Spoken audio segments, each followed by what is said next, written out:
Good morning. Or should I say good afternoon?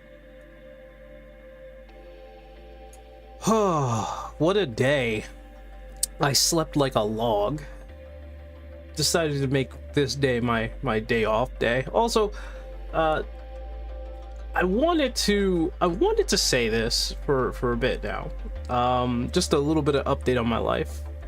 So it turns out, well, I think I've said this before, but I have to keep my my heart in check.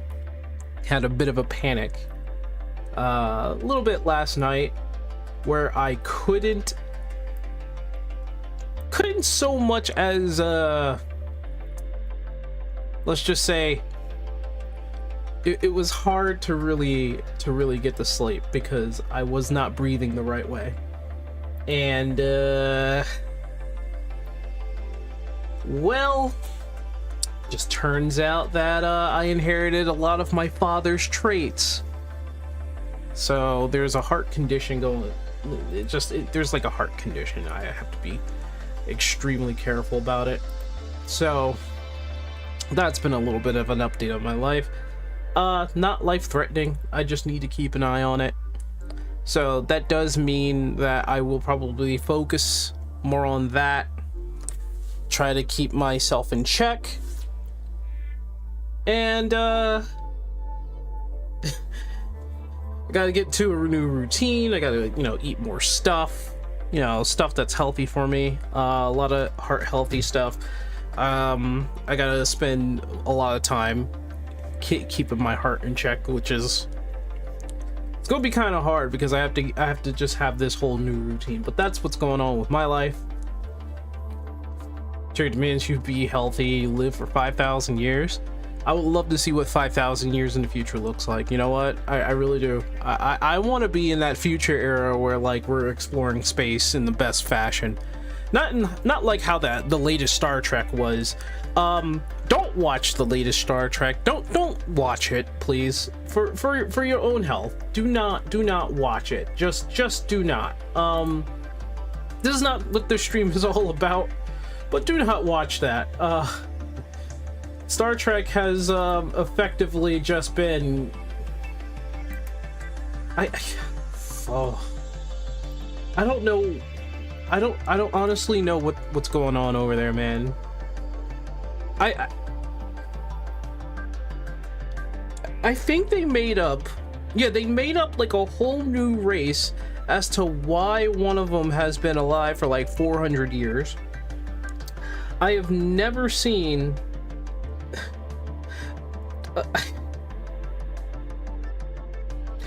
I don't know if anybody knows what a Klingon is. I don't know if anybody understands what I mean when I say if you remember in the old Star Trek, the guy, the black actor who had the the forehead and the dreads, that alien. They're supposed to be a warrior race. They're supposed to be strong, and they go by like a code. Then they bring in the same race who likes birds. So I was like, well, that's very underwhelming. I honestly couldn't tell you like why they keep doing this kind of thing with Star Trek. I really cannot tell you. I just don't know. They still want to pander. They should have learned by now that that's not working. The last Star Trek failed because of that. The Star Trek before that, what was it, like Picard, did not vibe with the audience, and the audience, they blamed the audience. I don't know. But let's forget about that. Really can't really forget about that. It's like crazy, man. But let's go to the main show here. What are we doing today? Well, there is an Xbox Direct that I kind of got spoiled with by, well, they kind of spoiled it themselves. They put it in the front freaking thumbnail. Fable's in there, and I want to know what's going to go on with the Developers Direct. That should be about an hour. I want to see if I can finish up Dreadmyst, which is the tiny indie MMO. We're going to vibe out, chill out. It'll help my heart for all sakes and purposes.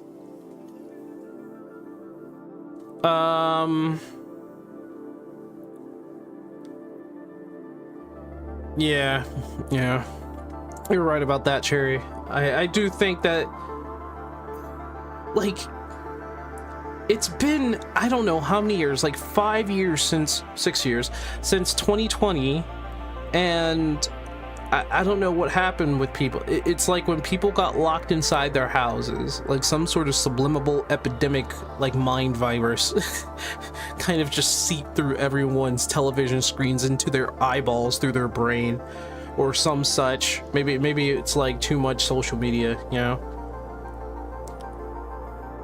But I don't know. It doesn't help. It really doesn't help that, like, one of the franchises I grew up with kind of is just dying or dead.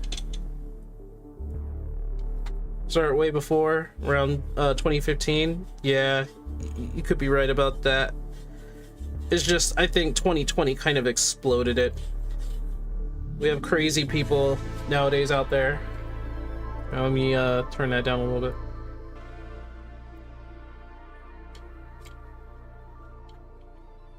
Hypnotoad is actually good at like a good metaphor analogy for that. That's kind of funny. Obey the Hypnotoad. Go out, disrupt the society that you so think you should be loving.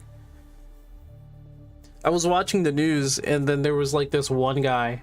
Oh wait, hold on. Let me put the spectralizer back up there. Let me see if where's my spectralizer?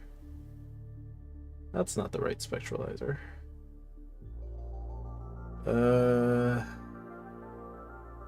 the sun. There it is. Here it is. Now you can see that I'm talking. There was, I was watching the news, and I understand that there are people out there who are very passionate, but there was you guys know ice, right? I'm sure that some of you may not like ice. I'm sure that some of you don't care.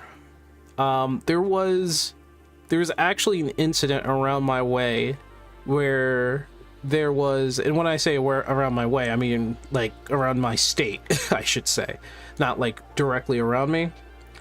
And they basically caught an actual criminal, right? Like an actual heads-on has like a rap sheet criminal who was warranted from like other countries, kind of thing. And there was like a whole mob of people trying to stop them. And I was just wondering why. Like, if they said that it was a criminal and they gave proof that it was a criminal, why are you stopping him?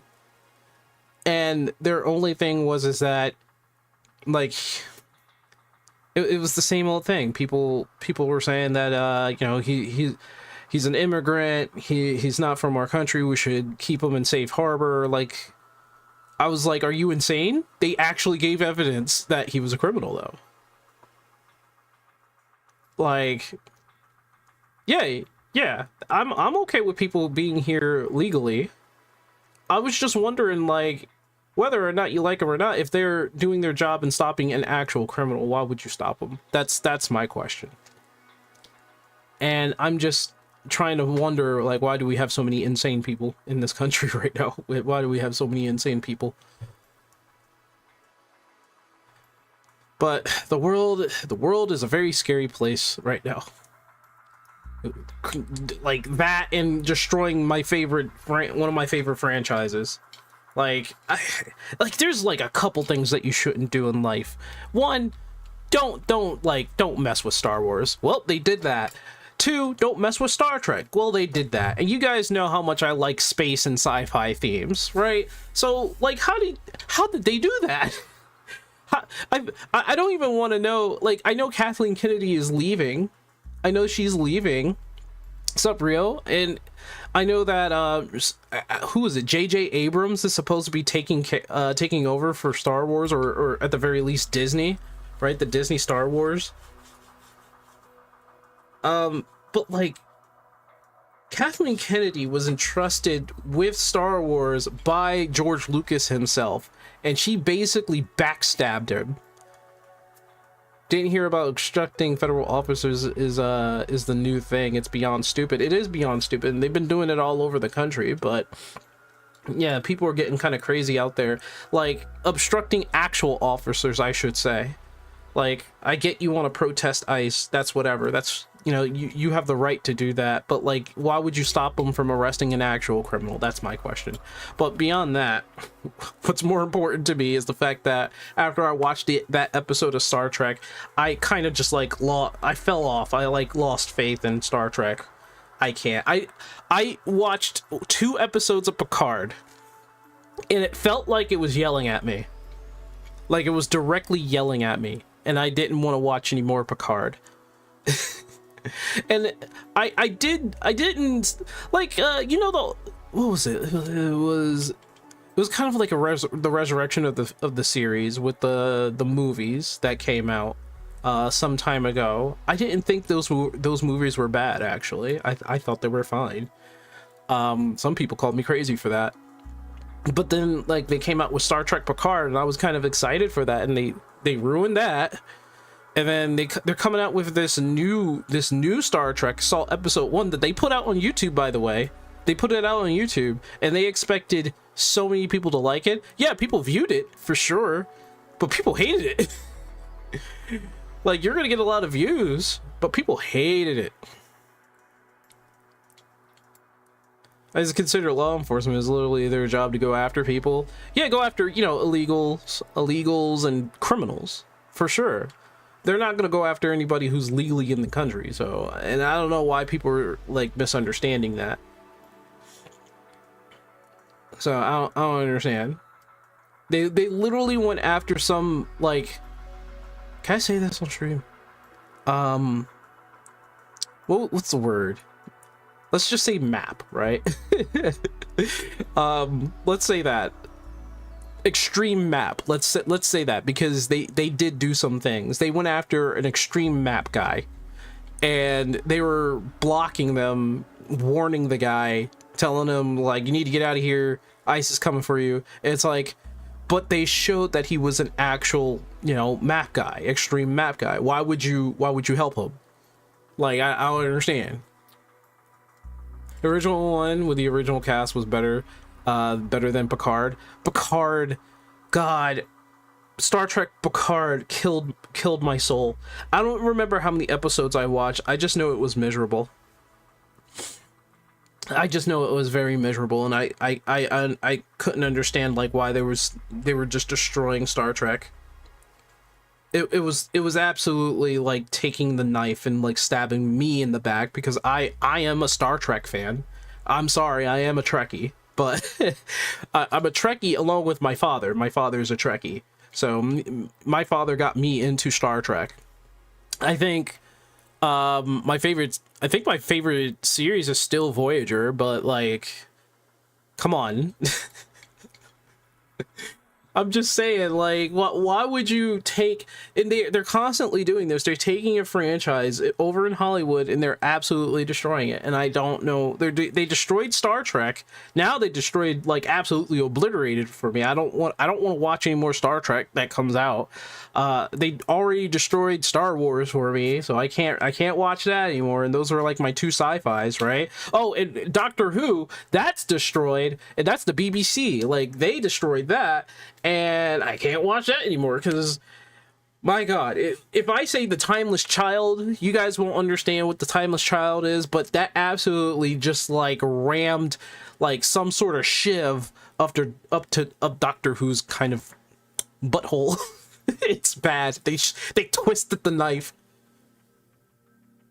Yeah, they can arrest people who try to get in the way. They can, but a lot of times I think ICE are not really trying to do that.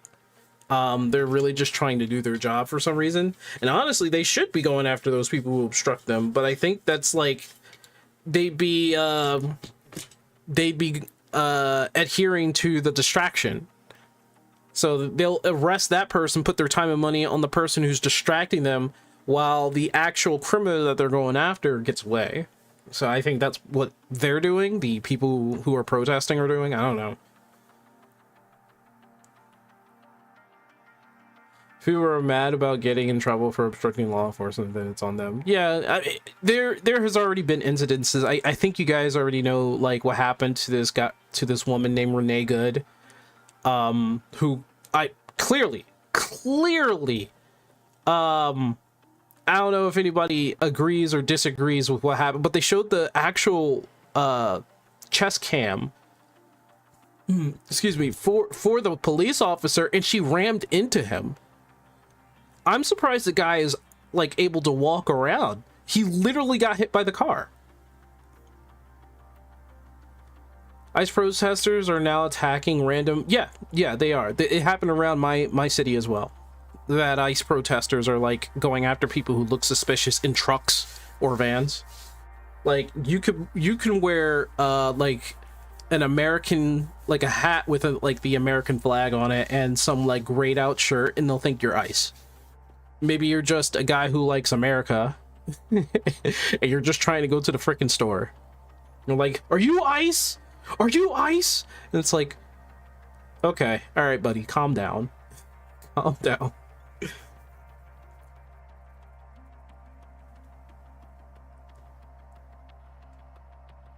What have we seen as the bad guys in escalated situation? There's another person ICE shot and killed not long ago. I did hear about that. I believe it was like some dude they were trying to arrest because he was actually wanted, and then I guess he tried to run into them with his car, and again the same situation arose. I believe I don't know if it's the same situation, but that's what I heard.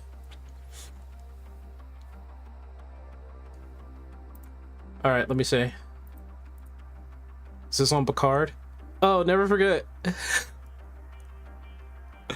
Oh, that's right. Yeah, because Obama. Yeah, it's not like ICE isn't. Yeah.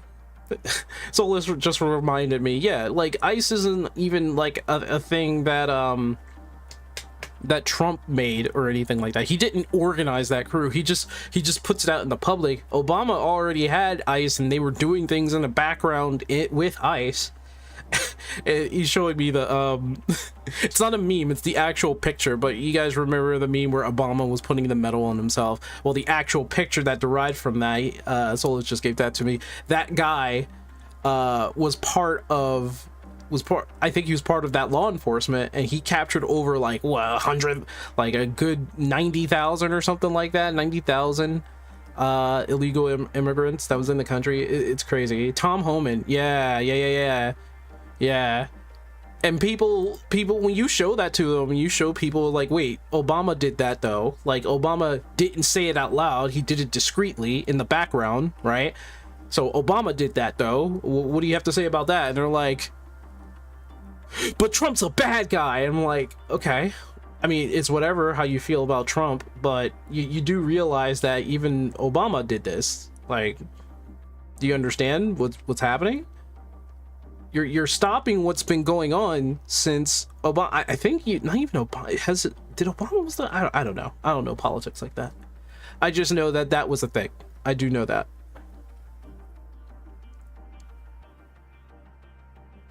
Sometimes unfortunate, and sometimes the situation ends up without any choice. Listen, the Renee Good thing that happened, I don't know why anybody would, because again, got the cop cam footage, the chest cam footage for it. I don't know why you would go there, mock him. He's circling the car, right? He's circling the car, got the he got the license plate. He was just checking it out, didn't say a thing. He didn't say anything, and then he was just watching and looking. He's being ridiculed, telling him to go get himself some lunch. I was like, oh, okay, that's just funny. But then her wife was trying to get in the car, but she was like, drive, baby, drive. And I was just like, you did not just tell her to drive. And she did drive, ran into the guy, and in his self-defense shot through the windshield. And I'm just like, why would you do that? Why would you do that? What is wrong with you? And then everybody's like up on social media saying, say her name, and which whatever. People were saying like Renee Good was murdered, and I'm like, she kind of did that to herself. I'm sorry. She kind of did that to herself. Why would you try to run over any kind of law enforcement? If it was a regular cop, he probably would have done the same thing. If it was SWAT, they probably would have done the same thing. I don't know, like, why you thought that was a good idea. I don't know why. It scares me, man. It scares me. COVID proof social contagion was happening. You can control the masses through panic and fear. They've been proving that for a while. Solus, you probably know more than anybody here about all that. Try to run someone over and they get mad when you get shot. Like if she were to survived, maybe she would have got like shot in the arm or something like that, or the shoulder instead. She probably would still go out there in her car trying to do the same thing, and she'll probably say it's battle scars. But like that's the insane world that we live in, and it sucks. Because we're having a few of those incidences here in the city that I live in, and it makes sense. It's Philadelphia, but beyond the already criminal activity that's going on in the city, people are going nuts. Like normal civilized people are going nuts.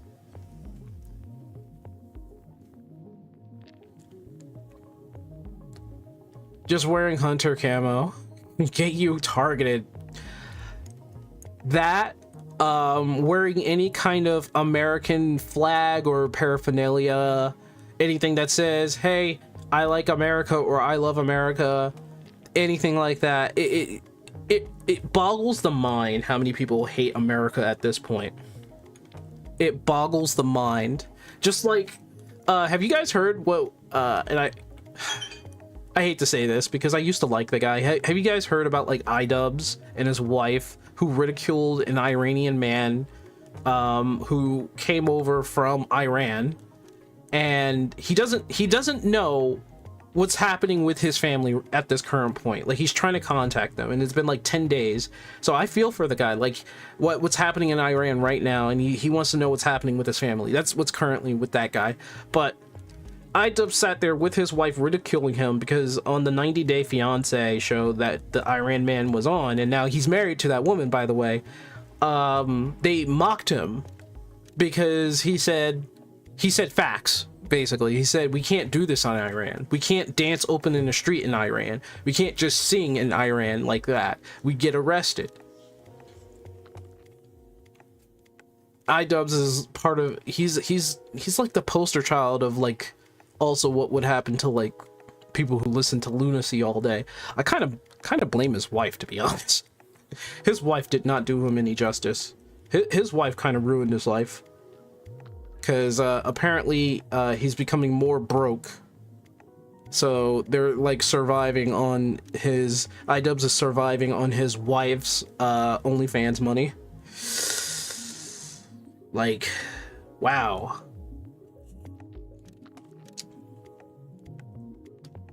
He's trying to be the white Hassan, as he calls himself. I don't know why you would strive to be the anything Hassan, especially the white Hassan. All right. I don't know if you guys saw the developer direct. That is to say, I don't know if you guys seen the developer direct at all for Xbox, and I know a lot of people have already fell off of Xbox, but I wanted to watch it because it has Fable. Like they talked about Fable in it, and the only thing I know is that Fable was the subject, and I want to watch that. I believe it's like an hour. Yeah, it's like an hour, maybe less than that. But I wanted to watch that with you guys. It's just to see like what's going on. Really tend to watch State of Plays or any of those things. State of Play is a good watching State of Play from like PlayStation. There's a reason to watch that, but like Xbox has really done nothing, honestly.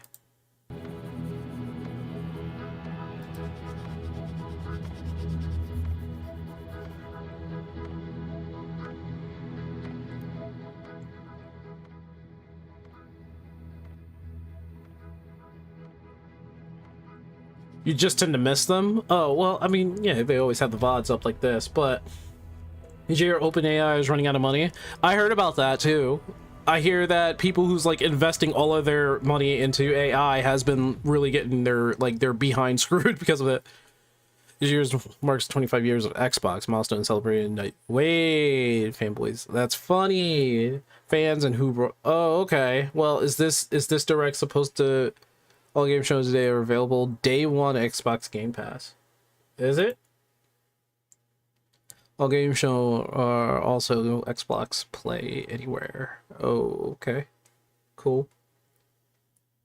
Enjoy the show. Wow, don't... AI bubble is being poked right now. I feel as though that the whole AI bubble is going to possibly pop as soon as a big company tries to go all in with like billions of dollars, and then nothing happens with it.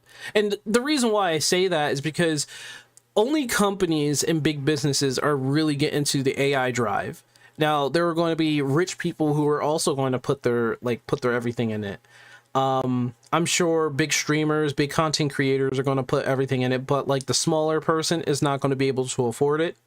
So once everybody gets, every rich and higher paid person puts all their money into AI and nothing comes of it, I think it's going to really pop, honestly. Microsoft is starting to lose money because no one wants to use Windows 11. Yeah, I'm in the process of actually trying to move over to Linux. I've been trying to move over to Linux for a while. Some people, but there's a lot of things that only work on Windows. That's the reason why I need to find a compromise. Like if I go to Linux, I need like a Windows emulation device or something. Yeah, I'm sure people are in it for legit reasons.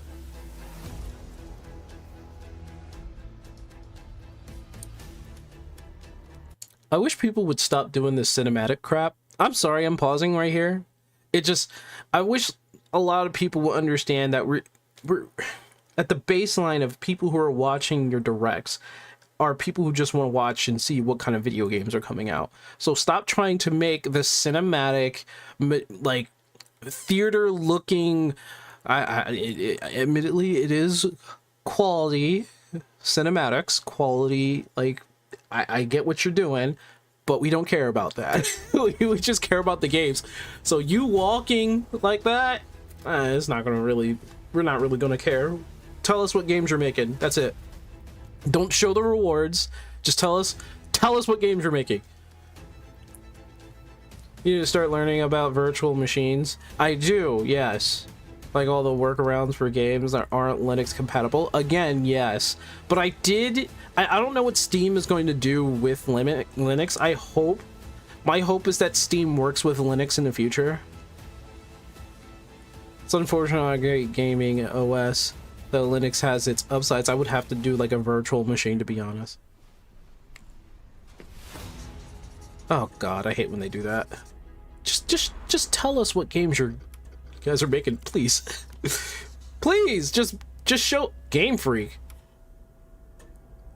Wait, is that one game that's going on with Game Freak? They just kind of spoiled that.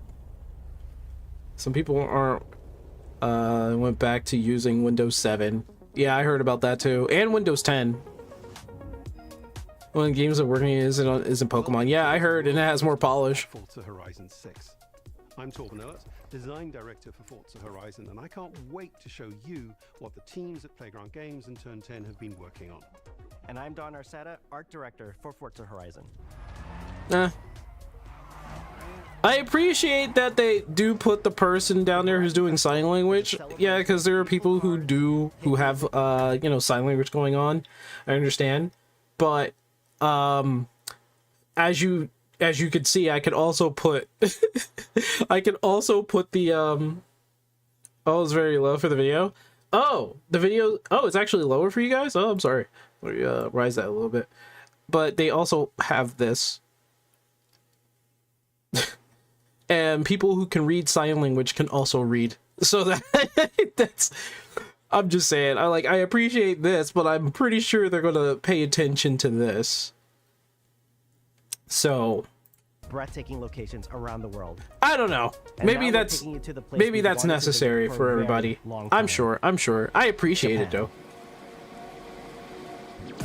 We designed a campaign that really focuses on your journey. People who don't like sign language or subtitles. I mean, I put on subtitles and I'm not I'm not deaf. I put it on because I want to know exactly what they say. But that's me, and you're probably right. Champion or even a rookie. You're still using 10, Jerry? That's crazy. As just a tourist in Japan. Yeah, it's nice for deaf people, but like it's to join the Horizon Festival by completing the Horizon. And I know Forza is very loved, so I'm very sure that this is very much needed. Races in faster, more exciting cars. At the end of each round, you must prove you're ready to move up by completing spectacular events to unlock your next wristband. I also appreciate the music in the background. Showcases and our new Horizon I believe it's Chill Hop. Show off your skills on thrilling obstacle courses like this one at the docks in Tokyo City. When you finally earn your gold wristband, or maybe it's maybe it's electronic dancing. It might be. I'm trying to figure out the genre. I like this kind of music. And that will be a true accomplishment. Throughout that journey, all of Japan outside the Horizon Festival is yours to explore at your own pace. So, that's let's an old talk car. about the location we've all been waiting for. This is the kind of inclusion we should be doing. It isn't forced, but rather natural, inclusive behavior. That's fine. I said I appreciate it. Landscapes and stunning contrasts of rural and urban, modern and traditional. This is our largest map. Oh, she's also using her lips and using expressions. Okay, that's professional. All right. Okay, completely appreciate it. So we knew from the start that we wanted to deliver the most compelling and authentic game possible. To help us create those experiences in-game, we sought out advice and insight from people who've lived with Japanese car culture their entire lives. Oh no, this is funk. Who grew up in Los Angeles and Tokyo. Yeah, both this is cities funk. known for car culture.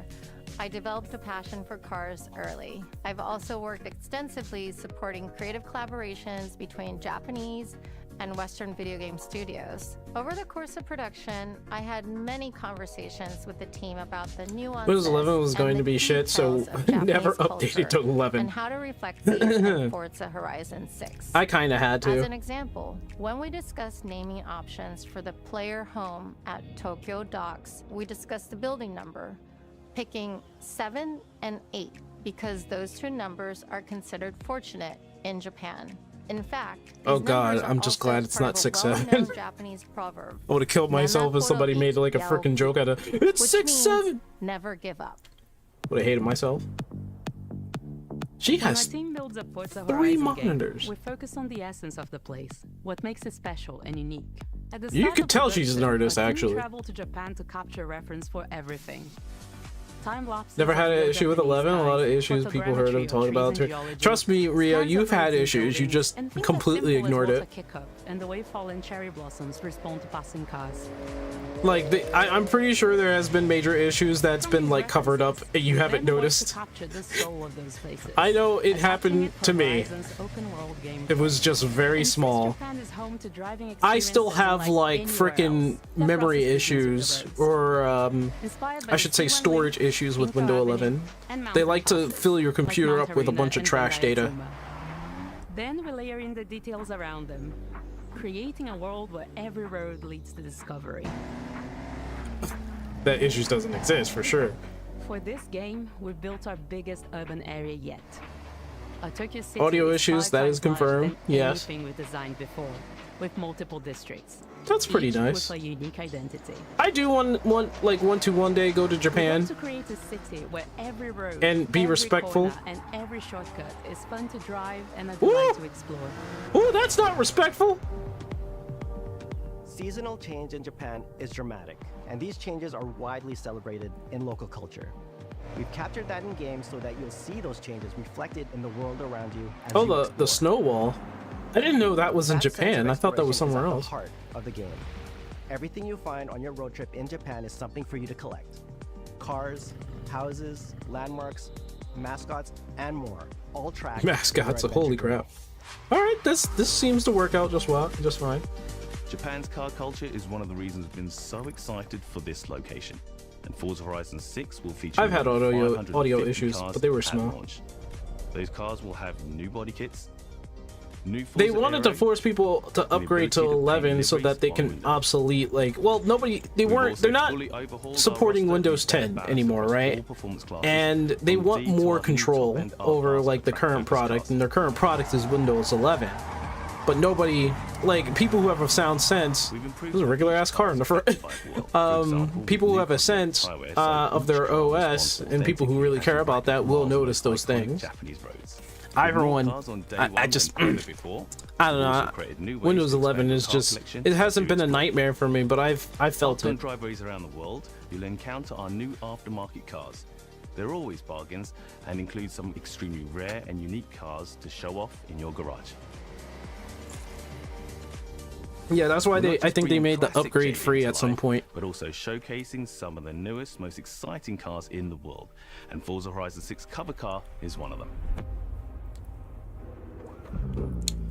These are just cars I really want. Like, I want, oh my goodness. Combines motorsport performance with road-going excellence.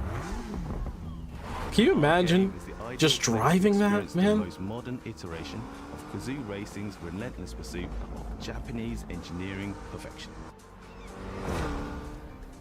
Our cars sound better than ever, with greater detail and remastered audio. The sound quality must be amazing for this game. Modeling technology, simulating the soundscape of the world.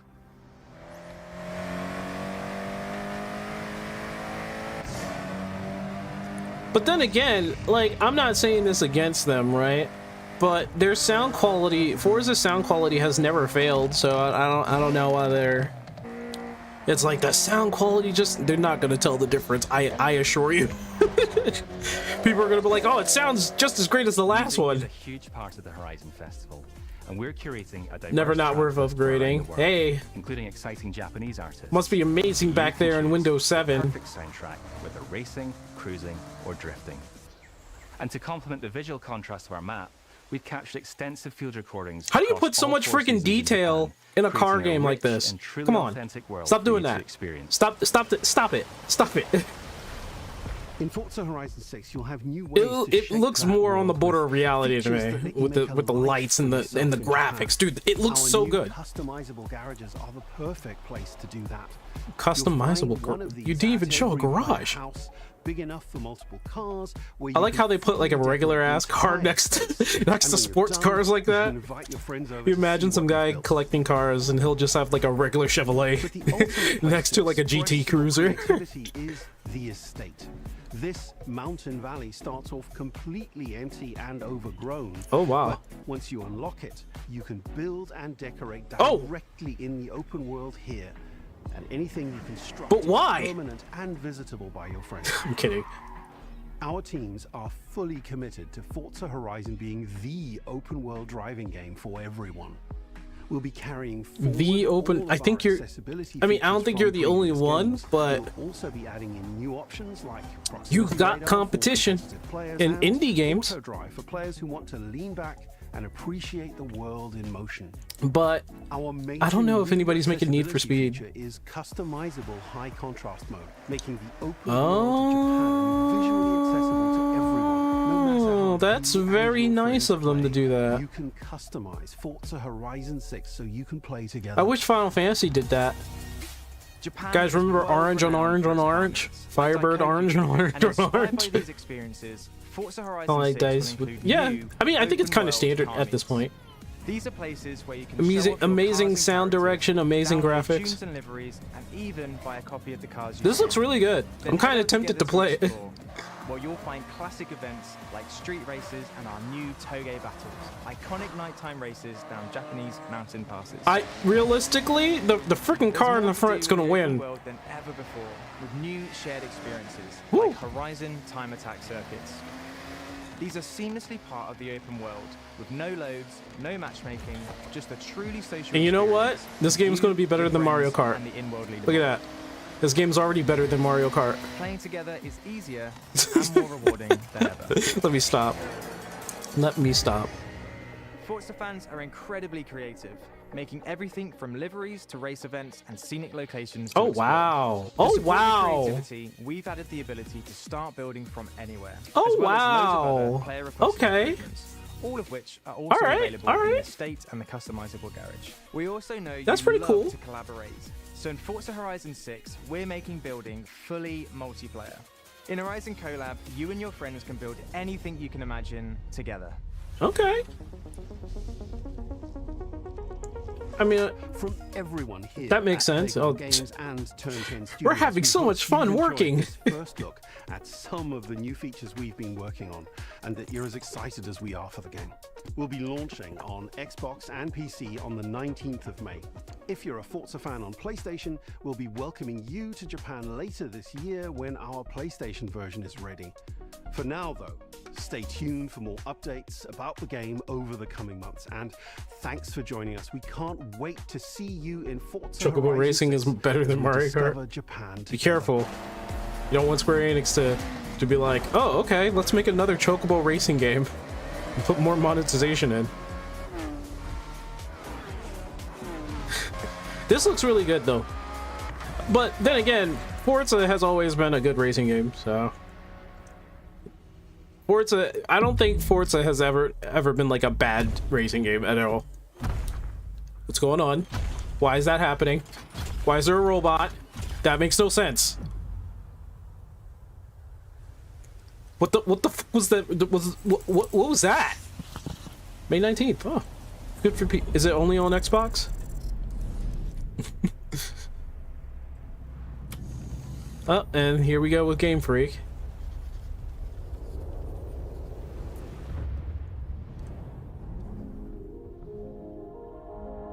There's a lot of Japanese going on in this very Xbox, which is from American showcase. But I appreciate it. 皆さんこんにちは。ゲームフリークのゼネラルプロデューサ Shigeru ー大森茂です。 Amori! ここは東京にあるゲームフリークのオフィスです。ビースト・オブ・リンカネーションはかつてない新しい体験を作り出すことに主眼を置いたゲームフリーク独自の取り組みギアプロジェクトから生まれた新しい挑戦です。 So let me guess, you put most of your ability ギガレッカーなどさまざまなオリジナルゲームタイトルを世に送り出し常に新しいアイデアや Y'all didn't really do anything with Pokemon, let's be honest. Y'all didn't really do anything with Pokemon.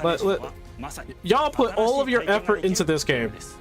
遠い未来文明崩壊後の汚れに侵食された日本そして一人と一匹の That sounds familiar. There's this game called Nier. Oh god, even the music in the background sounds Nierish. ビースト・オブ・リンカネーションの世界で皆さんにも臨場感あふれる冒険を味わっていただくことができればと心から願っています。 Oh yeah, it's very Nierish. これまではポケットモンスターシリーズでバトルプランナーやサウンドマネージャーを務めてきました。ただ新しいゲームに挑戦したいという強い衝動もずっとあったんです。 What you need to do is get your ass away from Pokemon today. Oh. 最初は黙々とそのゲームで得られる感覚を自分の心に問いかけることから始めていました。世界観もキャラクターもゲームデザインも決めずに What's with the border around the... I've never seen that before. そうしているうちにぬくもり、頼もしさ、そして寂しさが入り混じったような感覚が最もしっくりきたんです。自分の心に反応しました。隔離された主人公エマとこの世界を一緒に旅していくぬくもりのある相棒クリモスの過程で生まれました。 I actually do have interest in this game, by the way. Did you hear, by the way, self-parking cars, parking on a train track, as well as delivery bots parking on train tracks? What? What? Why would they park? What kind of pro? Wow. しかし今回のプロジェクトでは過酷な世界を相棒と共に旅をするという体験を目指しています。汚れと呼ばれる寄生植物が蔓延している世界がかつての文明の廃棄を覆い尽くすほどまでに植物が生い茂った過酷な環境となっておりダイナミックな移動が要求されます。 And she's using... Oh, it's probably her wolf. Never mind, it's not her wolf. She is controlling it herself. プロトタイプも出来上がってきました。そしてそれがエマという人物。 Wait, hold on. I was talking the entire time. このよ My うな bad. 経緯で血を吐き自由に操る Vine-like hair, so she can manipulate it at will. エマの能力にする。So it's her hair doing that? プロトタイプも出来 And the prototype for it began to take shape. そしてそれがエマという This help shapes Emma's background and character バ design. ックグラウンドと So she's a キャラクターデザイン mutant? を形作っていったんです So she's like a mutant. She has the blight. She has blight in her or something like that. 動植物や自然 It's と crazy. 真摯に向き合ってきました形状を自由に変えられて武器の You know what? You know what the funny thing is? I'm watching this and completely enjoying the concept and the design of it. And you know, I'm still angry that Pokemon sucked, but like this looks so good. I can only imagine that they sent like 10 people over to work on Pokemon, and the rest of the 100 people in Game Freak was just like, let's work on the better game. Yeah, but like I'm watching this and I'm like, this looks like a better story and like better design than another world or another game that had the world taken over by a plant called The Last of Us. Like, I'm watching this and all I'm being reminded of is, man, Last of Us could have been so much better. Last of Us 2 could have been so much better. Like, Last of Us, the first game, I love that first game. I mean, calling it part 1. Fuck that guy. But, like, I'm watching this, I'm like, man, Last of Us could have had so much potential.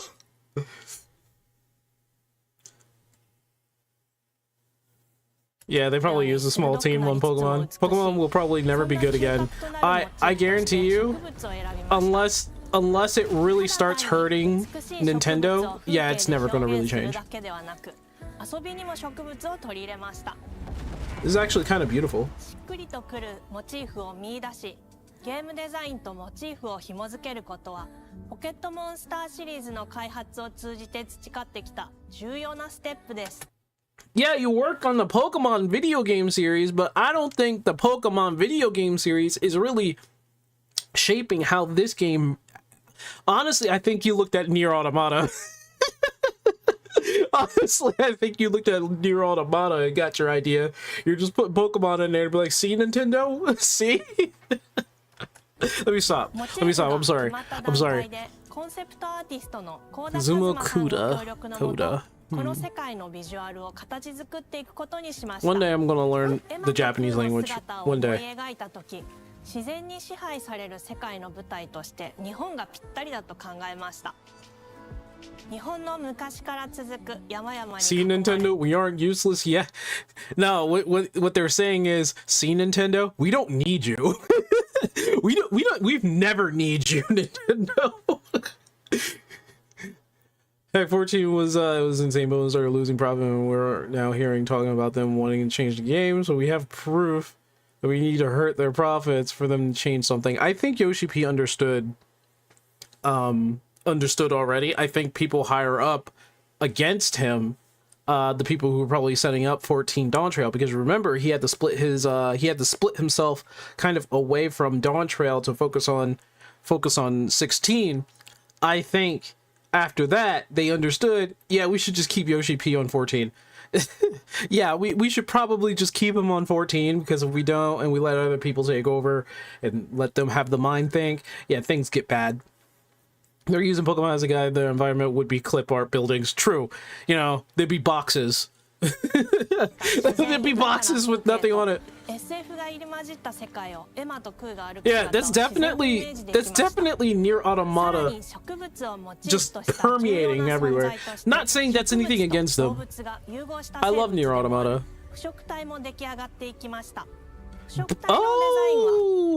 Oh, I see. They use their experience with Pokemon to design some of the creatures that's in the world. I guess that makes sense. That makes sense. It looks... they're taking it more realistic-like, so...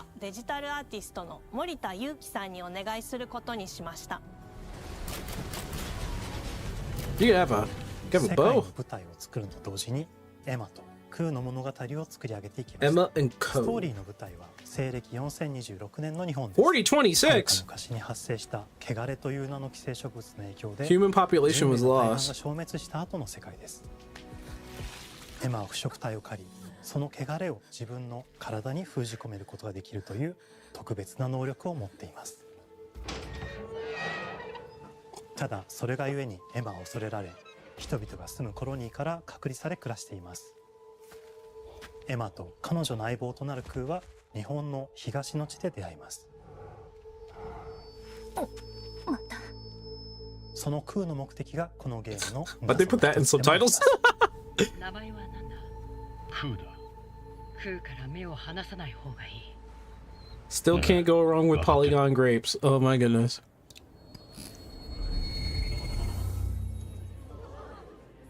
封じ後エマ、お前に輪廻の獣討伐の命を下す。都に迫る輪廻の獣を討伐するにはエマとクーの力を強化していく必要があります。そのためにこの世界に存在する強力な腐食体主を討伐し、その力を取り込んでいくことになります。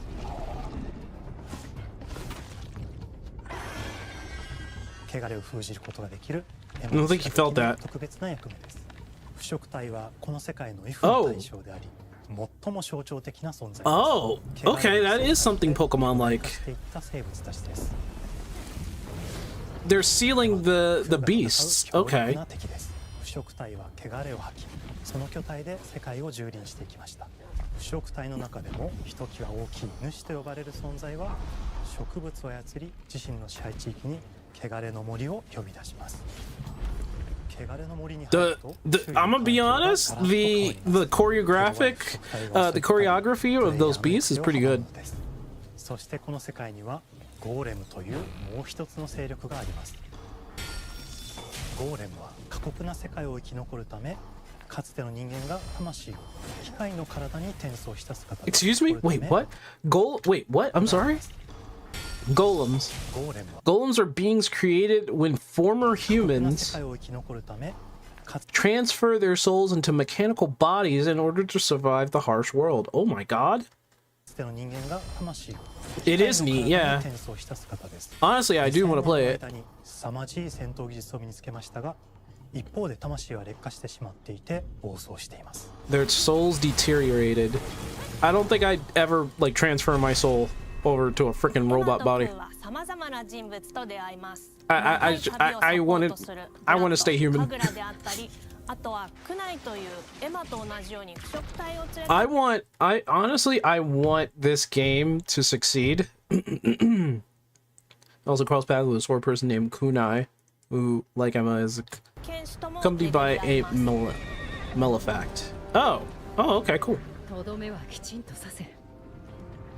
エマとクーは同じく汚れの力を宿していて、互いにその力を影響させ合いながら戦います。例えばエマが敵の動きを見極め攻撃を受け流すと、クーに力がたまり開花技という強力な効果を持った技を発動できます。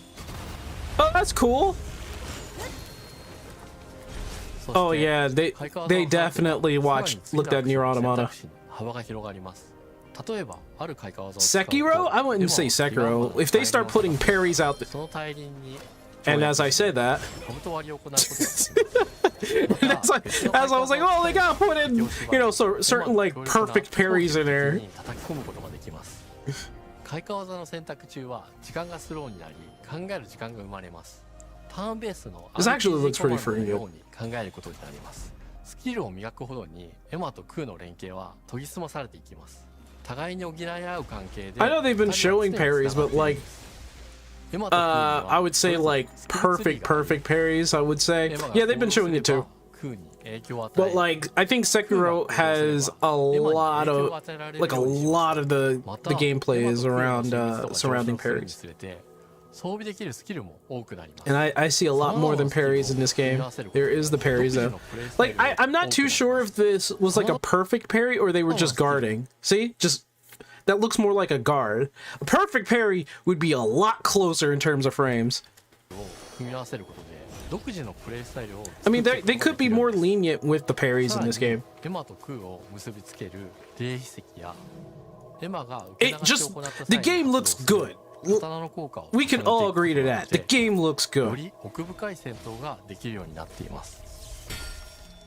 遠距離だけで戦う人も More いれ like ば perfect guarding? Yeah. ステルスだけで戦う It 人 could も be いま that すし too. Oh god, 常 yeah. にエマで See? 戦闘を仕掛ける Okay, it 人もいれ might ば be Sekiro. 空を先行させて戦わせる人もいます。エマと空で Cole can do it どのよう too. な That's cool. どのような歴史的と組み合わせて戦うのか、プレイヤーの皆さん次第です。皆さんがどんな意外な組み合わ Like せ the を only 生み thing that 出 I す今とて the も only thing that 楽し I'm み like kind of surprised is that they're putting this in an Xbox showcase. When honestly, is that it was an AT-AT. It's an AT-AT. Look, this is an AT-AT. This is a freaking AT-AT, man. 美しくも過酷な新たな世界企画構想から6年間 This is a 6-year この project. 世界に数えきれない秘密や Ooh. 奥深い You know what? That probably explains why Pokemon hasn't been seeing like the best of development. They definitely put their best people on this game rather than Pokemon. Cause honestly, let's be fair. Pokemon is oh god, her hair. Jesus. Honestly, Pokemon doesn't need much effort for people to just buy into it. People eat Pokemon up so much. But this looks good. Beast of Reincarnation. There goes my English. Xbox, PC, そして Oh goodness! Look at that! It's on Xbox, PC, and PlayStation. Look at that. Look at that. PlayStation でリリースされます。さらに Yeah, only Nintendo fans.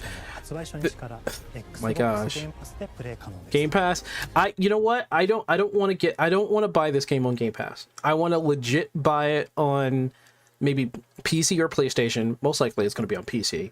But I want to buy it and not, oh yeah, Xbox Game Pass. I paid $10 on it and I get to play it thereafter. I want to actually pay for the game. I have integrity. ぜひウィッシュリストにご登録ください。ゲームフリーク Not a lot of people like the Switch 2. どうぞご期待ください。 Honestly, the Switch 2 is just an upgraded Switch, so come on. Yeah.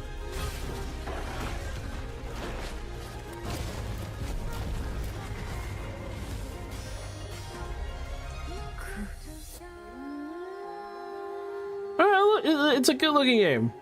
It's a good looking game. Honestly, Jesus, available on everything. There's Steam, available on everything. Available on everything. Gotcha. Oh, there's a new thing. Double Fine. Hello, hold on. Hold on, what do we got? Just get it off Steam? Yeah, might as well. That's phallic. Wait, it's my boy! Why is he keeping his ring in there? What is he doing? Like, is he being serious? Oh, hello. I'm Tim Schafer. Hi, Tim. Video head at Double Fine Productions, and this is Elsbeth Larkin, senior tools programmer and junior in-house ceramicist. At Double Fine, we try to take a little time every so often and create quick game prototypes. Anyone in the company can pitch a game idea, and we have a vote on which ones we want to try to make. We forget the projects we're currently working on, basically get amnesia, and we do this for 2 weeks. That's a fortnight. Guys, I like Tim Schafer. I know he may have said and done some stupid stuff, but it was so few and in between. He's still hilarious. And we build a few of these experimental game prototypes. We call this process Amnesia Fortnight. We've had all sorts of great ideas. Amnesia Fortnite. What the fuck? What the hell? Process. It's just like this clay. With a little bit of pressure and creativity, something interesting is created that wasn't there before. Our next game came out of Amnesia Fortnight. It's all about encouraging you to create with others, and then use what you create to destroy each other. No! No!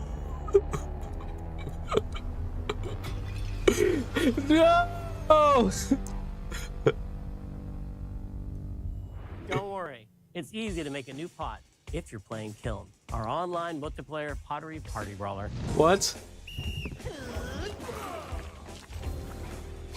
You make your own pot. What is this? What am I looking at? What? This is insanity.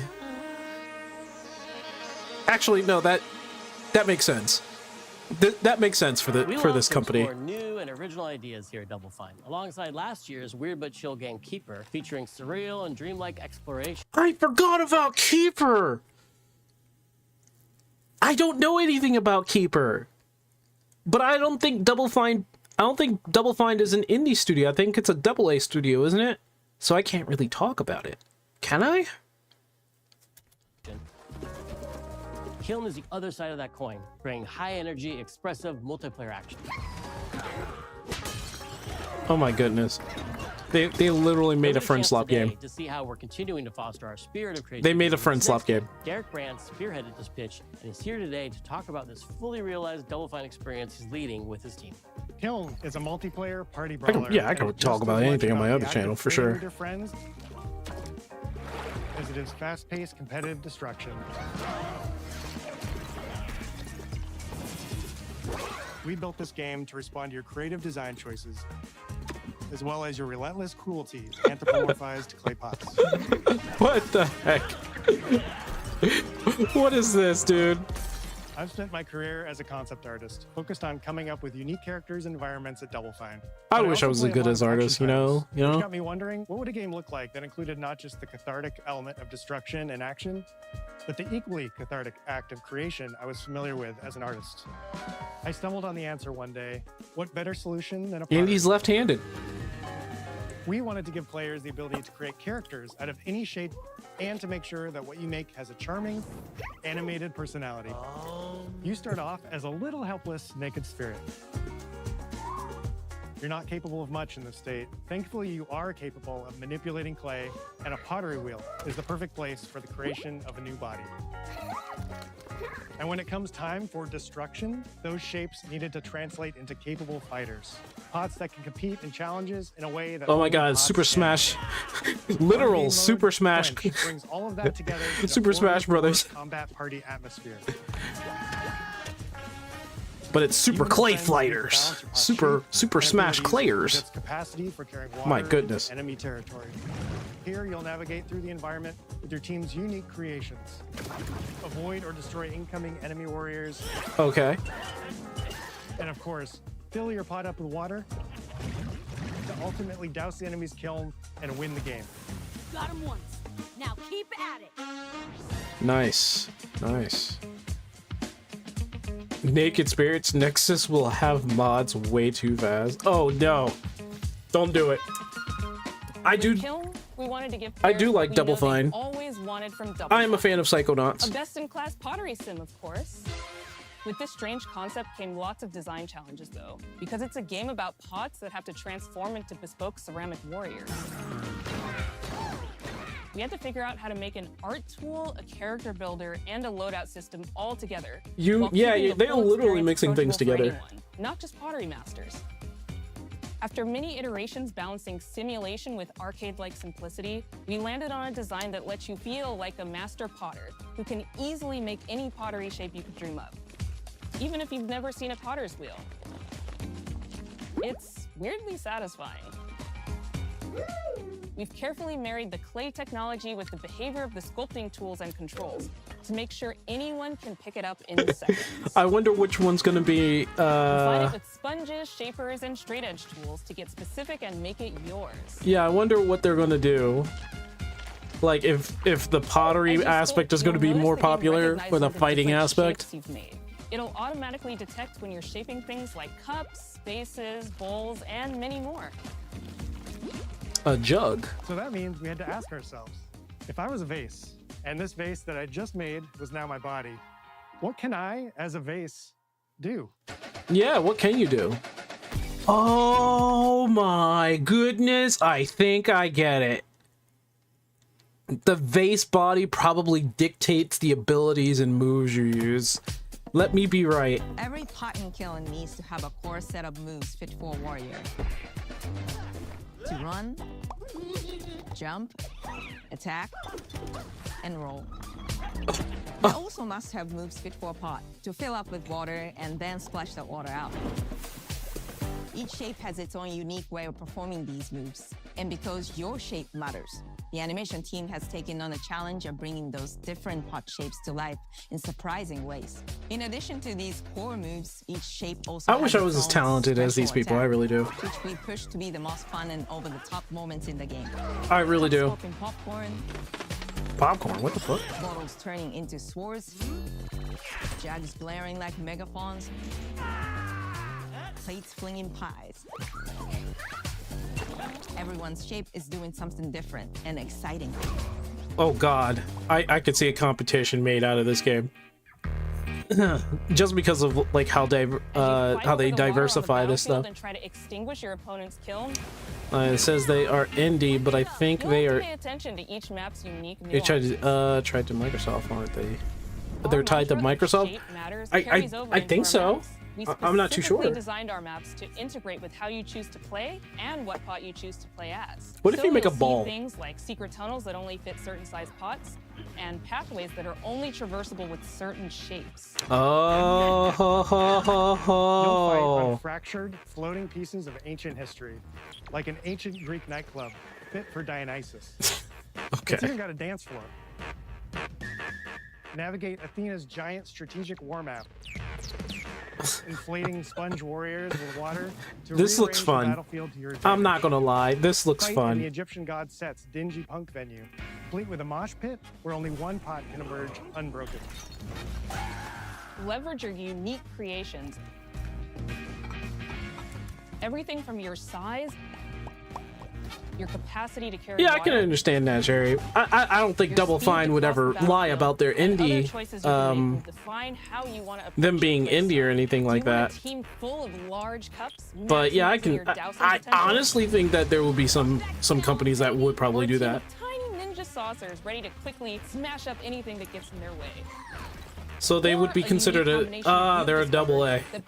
Yeah, Power and splash ability. I would say they're double A. If you're skilled enough to end up at the enemy kiln with lots of water, you can unleash a powerful super splash But ability. the thing about Indie Observer in this channel is that there are exceptions. Dunk on the enemy kiln to either win big or turn the tide and make a comeback. If a studio that creates the At the game, end of a oh round, what the the hell? cycle of creation and destruction loops around again, and now you're back in the wedge. A multiplayer lobby where you can hang at the wheel and make something cool with your friends. Oh, that you is just nice. earned XP points and chips from battle. Now you can load up on art supplies and expand your pot making options. Oh, that's cool. I think of the game being so much about. But the exceptions for the Indie Observer, I mean, it's all about indie games. But like how I talked about Elliot, the Adventures of Elliot, which is created by Square Enix, the studio or the team that made the Adventures of Elliot, it's kind of the exception because they were like deliberately making something that would be considered something indie. So it's like a dark horse, right? It's a dark horse and something of an exception. But it's rare. It's rare and in between when you get something like that. Double A's also can be considered as well. I don't know. This game, like Psychonauts, definitely is either double A or triple A. I would say double A because it's that obscure that it has its niche fan base. Like, I didn't realize that they made the game Keeper, and I really should check that out on my own.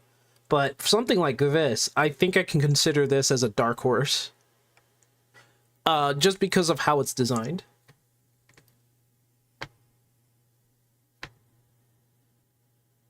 Yeah. But since they're being backed up by Xbox, they are technically double A, I would say. I would say technically they are double A. Fighting, but when people play it, they just want to create all day long.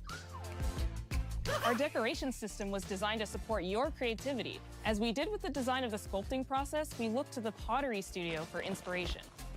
We found ways to translate the experience of adding spouts, lids, and handles, as well as glazing to kiln. Someone's gonna put boobs and penises in here. I'm sorry. That's exactly what's going to happen. They're going to put boobs and penises in this game. Someone's going to make boobs and or penises or something phallic. Someone's going to do it. I'm sorry. I'm just calling this out right now. I'm sorry. I mean, look at that. Look right there. Looks like a butt.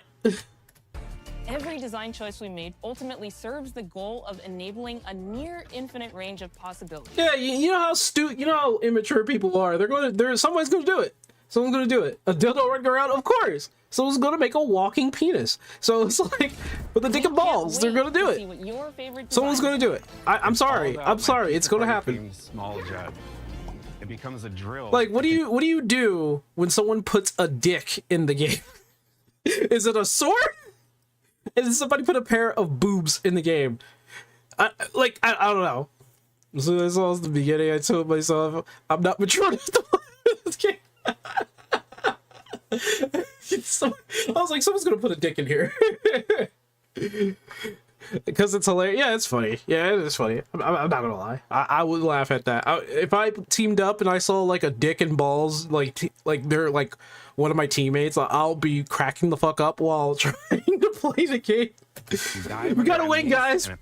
Meanwhile, dick and balls is the score. I love a medium jug, a simple handle, a 2-layer watermelon glaze, and I'm ready to bring the good vibes into the chaos. My favorite is the large vase. It has a UFO-like animation, and it's great for team defense and protecting your base. What they should do is actually put dick and balls in the showcase. So they're like, hey guys, you can put this in the game. Hands down, the best pot shape is a small bowl. It's perfect for sneaking past enemies. Plus, its ice cream theme special is so cute. One of my favorite warrior pots has to be the medium base. It's decently fast for invading enemy players and matches. Hey guys, is he gay? Is he gay? Warrior pots has to be the medium base. Is he gay? I'm kidding. I'm sorry.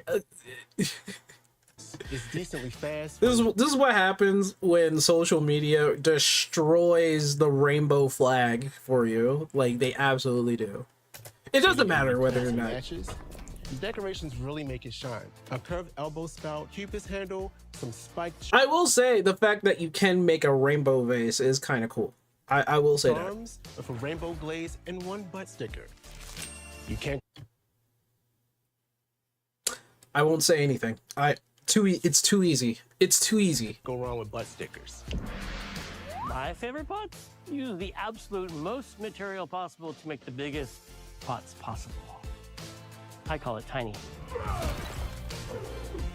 Whichever pot you decide to create, whether you're a budding artist or a seasoned gamer, you'll be fulfilling your pottery power fantasies when Kiln launches. These would be the Charleston Rainbows. The 90s made them change to River Dogs. This is just the beginning of the 90s made them change that. Regular updates throughout the year with expanded I'm sorry. decorations, new Sorry for activities them, I and game guess. modes, and much more. Creating is more fun. Although I together, will say and that we love your Charleston help River developing this Dogs experience. Be on the lookout does for Throwdown sound like it has an Double edge Fine to it. fans, and join the Double Fine Action Insiders for an even earlier look and a chance to play in our closed beta very soon. I am invested. Bill Murray owns the team. That's pretty cool, actually. You want me to say it 5 times? That's mean. Am I supposed to? Okay. This game is called Kiln, an online multiplayer party brawler, online multiplayer party brawler. Online multiplayer party pottery. What is he trying to Okay, say? I can do it again. Online multiplayer party brawler. It's getting Pottery multiplayer pottery party. better. Online multiplayer party brawler. There you go. Online multiplayer party pot. Wow. Online multiplayer pottery party brawler. Super Smash Pottery! Online multiplayer pottery. Wow, it is bad. Online multiplayer pottery party brawler. Online multiplayer pottery party brawler. Online multiplayer pottery party brawler. Yeah, that's a tongue twister. Holy crap. Kiln. It's on everything. Released in spring? Give me a second.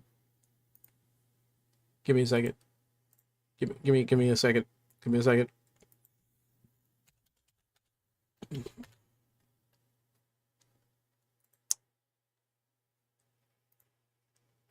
Also, should be in there. Yep. Yeah, sorry. Had to do my thing.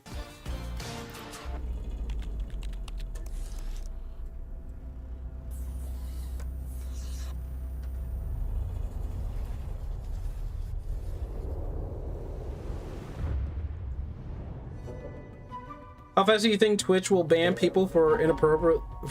Hi, welcome to Playground Games, Fast. where I'm thrilled to share our very first deep dive into a game we've been making here for a really, really long time.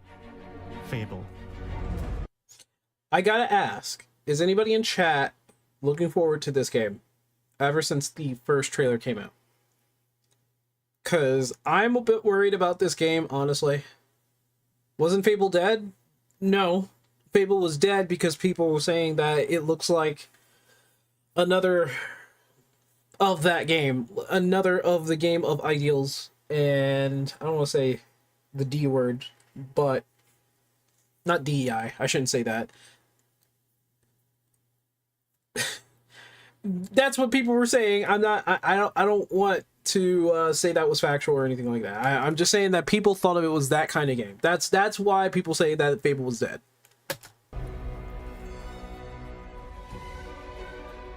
Playground Games is The message. Fun, Yeah. immersive, Yeah, visually absolutely. stunning open world experiences. Since 2010, we've been developing the Forza Horizon series right here in Royal Leamington Spa. So they developed the Forza Horizon. I mean, it's not bad. You know, Forza's pretty good. Town in the middle of England. As Horizon has grown, so have we. Over the past few years. You know, the one thing that I will say for the other directs or the other showcases is that they weren't trying to be cinematic about it at the very least. Oh, Forza was. Forza was kind of cinematic, but it was cars. And people love cars. But Double Fine was just hilarious. I think Double Fine was the best one thus far. And Beast of Reincarnation is the most professional. But that's because it was full of Japanese people. And they're not going to joke around with that kind of shit. But, so Forza, or I'm sorry, not Forza. Beast of Reincarnation and Double Fine's Kiln are very good. I think they were very good showcases. Years we've built a new team to carry that reputation into a new genre. Being cinematic is what they do. The slow-mo is getting kind of old, I'm gonna be honest. Playground's first open world action RPG, and we couldn't be more proud to be Third carrying game on the work mediocre of the at best. legendary Lionhead. Third game was mediocre. You mean Kiln? I thought it was funny. I thought it was fine. I really liked the third game. I think Kiln could be the sleeper hit of all of this. Because it looks like it's friend slop. And people love friend slop. Honestly, it looks fun to me. I think between Beast of Reincarnation and Kiln would take it for me for Xbox for this direct. I'm leaning more towards Beast of Reincarnation than Kiln. I like Forza, but I would say it's between the two games that I find it more attractive. And Forza is a very attractive game. I'm not gonna lie. Studios. Double Fine, yeah, Double Fine always finds something to be fun about. And although our game is a new beginning, I think what we're making is really faithful to the spirit of the classic line. And Devolver always goes crazy. We all love. At the heart of our game is a simple, recurring question. The heck was what that? Does it mean to you to be a hero? You meant Our game is Fable? about choices Third game was and their mediocre at best. consequences. Oh, for It's packed Fable. with Oh. British Okay, that's what you humour, meant. moral dilemmas, I've and never quite a played few Fable chickens. 3. All of this In all combined honesty. in a fairy tale which could only be Fable. I played Fable 1 and 2, not 3. I don't know why I didn't play 3. In classic Fable fashion, you begin the game as a child. Growing up in the sleepy rural I village of tried it even though people said it was It's not here, as at good. the moment Oh of my extreme goodness. danger, your heroic powers first emerge, and we discover that you are out. Please tell me you can also just be a dude. Not saying anything about being female. I just want to be a dude. Because every Fable, I was a dude. Albion's first hero in a generation. Never played 1. 1 started everything. I played 1 I played the shit out of 1. I really did. I played the shit out of 1. 2, I played for sure, but I didn't do repeat playthroughs with 2. But not I long never played afterwards, 3. Disaster strikes, and the people of your village, including your beloved grandma, are turned to stone by a mysterious stranger. Wait, who and what now? People of your village, including your beloved grandma, Okay. are turned to stone by a mysterious stranger. Oh shit, that sucks. Suddenly alone in the world, you'll set off on an adventure which will change Albion forever. The chicken door will stick with you. Venturing out into the world is a Fable huge 1 was moment, just like because this that is game Albion for me like though. I've never seen it before. Idyllic rolling hills. You know what? There's a game. I wonder if it's on Steam right now. I'm gonna look for it. Which I meant to play.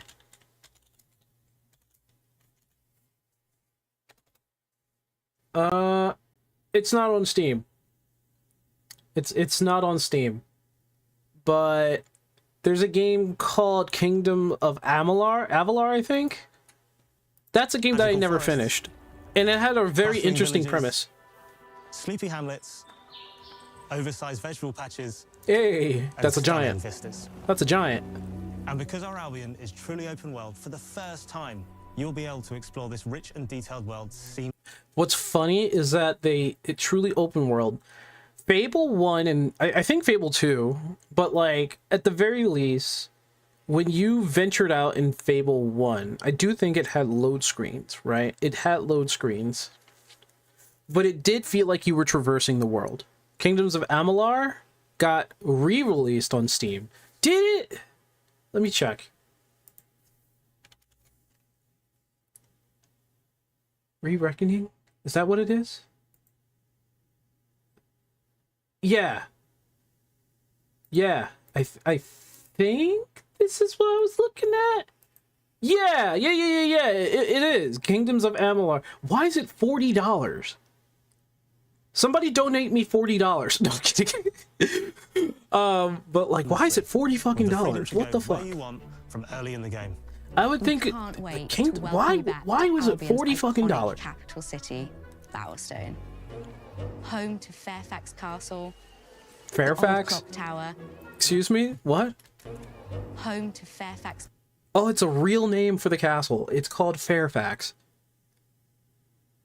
The first thing I thought when I heard Fairfax was Carfax, and then there was Fairfax. Oh my god. Castle. Can you imagine saying like, welcome to the Grand Castle of Fairfax? I'm just saying. The old clock tower. And the legendary Heroes Guild. It's a huge city, full of contrasts. Damn it, Rio. I was depending on that $40 from you. Royalty How and dare you? thrills. You'll spend plenty of time here during the game as you discover the secrets of the Heroes Guild and its reclusive guildmaster, Humphrey the Golden. To be honest, I'm surprised you even bought Hightail, which, by the way, that game is going to be phenomenal throughout the years. I know it is. I know it's going to be. People have been modding the shit out of that game, by the way. So, Solus, by the way, if you're making a server, right? If you decide to make a server in Hightail, let me know. I'm waiting to get my money next Thursday. That's fine. Oh, to buy the... Oh, you're trying to get the Founders Pack. I go to, on Steam, on stream, and I wanted to try it out myself. I'm gonna be honest with you. I think just spending the $20 on Hightails is perfectly fine. If you really want to spend more money, that's up to you. I upgrade it because I want to see this game thrive. When are we doing the PSO BB grind? You know what? DM me details on what we can do with that, and I will force myself, because I have PSO actually downloaded from the files that you got me, and I'm trying to navigate that in the best way possible, so that, if it comes right down to it, yeah, I do want to get into PSO. Right now, I'm swamped, right, with games.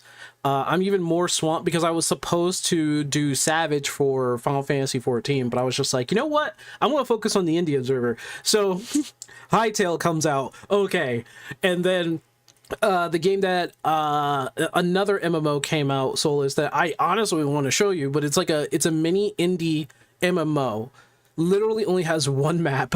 It goes up to level 25, and they recently put out their second dungeon.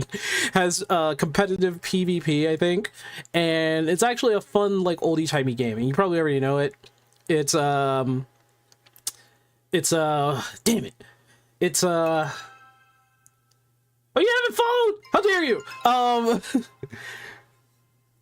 I also, Solus, if you do not mind, if I make you a mod on this channel, will you promise not to abuse your power? There's a certain someone on this channel. No, I'm kidding.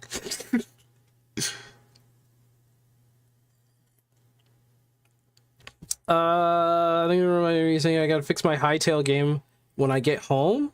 Fix it? Oh my god, what's going on? In the north of Albion, you'll find mountains, craggy coastlines, spooky marshes, and the bleak, windswept city of Bloodstone. Wait a minute! Hold on! Some of those names are familiar. In the north of Albion, you'll find mountains, craggy coastlines, spooky marshes. Okay, never mind. And the bleak, windswept city of Bloodstone. Okay. I swear to God, Bloodstone is familiar. Here, you'll meet the leaders of two rival gangs, vying for power, and uncover the secrets of the sinister, but extremely well-organized Cult of Shadows. Our Albion is beautiful, handcrafted, and richly detailed. In Albion, heroes are special, different. They're stronger than regular people. They're more skillful, more charismatic. More importantly, they're those rare humans who can harness and use magic in the world around them. They have the power to do what they want. Whoa, whoa, whoa, whoa, whoa, whoa, whoa, whoa, whoa. Wait, that, they're using the same programming techniques as, so this is a new programming technique. I forgot what the fuck the name it was. I keep forgetting, but that's the very technique that I want to use myself, and I deliberately got Unreal Engine for this, so I can learn this, which isn't bad. It's not cheating. You can use it. It's fine. It kind of shortens the language a little bit so that coding becomes a lot easier for you. I forgot the fucking name. God damn it. I forgot the name. I literally forgot the freaking name. But I forgot who it was. But I'm kind of surprised that they're actually using that.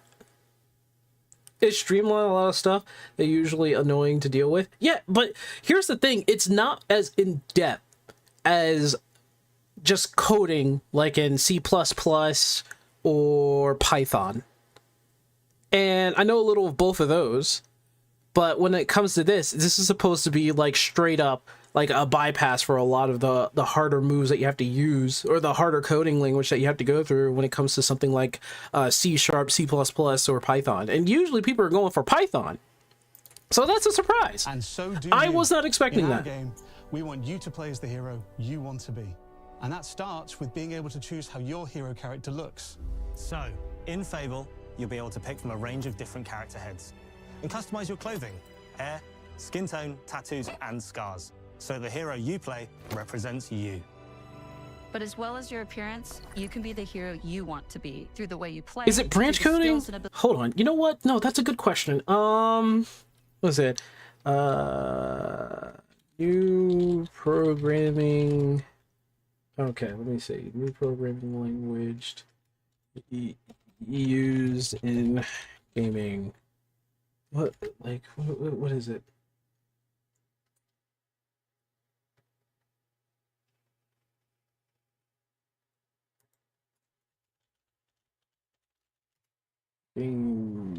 Boxes? I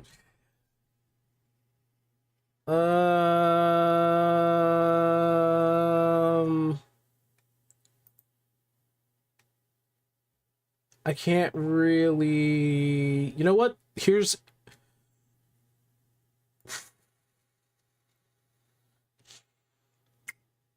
I know how to find this out.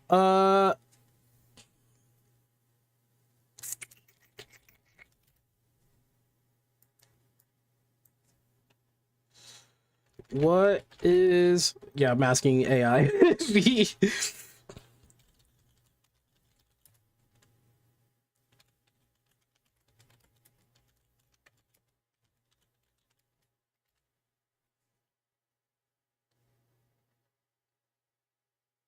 Blueprints. They're called blueprints.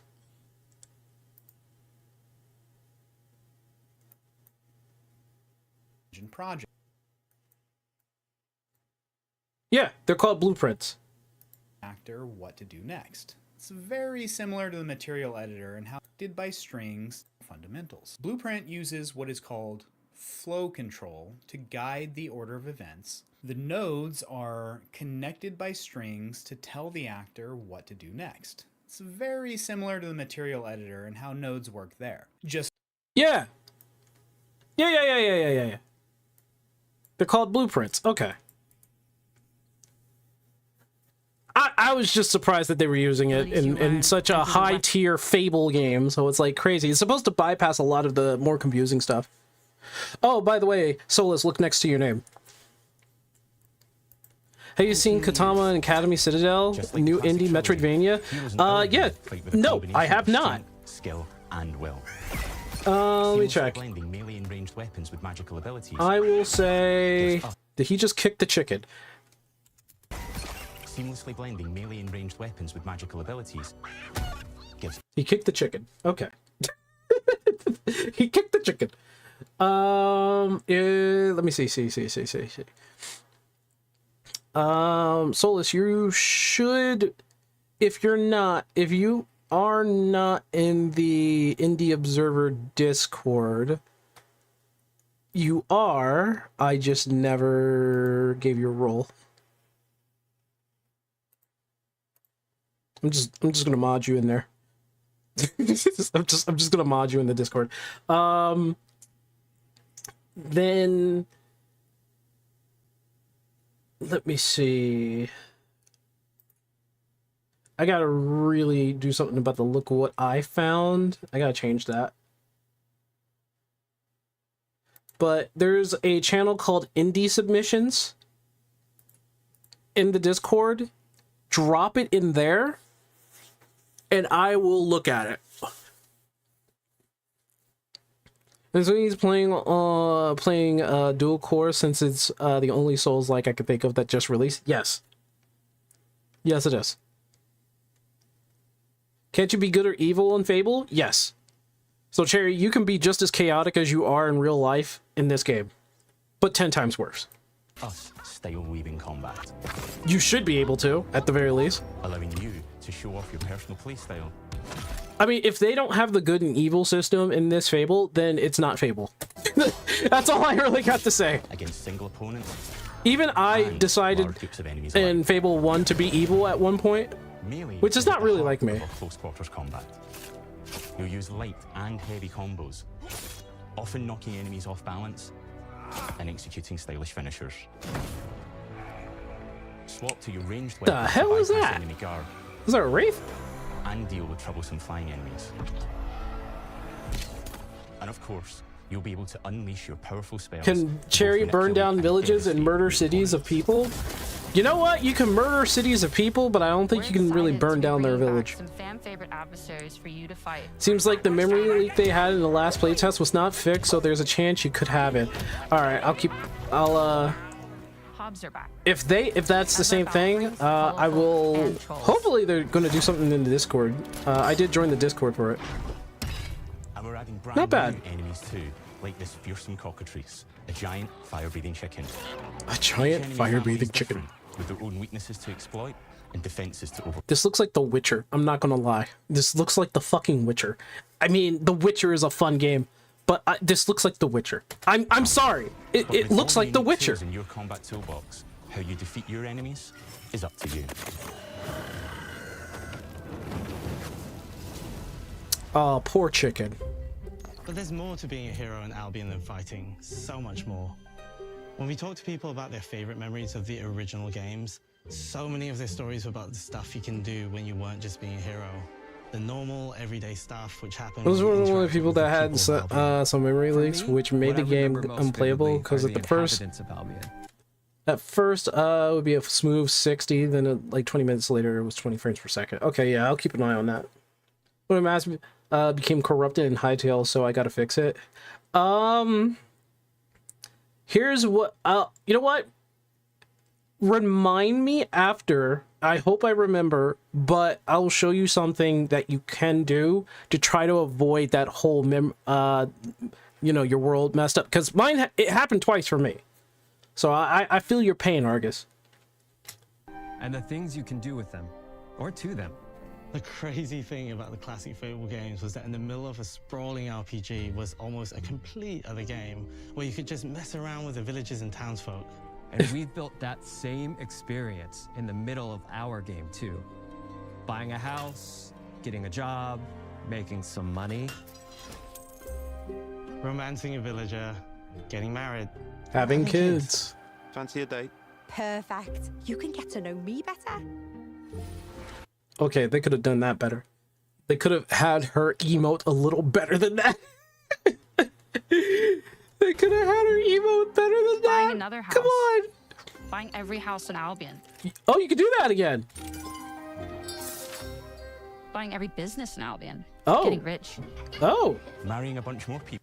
Marrying a bunch more people, having a bunch more kids. Okay. So, you're just going around having multiple wives or husbands. Having a bunch more kids. Probably getting divorced along the way for good measure. Yeah. And this game within the game is unique to Yeah, Fable. but that sucks. Let's not try to enforce divorcing. Let's try not to have that. You know, And you see the ripple effects of the things you do. real life kind of sucks already. And all of this revolves around the people who live in Albion. You're gonna make a football team. Who we call the living population. That's funny. There are more than 1,000 of them, and every single one is unique.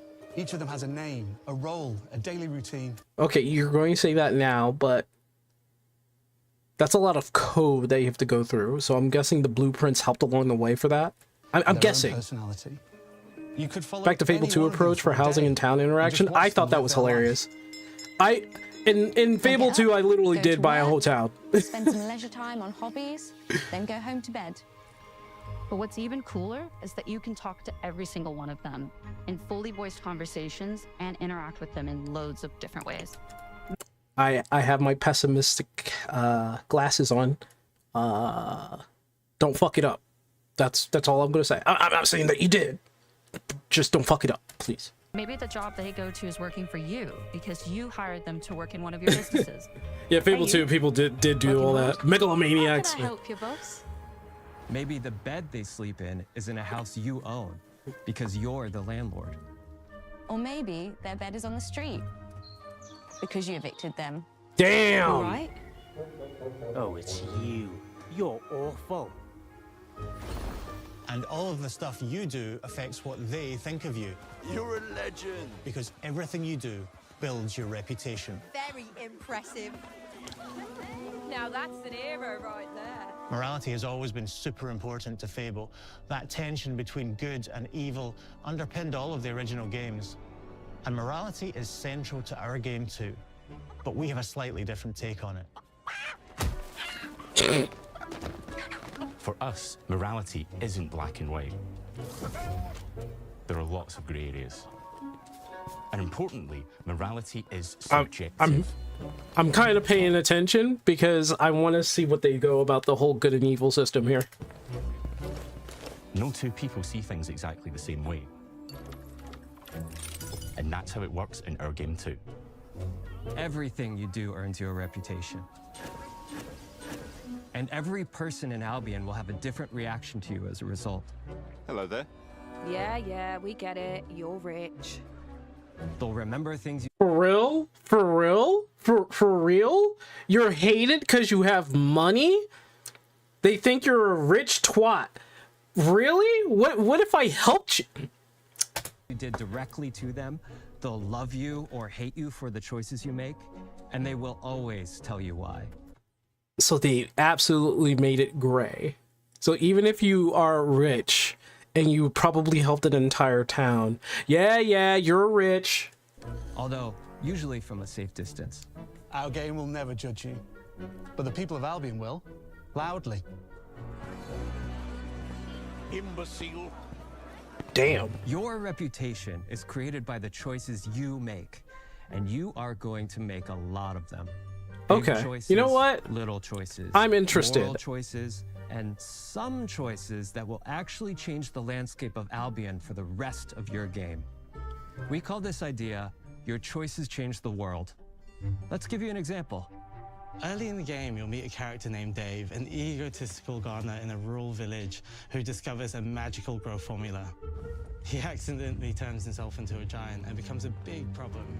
It'll be your job to deal with him, and ultimately it will be your choice whether to kill him or to spare him. If you kill him, his giant corpse will lie on the farmland just outside of town for the rest of the game. And that is going to affect house prices. Damn. It will also affect what a lot of the villagers think about you. Especially Dave's sister. In Fable, the choices you make will define you. What does being a hero mean to you? How is it the freaking the title art here? How the woman right there from her side profile looks pretty good, but then you use the example. I'm just saying they could have used a better looking woman in their trailers.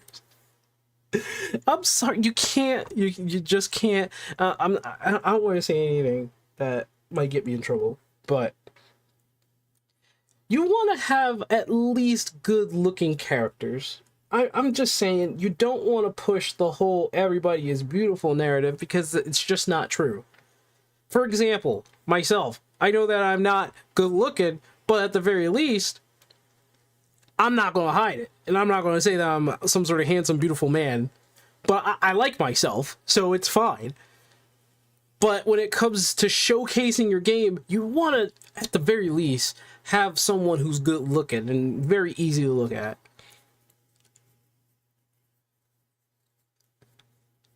It looks focus group safe.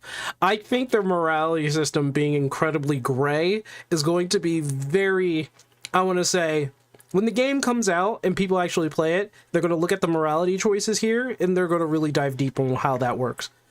I'm a little pessimistic for this gray morality system. Guessing is probably one of the presets, probably. But they showcased her as like the iconic face of the game. They've typically involved sports cars, but this is a passion project for all of us. You miss KOTOR? Every member Aren't they coming out with a new Knights of the Old Republic game? of this team, which we've built from scratch, has two key things in common: a deep love for the franchise. I gotta learn Blueprint. I really do. To bring it back. We're making this Fable's using Blueprint. It's crazy. But also to introduce Fable to gamers who've never played the series before. It's been great to finally tell you a little about the game we're making. There'll be much more to share as we. We'll see. Yeah, we'll see about the morality system. To tell you today that Fable is coming to Xbox, PC, and PlayStation in autumn 2026. In autumn. From all of us here. Thanks Sorry, for watching. but okay, I get it. They have like a year to do the finishing touches. That's the end, by the way, I believe. Yeah, this is the end. I'll be honest with you.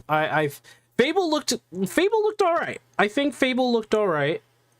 I will say my favorites out of all this is probably Beast of Reincarnation. Like in order, it's like Beast of Reincarnation, Kiln, Forza, then Fable.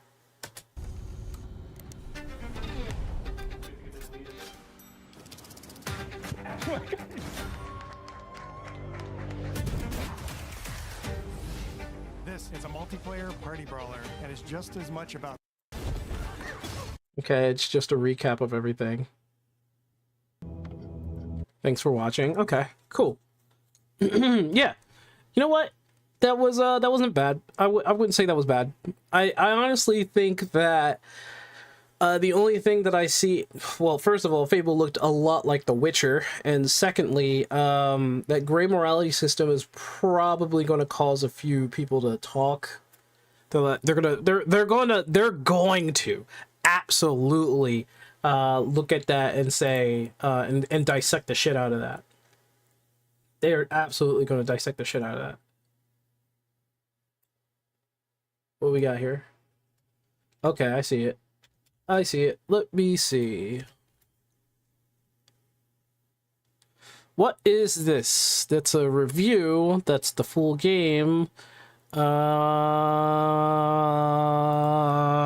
they have something like a trailer, let's look at the trailer. Well, right off the bat, I see what they're doing with this. What am I looking at? Anime Metro. All right. Okay. All right. I'm following you, Solus. Okay. What?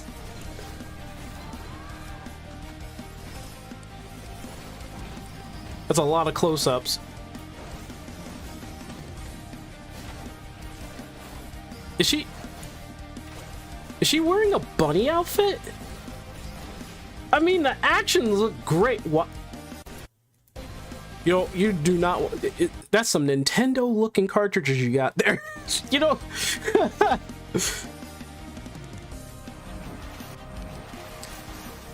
I mean, you could still play the game without the whole like, "Yep, I'm definitely doing it for the anime girls." It looks like it's competently made. Like, I don't give a shit what the characters you play as look like, to be honest. Case in point, I'm gonna show you a game that I actually bought recently. Yeah, it's competently made.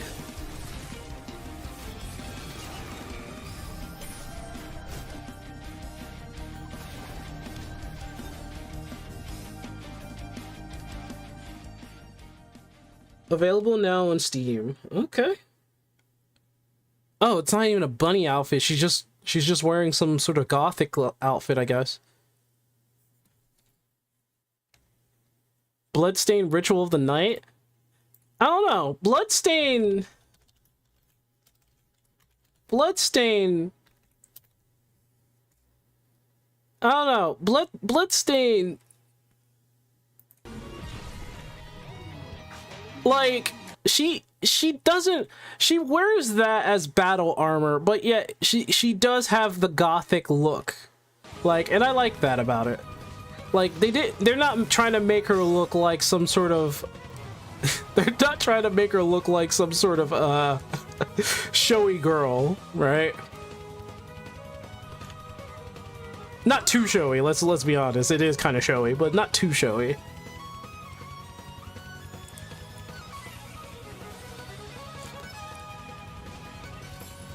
Like, you gotta admit that part of the reason why anybody would buy anything that has, like, you know, anime girls in it is because they want to look at the anime girls, right?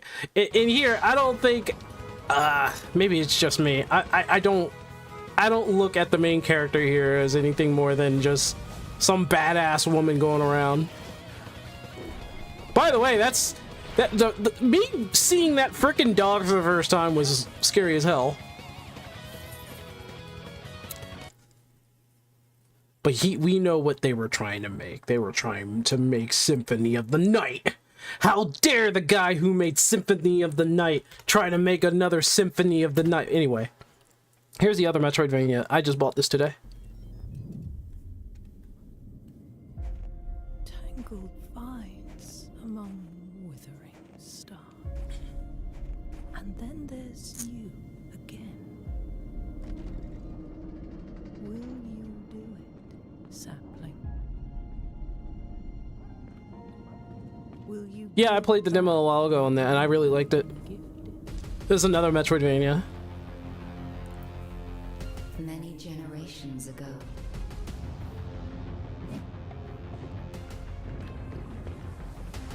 a promise was made.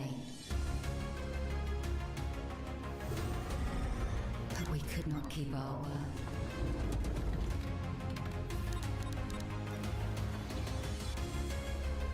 And now,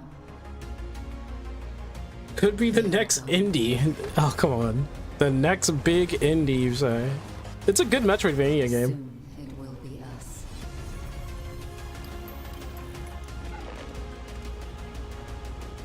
Has its own art style, as you can see.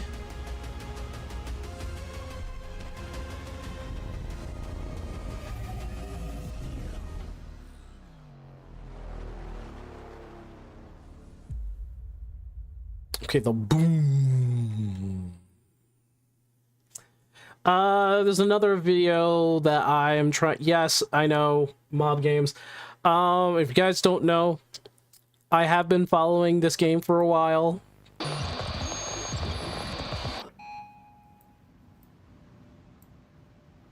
What is your name? What is your experiment number? Can you tell me who you are?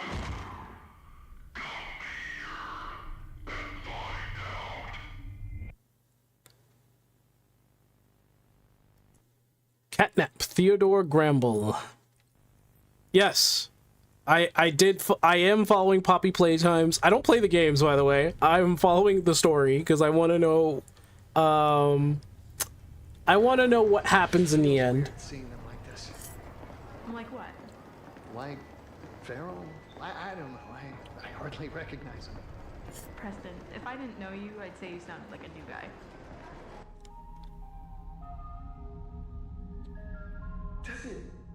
Does it ever bother you the way they act after we...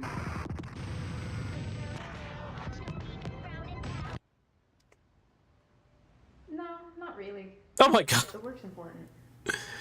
They actually put in.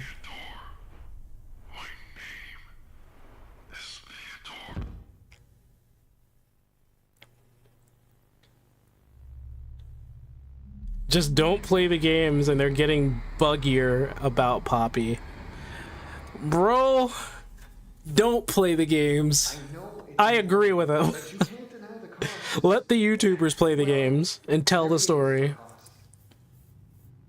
You just can't dwell on it. The trick is to stay focused. Besides, if Grace's treatment plan here works, 1188 won't be feral for long. What is your name? What is... yes, your name, please.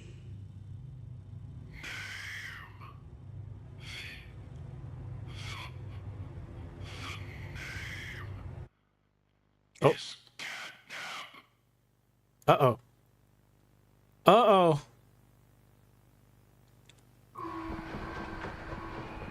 Well, I mean, they did... Oh.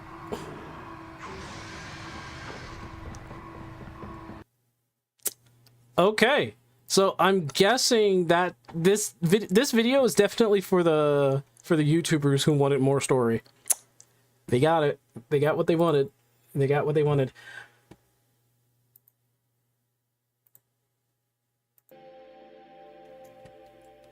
All right. So we watched the Xbox Direct. Again, I think the best one for me was Beast of Reincarnation. None of the games looked bad in their showcase because it was directly from the devs. In my opinion. I'm guessing a lot of people have some opinionated statements.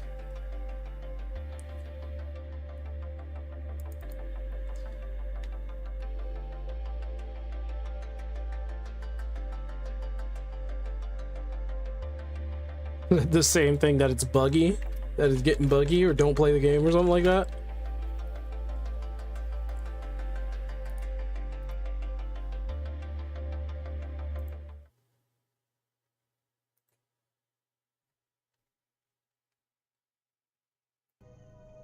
All right,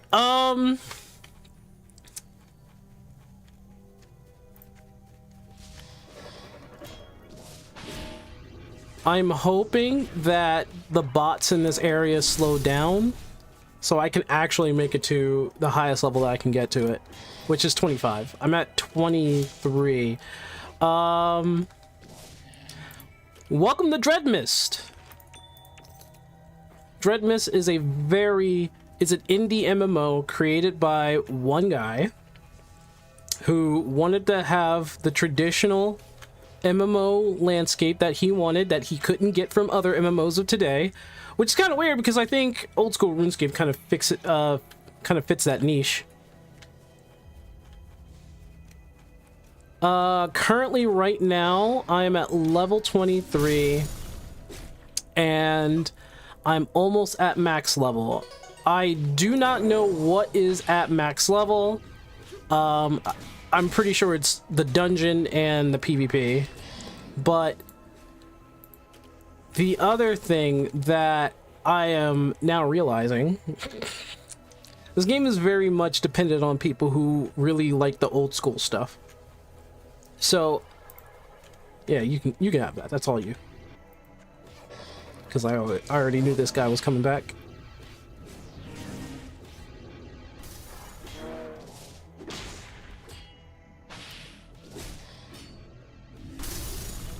He was just one hit away, too.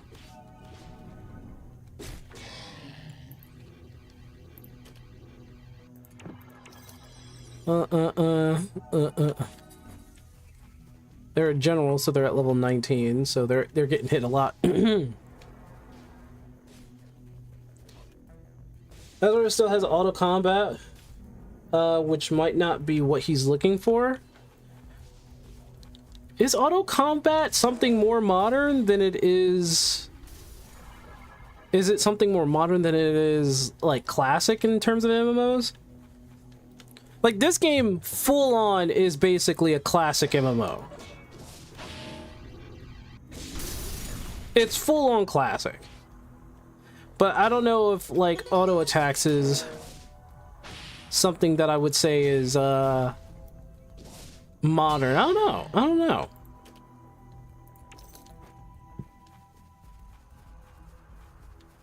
It's just that OSRS doesn't have abilities, which seems to be what he wants. Yeah, like a whole like hotbar of abilities. Yeah, OSRS doesn't have that. But it does have OSRS has like, you know, special abilities in terms of like what weapon you do have. So we know that that's a thing. 68 plus I don't even listen, look at how many experience points I have that I could just add to myself and I'm just not using because I don't. Haha, I win. I feel bad for that field marshal.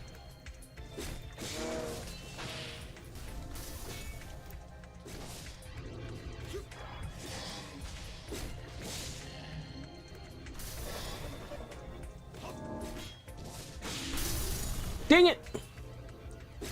Change the screen. Oh, wait, is it not on, I have to do that, you're right. I thought it was on Dreadmyst. If it's not on Dreadmyst, I have to change it. Yeah, you're right, you're right. Still Hightail? Fuck me.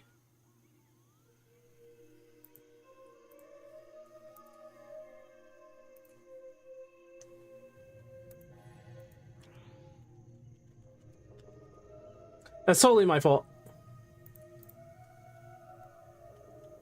Thanks for the reminder, by the way. Wait, hold on. Dropped another game in the Discord made by 2 people. Hold on, let me beat this. Let me beat this food here, this walking food. I have to beat up Minotaurs till I'm level 25.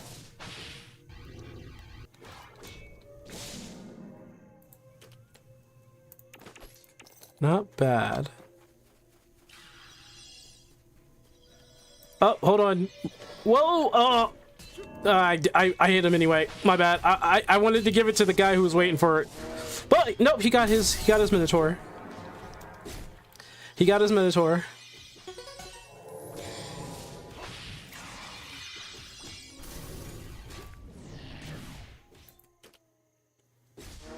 Its home is 100. That's fine. I guess I can sell that. You just told me to update the game. You know what? I'm still not used to it. Okay, don't blame me. Okay, let me take a look.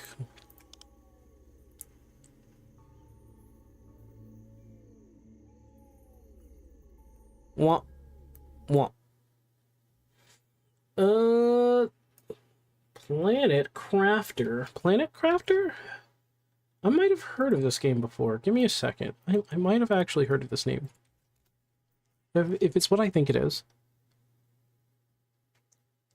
Okay, so it launched a year ago.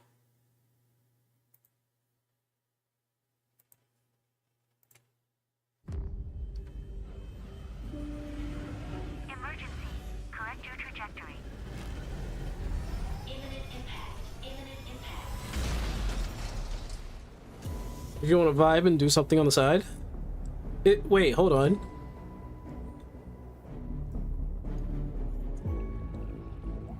It's just looking very No Man's Sky-ish here. It's definitely indie looking. Oh yeah. I'm just getting that. It's like, it's not Subnautica, obviously, but I'm getting that kind of feel from it.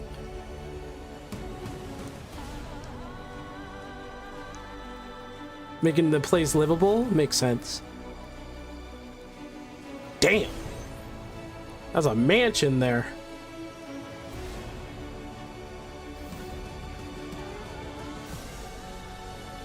Damn. Multiplayer, I see you. I see you. Animals, I see it. I see it.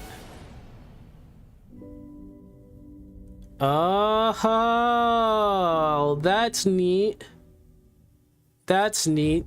Oops, sorry, I didn't mean to do that again. Okay, that's neat. You can terraform the solar system. That's a lot. That's a lot.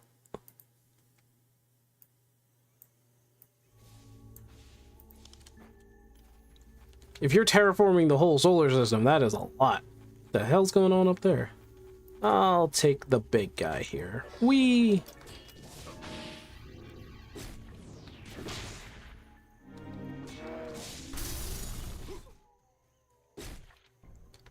Not enough? You need to terraform the whole entire universe, Cherry?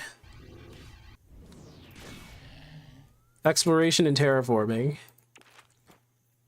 Let me see. Do I need... That's 5. I'll use one of those. I'll use one of those.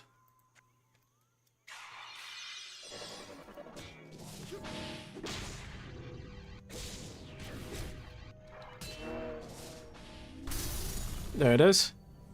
There's the crash. Bro, I'm not struggling. Thanks. Bro, I'm not struggling. Thanks, though. I think there might be a team. Oh, he crashed me. It's a good chill vibey game. I honestly still need to play No Man's Sky. Can I sell that? I can.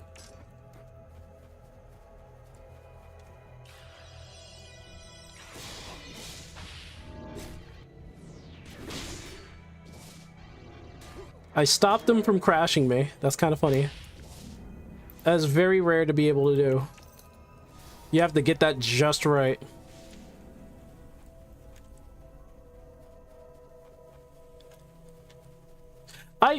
I've heard and seen the progress of No Man's Sky. I will be honest with you. I am very curious about it. I don't know why I have not tried to play it.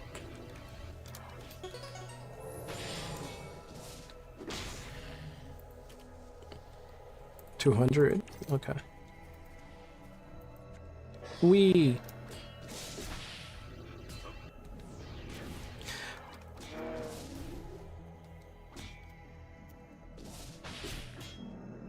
There we go.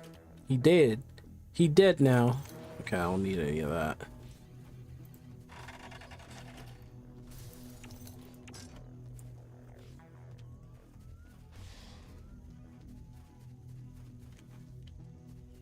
No Man's Sky seems like another endless game that you can go through.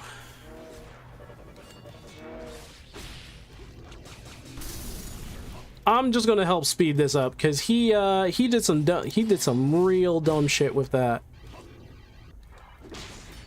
I'm not gonna get an experience it from this because the guy already tagged it. Oh, I did get experience. Oh, oh, okay.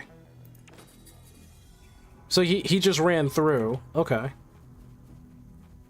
He just ran through. Yeah, that's all you, buddy. It's all you.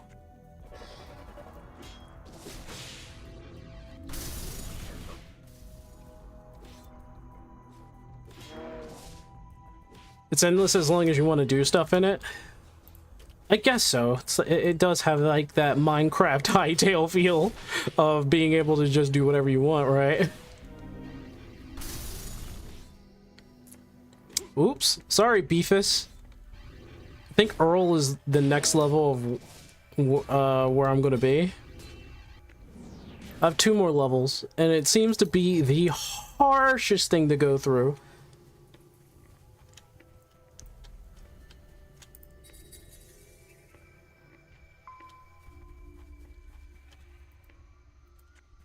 Whee! He crashed me already. Damn it! Gosh darn it! Take that, stun for like 1.6 seconds. Oh, he's dead. He didn't give me anything. I think I found a godly item too. I think it's in my inventory the last time I played. For those of you who don't know, this also has like an item rating system. So godly, like radiant, is part of that system. And I think it's somewhere. Oh, and I'm full. One of these things has to be. There it is. I'm gonna keep that. It's a shield, and it. Oh, you know what? That works out for me. My abilities works off of courage and intelligence. Or my magic works off of courage and intelligence. I don't know if it stacks, though. I should really look into that. But godly is the highest tier you can have an item.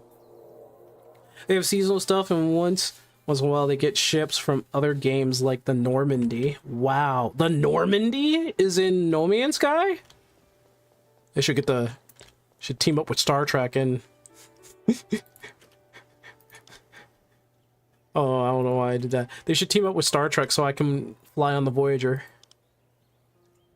Just saying.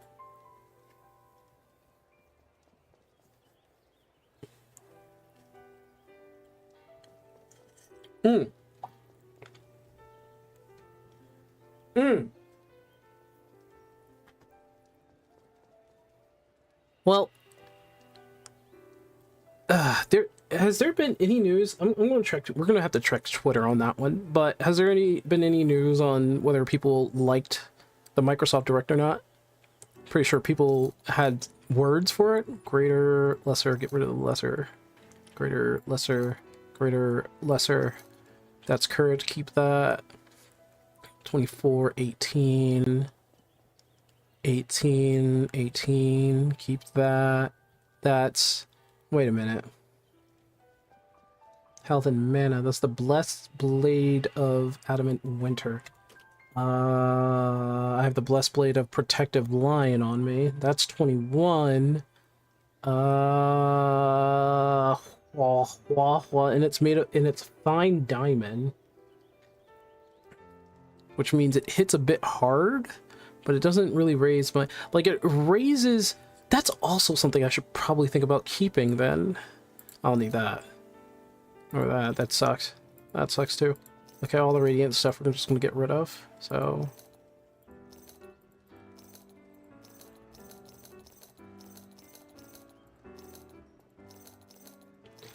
My stock. I really need to put stuff in my bank at this point. Oh, yeah, get rid of the agility. I don't need agility. I don't use agility. I also don't use willpower. I should put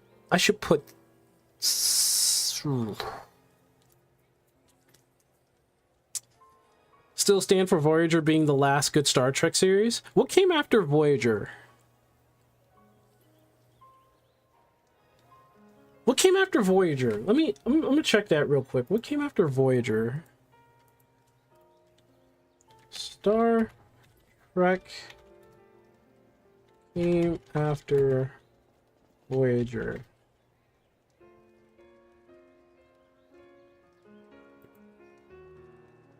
So Voyager came out in 1995 and 2001, and then the Next Generation was... Wait, what?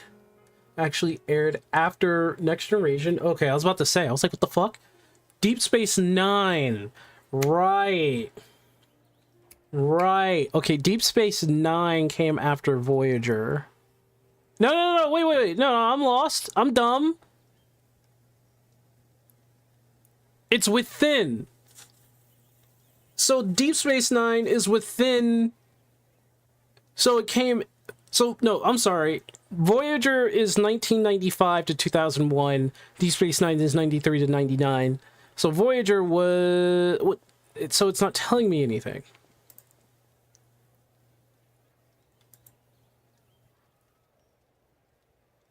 Yeah. They're the same time. That's my mistake. So Deep Space Nine and Voyager came out practically at the same time. Because Voyager, I think Voyager was, this is when I was a kid, so it's like, that was when I was really into Star Trek. I watched The Next Generation in Deep Space Nine. And Voyager was like the last one that I watched. I'm not sure. Let me just get the list of... Let me just get the list here. Timeline for Star Trek. So... Deep Space Nine, Voyager. So, Star Dates, Enterprise, Strange New World, the original series, The Next Generation, Picard, original timeline, film, major events. The hell? So Enterprise, Strange New World, the original series. Was it Picard? There's Discovery. So Voyager, Discovery. Enterprise. Okay, let me see. This is the freaking timeline. Before the universe, 3 billion years later. Next Generation, what? Okay, I guess that's the freaking timeline.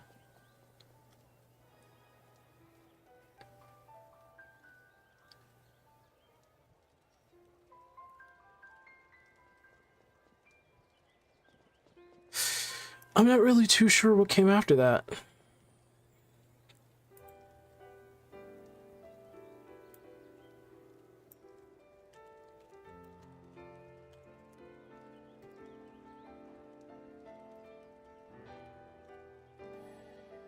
Original series, the animated series. Okay, I don't think I ever watched the animated series. The Next Generation, Deep Space Nine, Voyager, Enterprise. So it was Enterprise. Then there was Discovery, Short Treks, Picard. Discovery? Why do I not remember Discovery? Was Discovery good? I didn't start watching Star Trek until Picard, and that one was like... That's when it killed me. Now Starfleet is out, and that already killed me.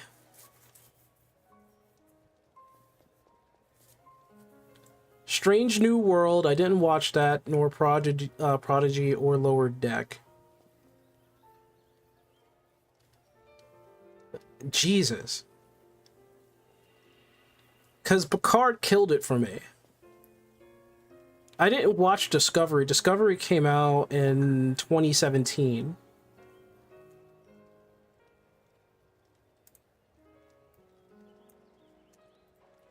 You know what? I'm gonna look this one up. If it allows me. If it allows me. Oh! That's why I didn't watch it. I was absolutely too afraid of it. Does Critical Drinker have something on it? Star Trek Discovery dies to thunderous apathy.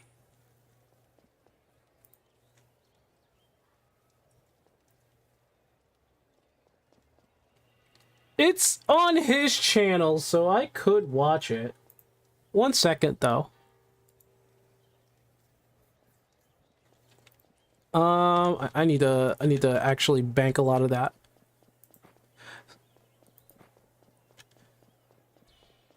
Yeah, I never watched Discovery. I kind of just maybe forgot about it. Like, Star Trek Picard killed it so bad for me. And I believe Picard came after Discovery. I don't know why I didn't watch Discovery. After Voyager, the IP was flopping between companies and modern writing. It just sank it. Sorry to sidetrack you. No. We were talking about it before. So there's... I'd like to make a deposit. I'd like to browse your goods. How the fuck? What's going on? Okay, so they updated the banker.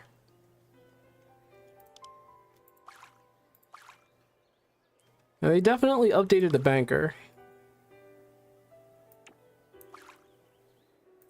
Dun, dun, dun. Dun, dun, dun, dun, dun, dun. I'm gonna put the keys away. I'm gonna put this away just as I can't put that away. I can't store that? That's... Okay, there it is. I was just clicking the wrong fucking button. I'm an idiot. Don't listen to me, guys. Get rid of willpower and agility. I'm gonna sell all that. I'm gonna keep that. I'm gonna put the sandwich and turkey away. And I gotta think about whether or not I'm gonna use the shield in this sword.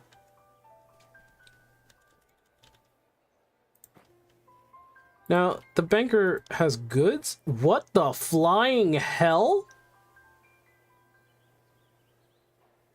A compact fortune of gleaming gold bars prized by merchants and alchemists alike, spendable at wealth or consumed in powerful transmutation rituals. Ah, I see. I see. That's...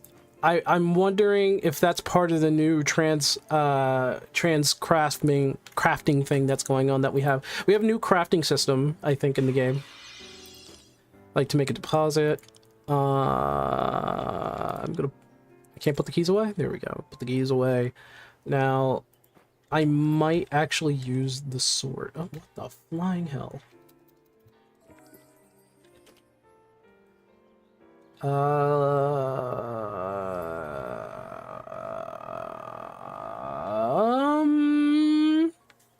What's the 137 compared to 156?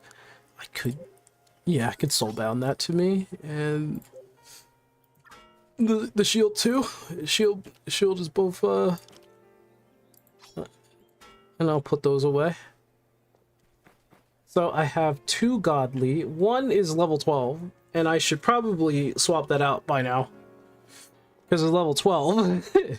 So I'm gonna go buy me a new helmet. Honestly, buy me a new helmet and probably a necklace. Because everything else has like... no, hold on. I would need new ring. No, I don't need to change the belt yet. Don't need to change that out yet. Don't need to change that out yet, but I do need to buy a new helmet. It's godly, but it's now out of date. Agility and what? Agility and courage? Where is mine? Strength and agility? Y'all don't have courage? Agility and courage. Strength and courage. Agility and courage. The hell's going on here? Ugh. I feel bad. Did you hear about the next update on Hytale? I did.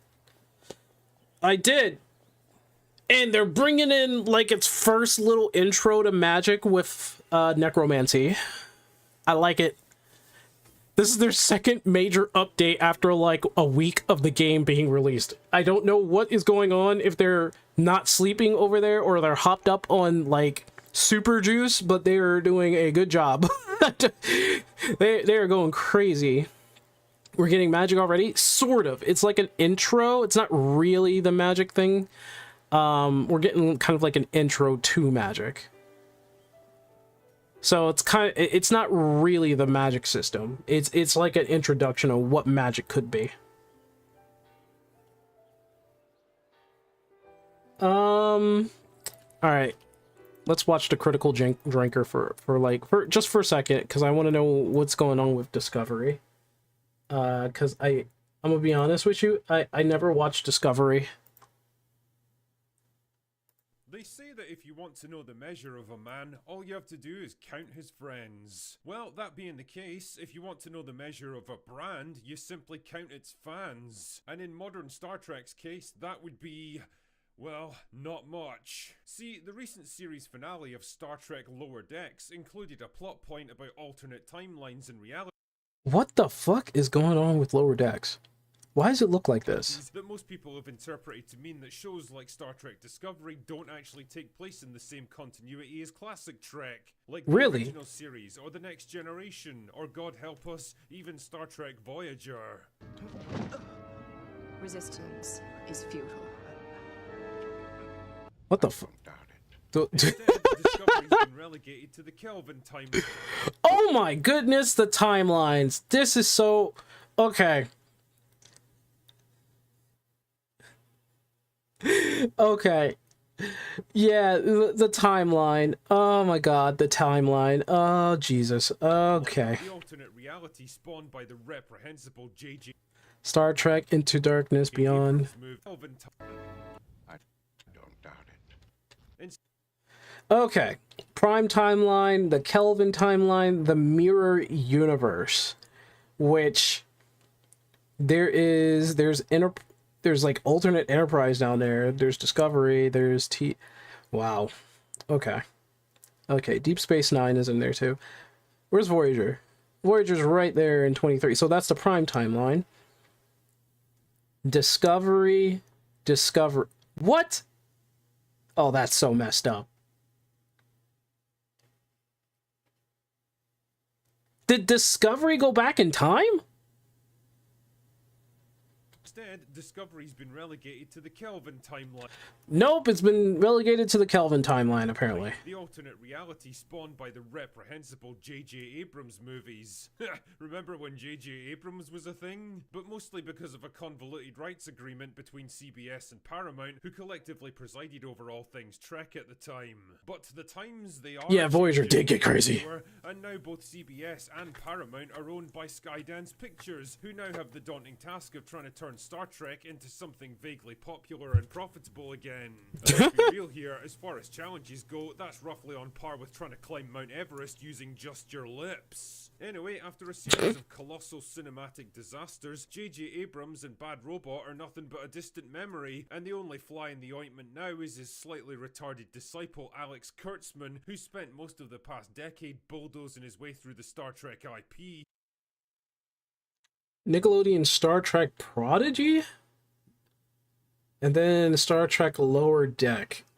Lower Deck looks unappealing. Somehow, some way. And Prodigy look like they destroyed Voyager for me. I don't know.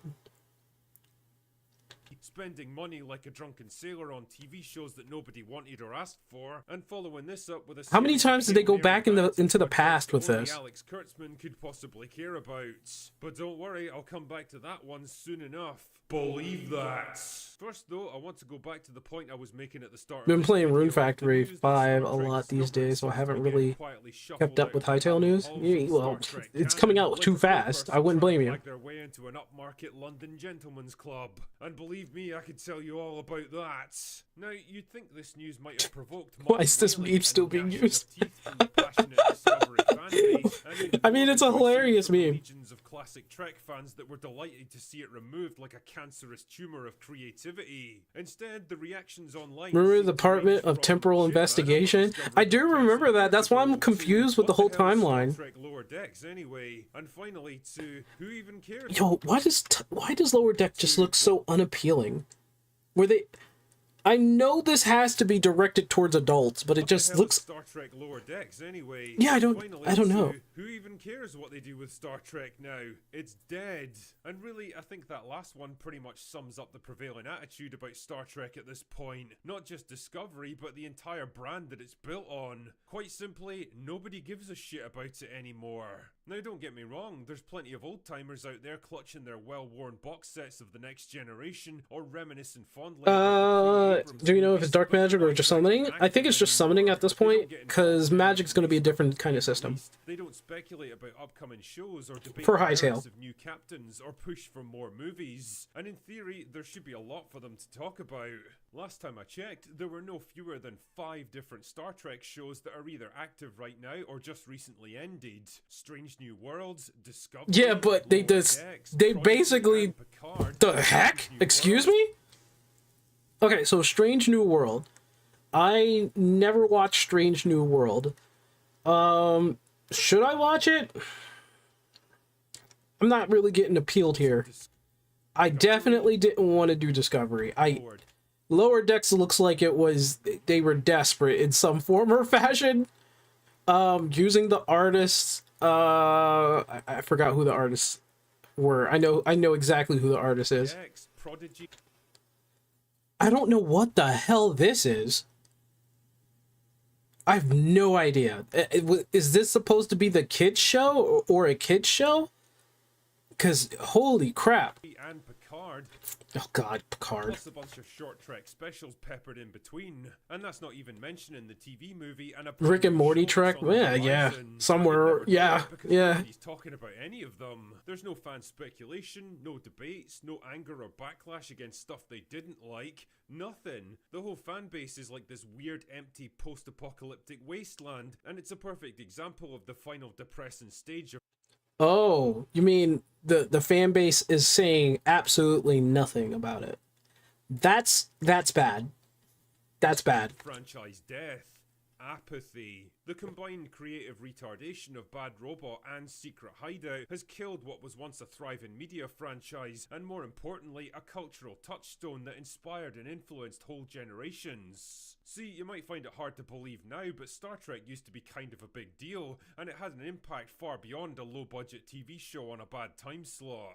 Like, how many times have you heard someone say, "Beam me up, Scotty," or "Warp speed," or "Phasers on stun"? How many women and people of colour were inspired to get into STEM careers because of characters like Uhura, or Geordie LaForge, or Captain Sisko? How many people became engineers because they identified with Scotty, or doctors because they looked up to McCoy, or leaders because Kirk was their childhood hero? Hey! Random dude on the street, even people that have never watched a single minute of Star Trek, and there's a good chance they'll still know about Captain Kirk, or Mr. Spock, or the Starship Enterprise. Steve Wozniak was motivated to get into electrical engineering and eventually co-founded Apple because the science of Star Trek fascinated him. Even George Lucas admitted that Star Trek influenced his work on A New Hope. That right there is the true legacy of classic Star Trek. That's how you do it. That's how you do it with Star Trek. Here's a fun thought. How many people have seen dressing up like a character from Star Trek at any convention you've been to recently? I've seen none, to be honest. I've not seen people dress up as anybody from Star Trek. Like Star Wars, for sure, but not Star Trek. Now fast forward like to none. today and have a little think about the influence of modern Star Trek. Tell me, how many people do you think have heard of Michael Burnham, or Spore Drives, or Section 31? How many people could even name a single Star Trek show that's come out in the past 10 years? That's true. The legacy of modern Star Trek right there. Irrelevancy. Nothing but a bunch of obscure TV shows on a failed streaming service that nobody watches or even talks about.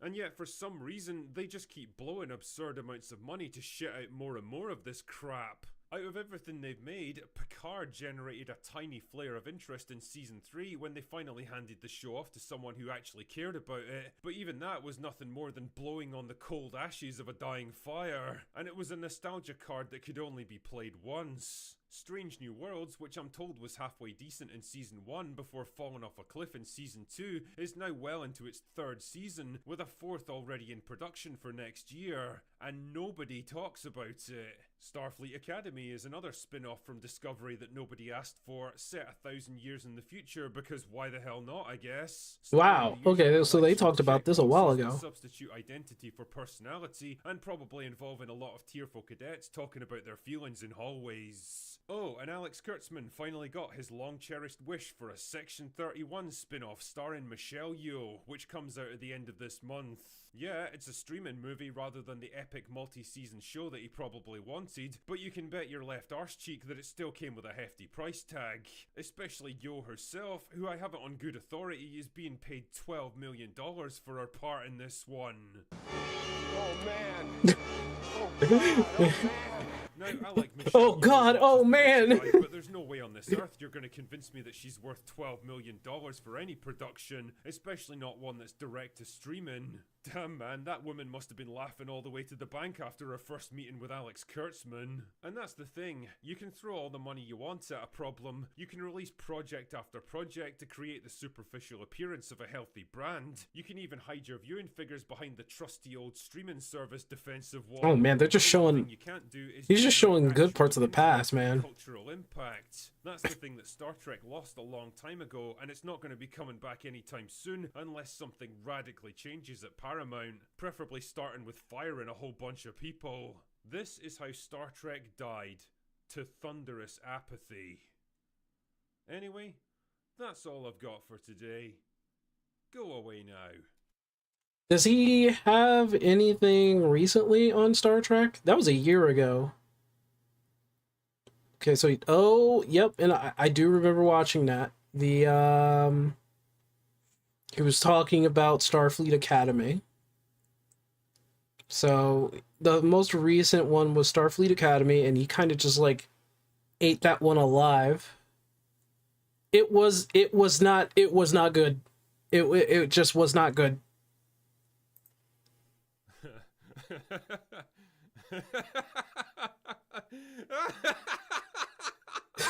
Oh man, You just laughed. The best Star Trek parody I've seen in years. Wait, what do you mean this is a real show? Oh my god! Ever watch something so hilariously, outlandishly crap that you actually have to do a double take just to make sure it's not some sophisticated trolling op? Well, such was the case with the first episode of Starfleet Academy, which I'm roughly I don't understand the hologram girl. I really don't.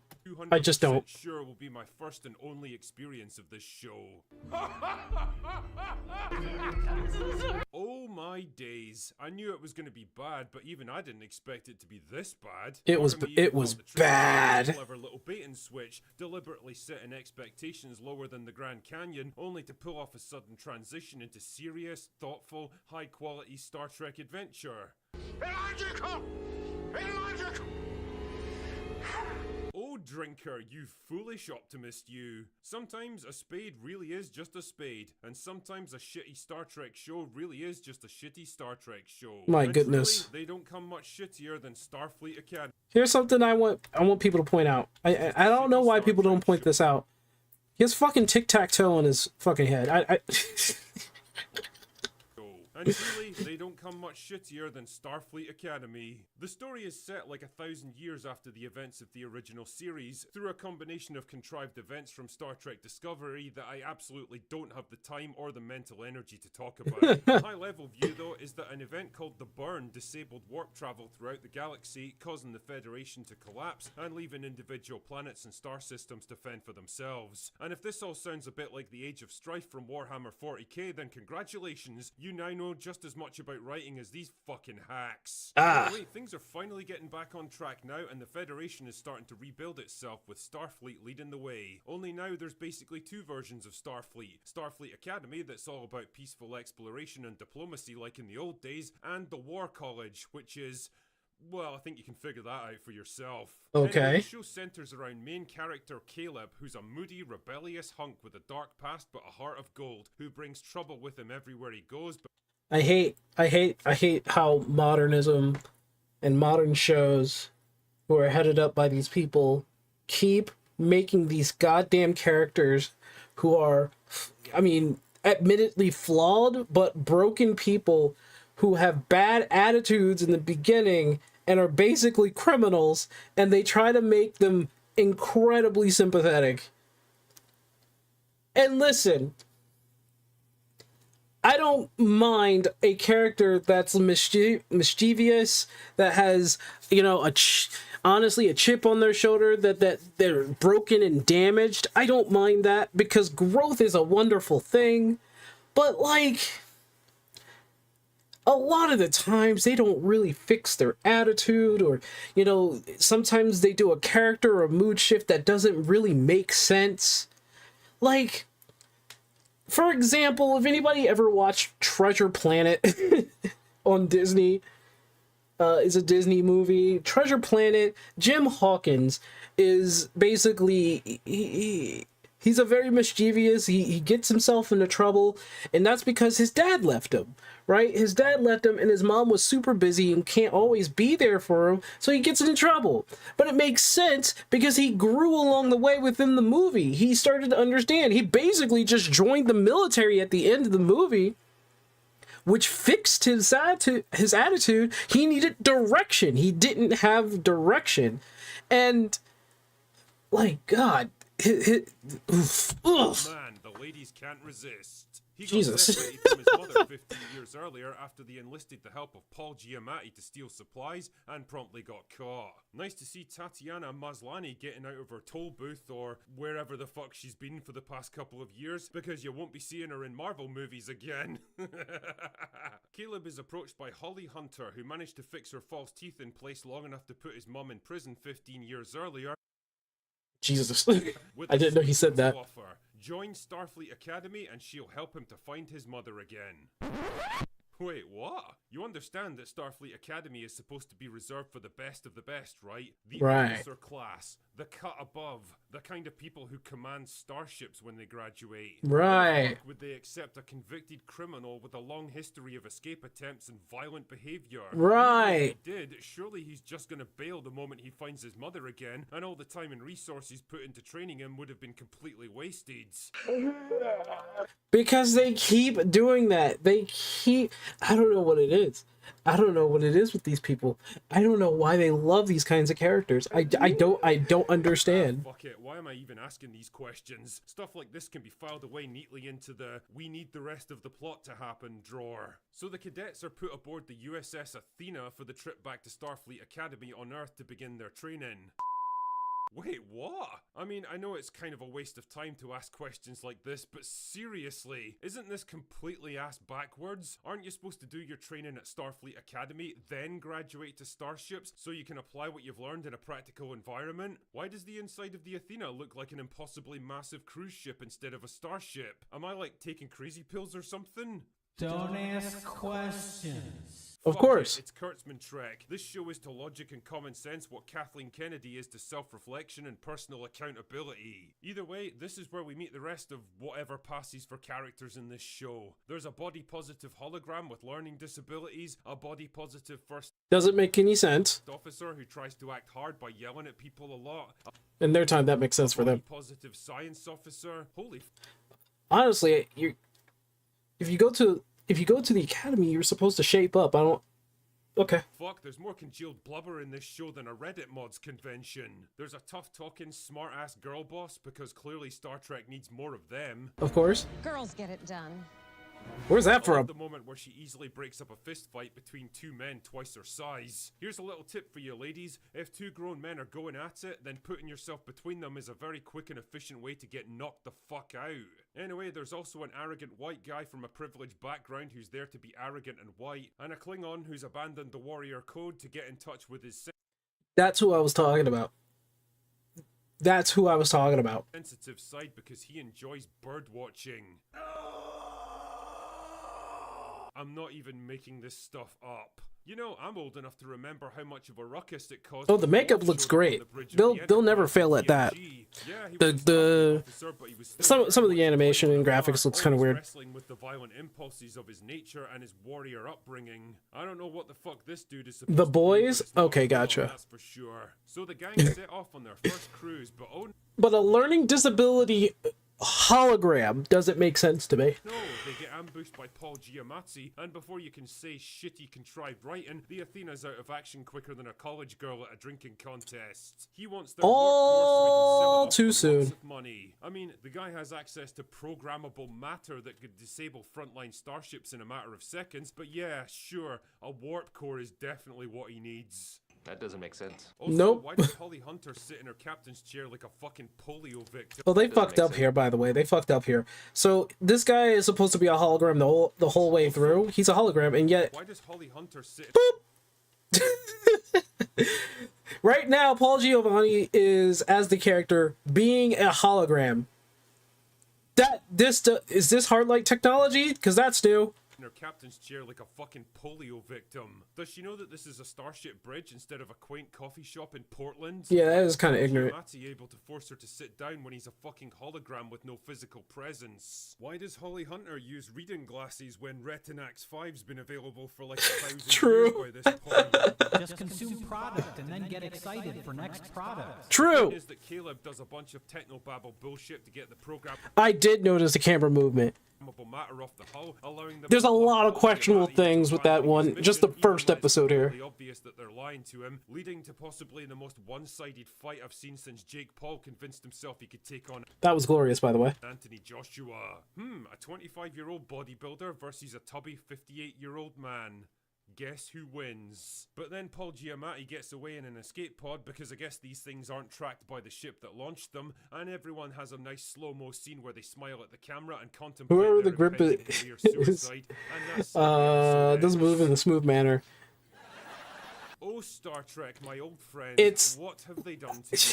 You know, It's like I said. I remember when Star Trek was a serious show made by serious people with a passion for science and technology. I and know. A desire to broaden human horizons. I know, How right? Times have changed. After the indignities of Discovery, Picard, and Strange New Worlds, I honestly thought we'd seen an end of the brain-dead, cringe-inducing, hyper-identity politics-driven garbage wearing the Star Trek brand like a skin suit, but apparently not. Is this like some kind of humiliation ritual at this point? Do they hate their own franchise? I ask because I'm genuinely trying to come up with a plausible explanation for this utter bilge. The chirpy, quippy, Ew. Sweden dialogue that undercuts every moment with even a hint of drama, the body-positive officers whose only natural enemies are treadmills, the blandly amiable characters played by soft charisma vacuum actors who tick every diversity box possible, the soulless, empty sets that somehow manage to look garishly bright and depressingly dim at the same time. All of the tedious tropes of modern Star Trek are dialed up to 11 and shoved into this turd of a show. And the question I keep asking myself is,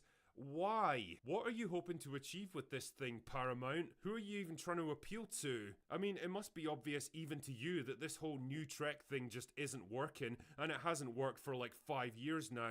You're like a gambler that's lost everything and owes a small fortune to a loan shark that's got leg breakers on speed dial, convinced he can somehow turn it all around with one more spin of the wheel. Well, you can't, and the viewing figures reflect that. The first episode was released for free on YouTube, and even then, it was beaten in live viewers by a plastic action figure sitting in a chair.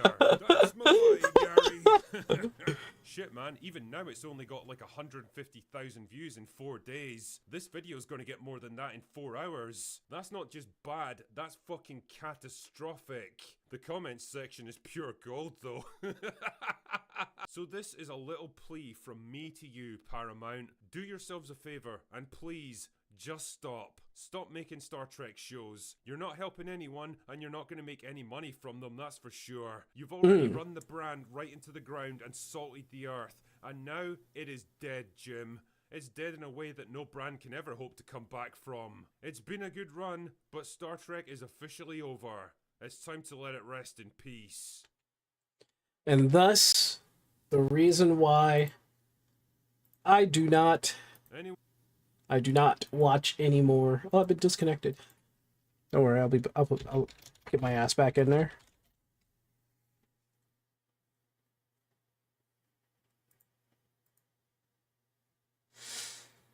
And thus, I have not, in any kind of way, been watching any Star Trek. And if Starfleet Academy has proven anything, it's that I made the right, I guess I made the right choice in just not watching it, you know?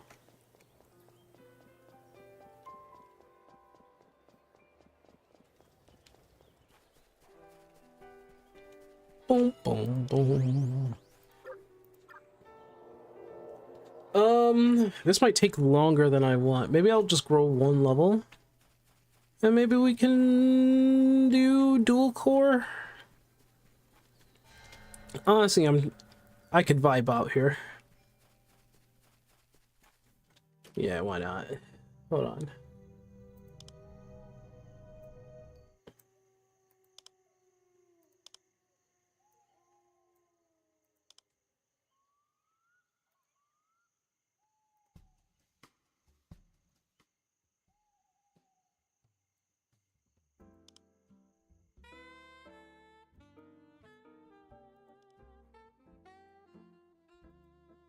We're gonna vibe out a little bit. Anyway, yeah, Star Trek's ruined.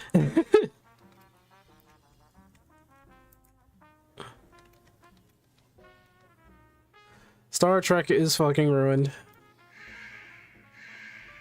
Hey, what's up, Yui?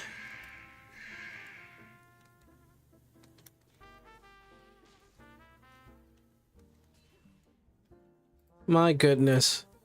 I remember when Star Trek was the show when I was a kid. I used to watch like I said, I was a Voyager baby. Cause that's around the time where I was watching Star Trek. Like, I believe The Next Generation was probably the first one the first Star Trek that I watched, right? But like even after that, my dad got me into Star Trek with The Next Generation. I think he started, he might have started earlier, obviously. He's old. But Voyager was my favorite, even though Voyager had awkward moments.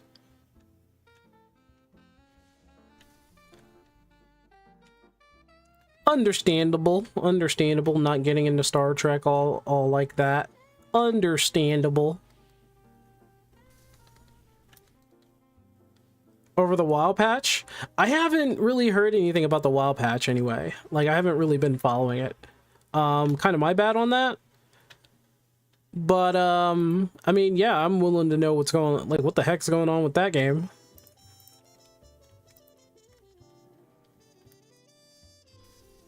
Oh, I got crashed already. Fuck.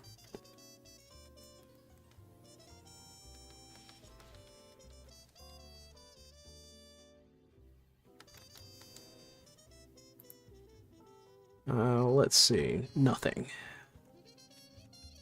Nothing. Na, na, na, na, na. But you're probably are you saying that to Yui, by the way? Because Yui's the one who plays WoW right now. He's the one, him and Toddy are the ones who play WoW. Who are playing WoW.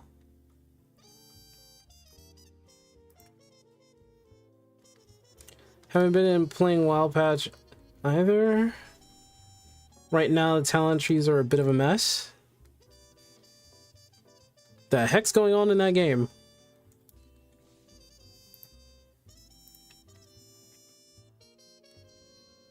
The heck is going on in that game? And while I'm playing, I think, oh no, he just died, so I knew it. I knew it.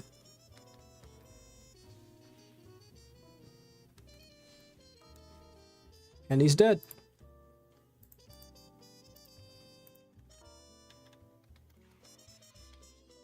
Answer me. Say I fuck Islam. What the heck is going on with this guy? Say it! What the fuck is going on with this guy? Is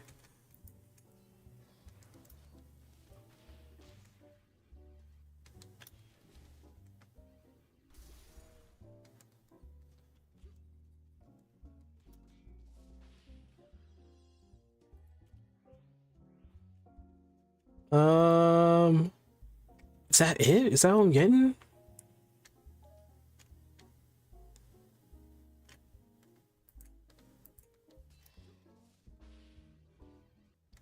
It's a weirdo here, man. At least for Furry Warrior it is. Furry Warrior. Oh, you mean the... what was it? What was their names again? Furry Warriors. Yeah, little fox creatures. Yabba dabba! I might want to go after the lesser wyverns, man. Fury! Oh, yeah. Sorry. Wow, that dyslexia really hit hard, didn't it?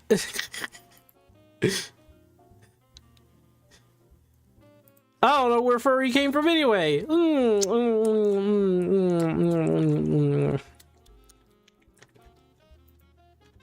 Damn it. I wanted that.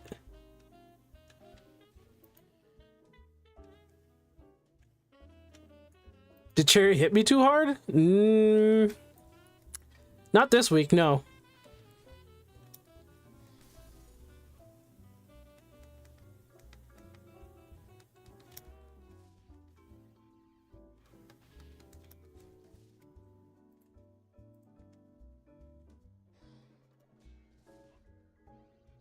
Not this week.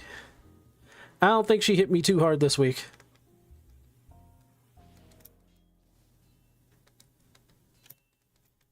The fuck? Where's he going?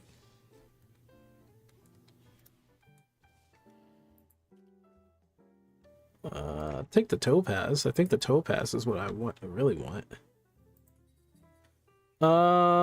It's down at 5%. Okay, I need to go fix my equipment.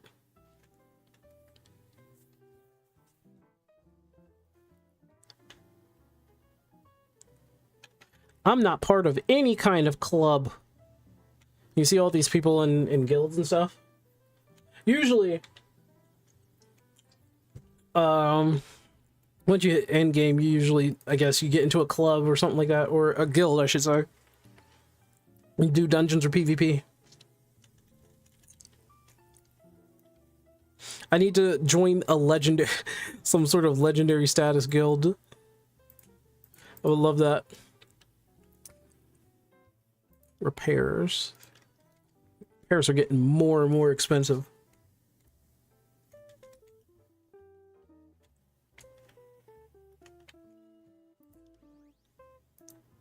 What could possibly be going on in World of Warcraft right now, though? Has there been any changes? Anything happening? Anything new going in World of Warcraft while I'm playing another MMO? How about I level up and see what's going on? I'll level up first, and then we'll, figure that out. There's so many people playing right now. Holy crap, dude.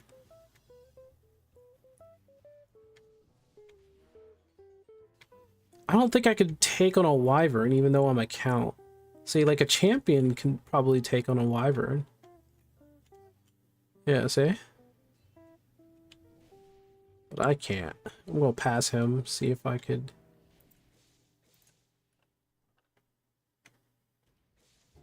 Nice.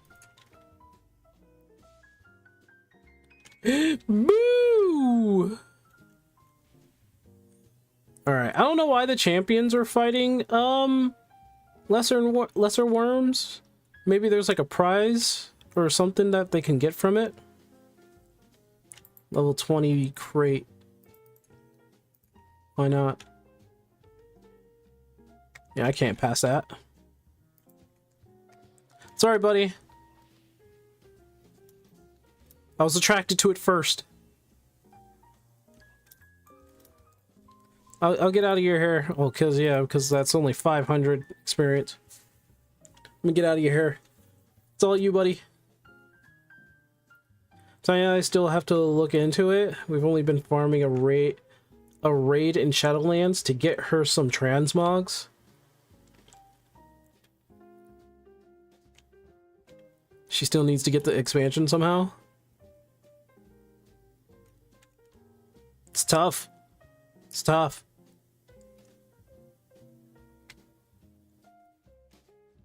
I'm sure you'll find a way. I'm sure you'll find a way. Horn Beast! Mine!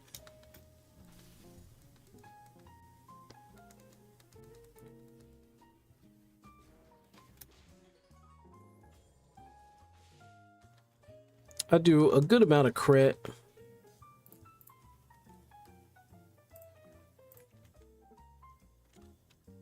Oh, there's like a treasure trove back here. Those will respawn sooner or later.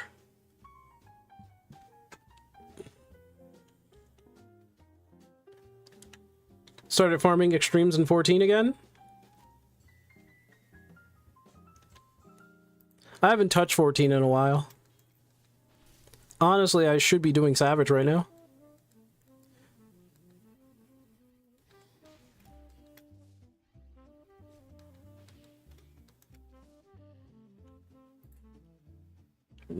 Greater? Neat. Steam Deck should come in handy. I don't know whether or not, if like a Steam Deck is, like, I don't know if it's worth actually buying. For me at the very, because it's not like I'm actually going to be playing Steam games on the run or anything like that.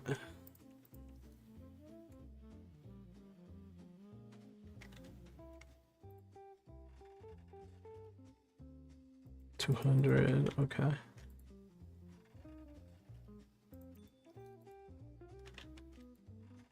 This was not looted. A shiv.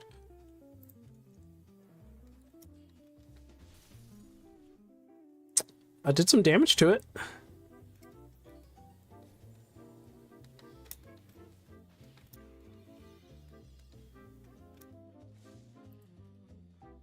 Nothing. At least for people that want portable options. Yeah, see, like, when I'm on the go, when, like, whether I'm on the transportation or anything like that, I don't really find myself pulling out, like, my Switch or anything like that. I usually just relax and listen to music. It's like all the shaking and movement, I guess, is what disrupts me, and I don't get car sick or anything like that.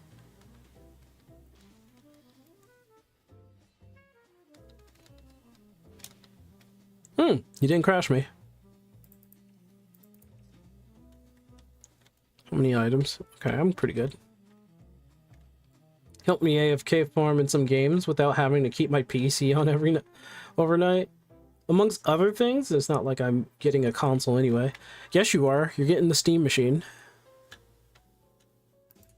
Don't believe me? Mark my words. Haha!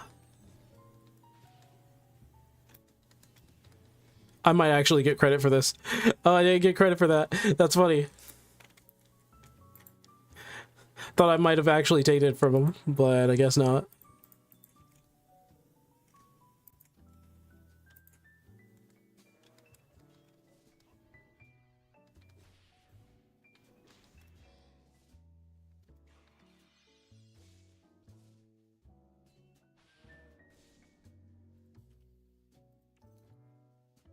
Oh.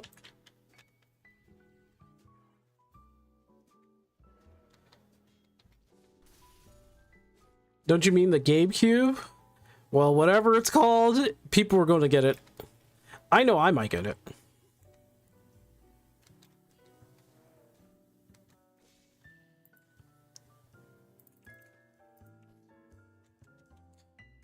Like, I'll probably get it for the sole purpose of, for Steam, just to be easier to access.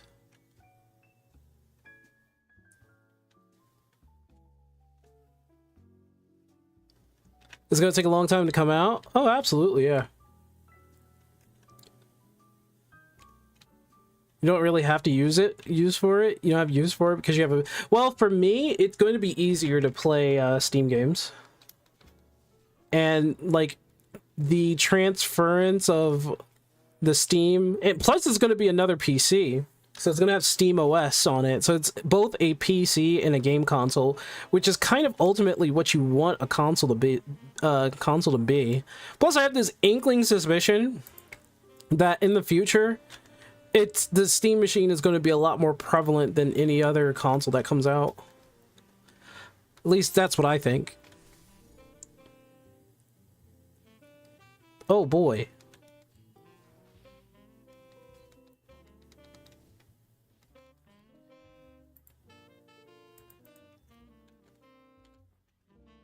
I got 4 more spots.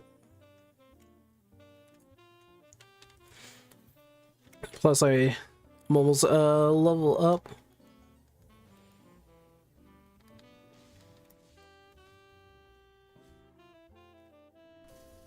Aha! I put on my defenses. I forgot I can pull up my shield to block more. 19, not bad. Not the bad.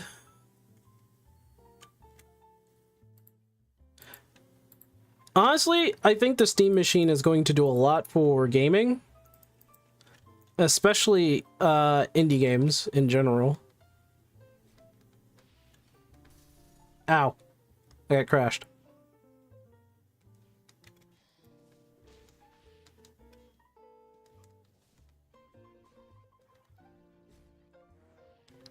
Take that. Let me get this one last guy.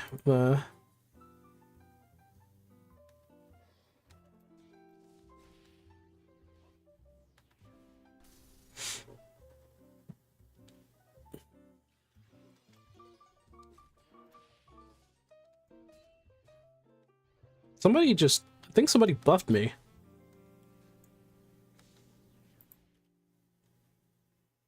Willpower. I think that's it. Yep. Calculated that correctly. Microsoft isn't going to pick up the slack, then yeah, Steam Machine could dethrone PC gaming. More and more people have been resenting Windows 11. We were just talking about that too, yeah. Windows 11 is actually an absolute failure in my eyes as an OS. A lot of anti-consumer decisions made in Windows, honestly, because, you know, they're the only ones in the market that's making a viable OS that's easy to use, you know?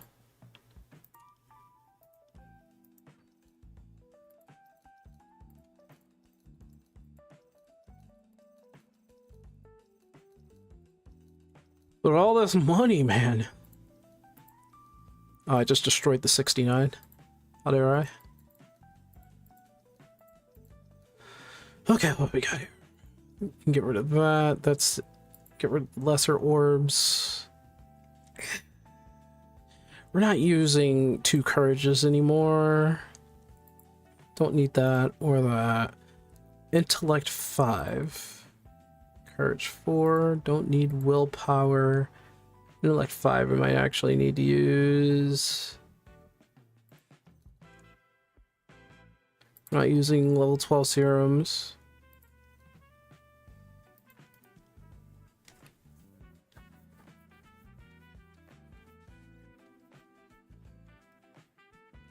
Sure, you're still on Windows 10. Refuse the upgrade. Yeah, you were talking about that earlier.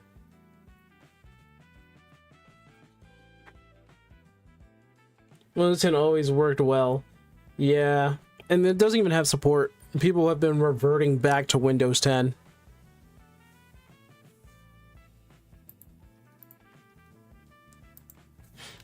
Ain't that a crazy thing? I want Steam so badly. I want Steam to just be like, "Hey guys, we put out our own OS," and then people start putting that on their computers. And they should. You know what? If they can come up with an OS that also works with every game that comes out on the PC, I will switch over. If it does not require any kind of Windows bull shenanigans, I will switch over. I promise you I would. Like, I'm trying to get fuck. Oh, okay. I'm trying to get Linux to work on my PC. And so far, that's kind of hard to do. Oh, okay.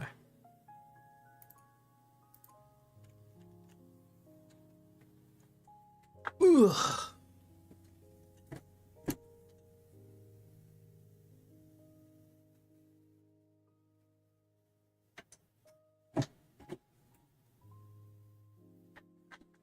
So yeah, it's kind of hard to do. I've been trying to figure out if there was like any tutorials on Linux, and it's not a problem of finding a tutorial on how to switch over to Linux. It's the fact that there are too many tutorials how to switch over to Linux.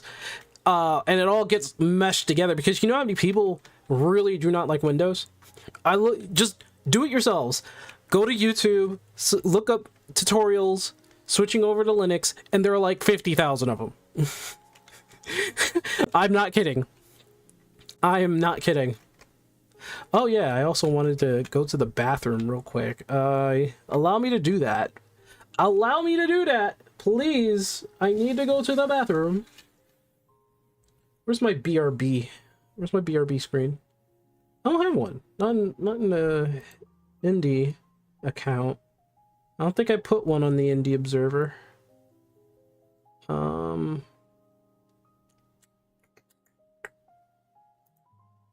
Is this it?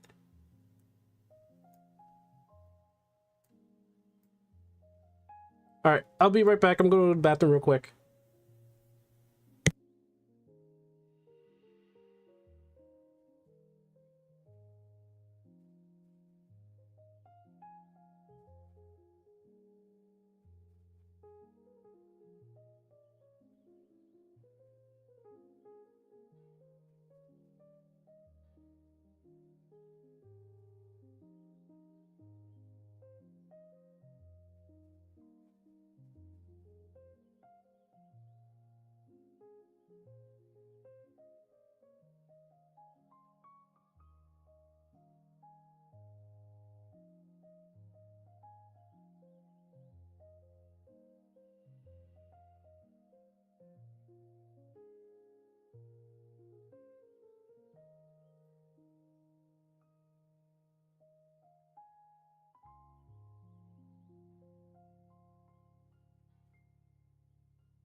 All right, I'm back.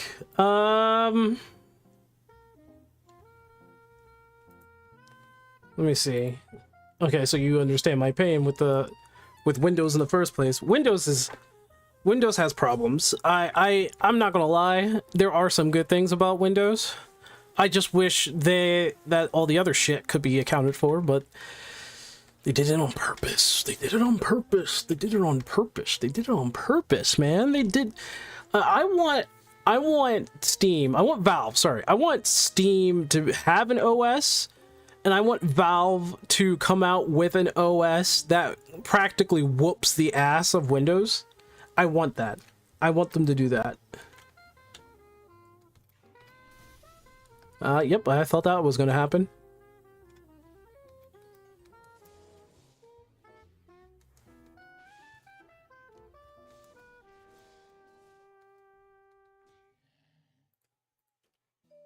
Nope. What the? I thought they killed this guy. What happened?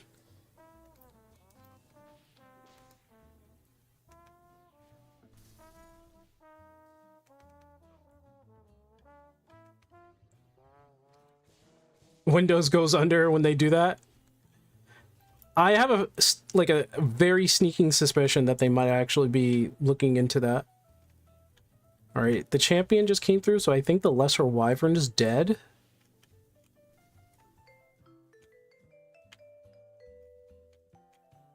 Yeah, the lesser wyvern's dead.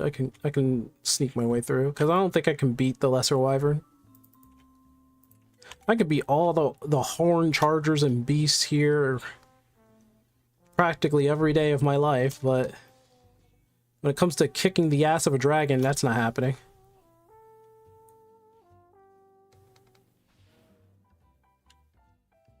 It is not new user friendly. You're absolutely right. Oof. Oof. I don't know if I can get past the lesser wyvern there. Might be a little SOL on this one. Unless I team up with like another count.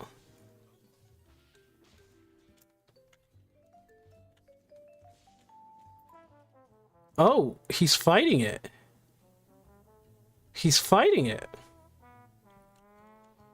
Is he alright? Oh, he's doing fine.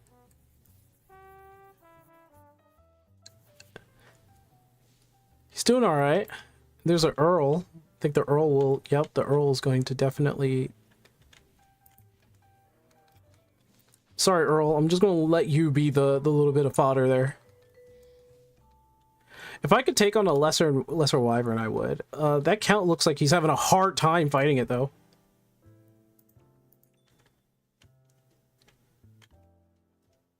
I wonder if the Earl's going to fight him. I try to at least be fair in this game.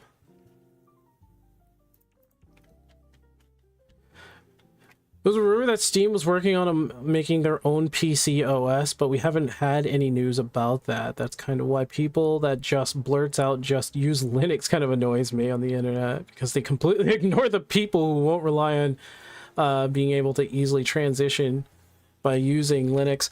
Yeah, the thing about Linux, as much as I am trying to use it, it's really hard to understand at some points. Like, there's a lot that you can use in Linux.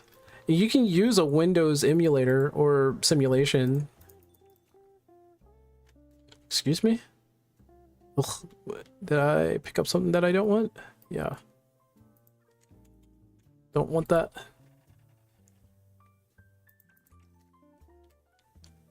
Look at that freaking thing, man. Come on, Earl, what are you doing? Fight the thing. Fight it! Oh, there's the champions. I know when I become a champion, I'll be able to fight the lesser wyvern, but that's about... Okay, so this guy's farming this area. Oh, there's some treasure. Oh, the fast horn flesh stomper. I forgot about that fucker.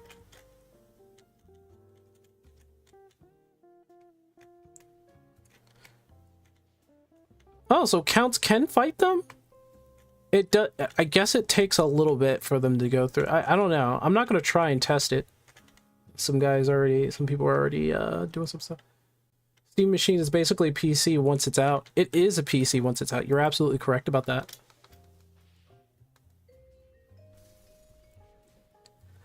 I mean, I have a lot of faith in the Steam Machine, not because it's Gabe, but because it looks like it will be something of the future for indie games just as well.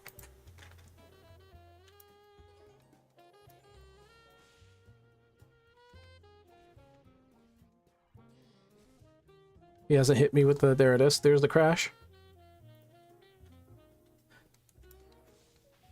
Be more PC portable? What do you mean by portable? You mean like it's supposed to... I mean, I guess you could say it is PC portable. You're right, because the Valve machine is... the Steam machine is basically a console. You could just pick it up like the lunchbox and just take it wherever you want. You're right about that. It is smaller. Yeah, it's smaller than a regular PC that you would find out in the market. Like, I'm not going to pick up my PC. You're right. You're right. My PC is a freaking tower, so... It is meant to be brought around everywhere. Yeah, you're right. There it is. I am now an Earl. I am an Earl. You can call me Earl.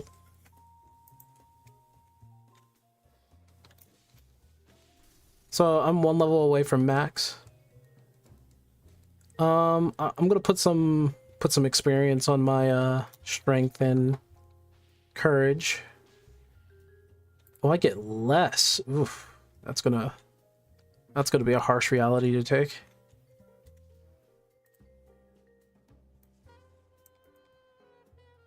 $13, 23. I have 200. I can go to 150.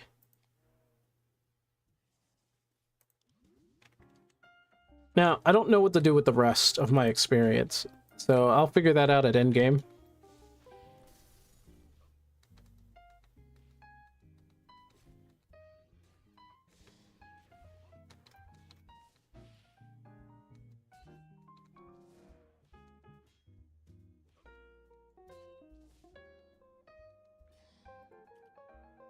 Okay.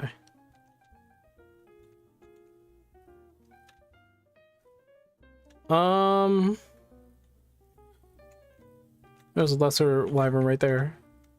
What I'm going to try and do and see if I can bolster my defenses, which I believe... Well, let me first do this, get this to 300. And get my spell crits up to 200. I think wyvern is fire. Why not? 150. For now, and then the block rate, I definitely need to get block rate up. Now, dodge rate...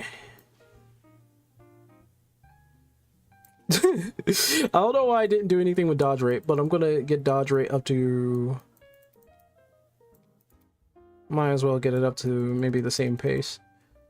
I don't need any range. And then there's skills with the sword.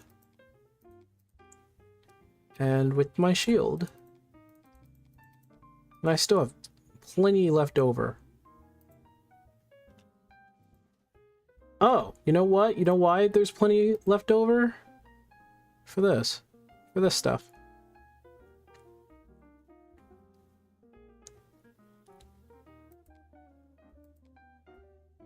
Hammer of Might 3.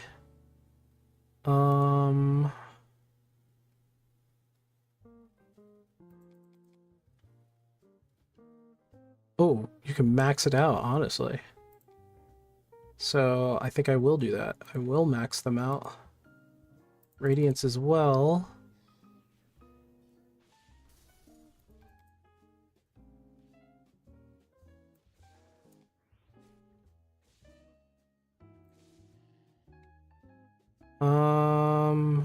Where art thou? There you go.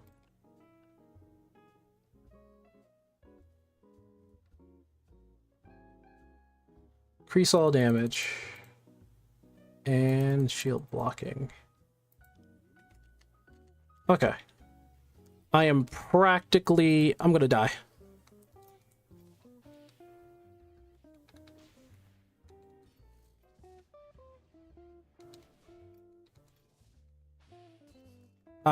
I'm not dying.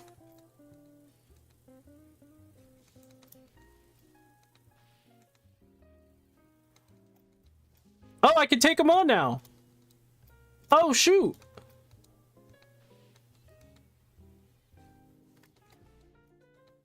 I don't even have my buffs on. I can take them on now. This is great. You know how hard these guys are? Oh my gosh. Oh my god. Oh my god. Oh my god. How did this work? What the heck? Oh my god. Like I can't use them? Oh, wait, I could probably use that. Oh my god. Oh my god. Yo. What the hell? Yo. Oh my god. Guys, remember when I said that holy is the highest tier item that you can get?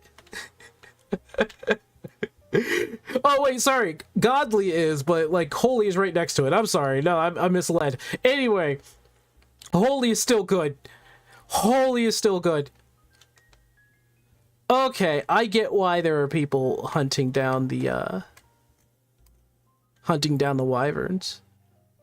I mean, now I can hunt them down, which is good.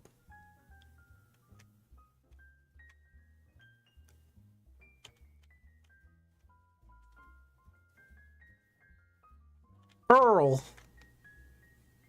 Let me just get myself the max here. Man, I wanted to fight him. I can see why they're doing that. I understand now. I understand. I'm just getting stuff to sell. I could sell that. I could sell that. I could sell that. Oh my goodness, dude. That was from one lesser dragon. Damn, 300 in experience.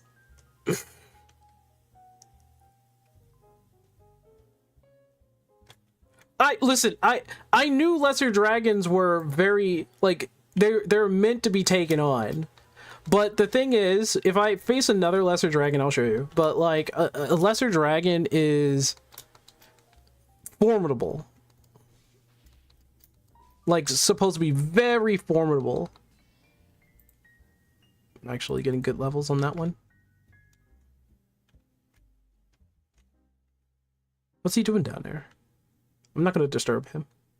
I'll let him be.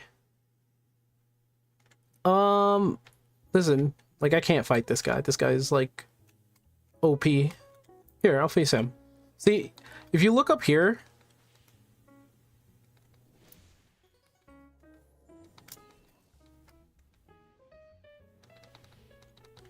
right next to when a monster has that thing next to their profile pic, it means they're tougher than the average bear. Like, much tougher than the average bear.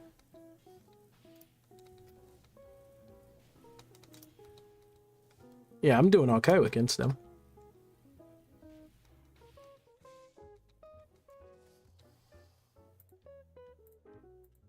I can't pick anything up. Okay, it's generally, I guess generally they drop pretty good things. Generally.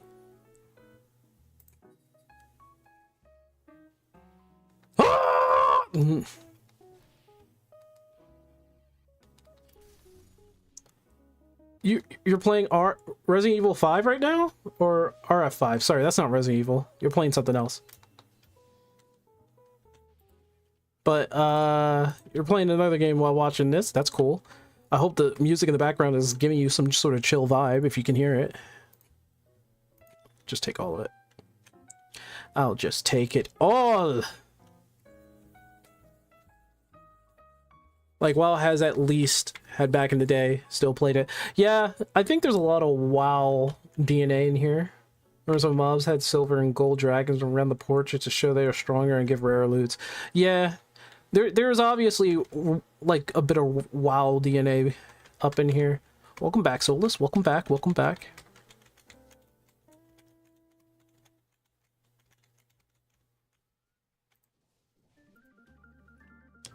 Let me open this chest and get whatever the fuck I need. Okay, I'm gonna get it. Come here!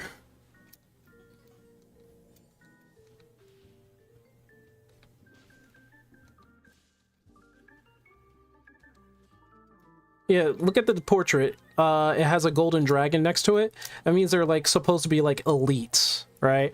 And here I am 1v1ing it. So that's why I'm trying to say it's like these guys are not easy to take care of. But somehow I'm taking care of it.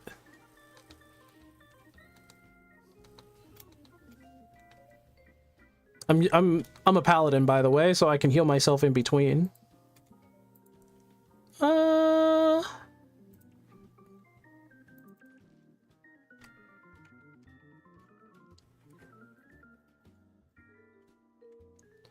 Yeah.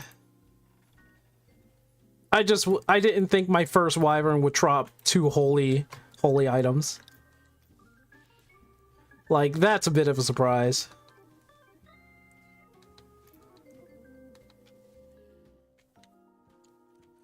That's a bit of a surprise. I wasn't expecting that. I'll let somebody else have that wyvern. Yeah, that Earl, or that Baron's gonna take him.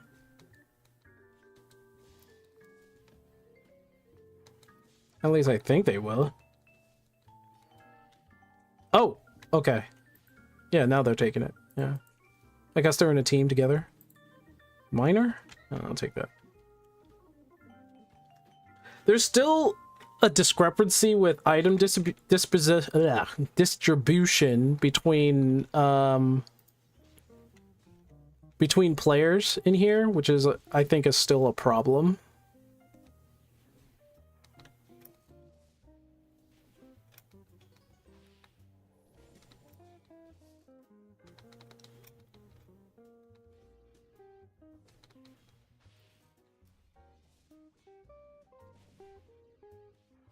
I'm still okay. It's fine. I say I'm still okay because I can just fully heal myself.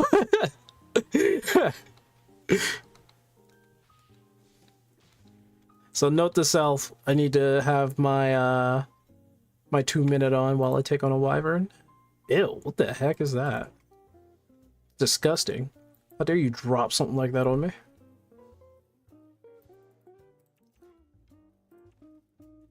How dare it? Yeah, as long as I have these 3 abilities here, I should be fine. Damn, when did champion knew how? Suspicious guy. Suspicious guy. I got my eye on you. Got my eye on you, buddy. I don't think he's gonna mess with me. Another Earl's waiting for his dragon. Or not. He's going after anything that moves. Somebody should be up here. Well...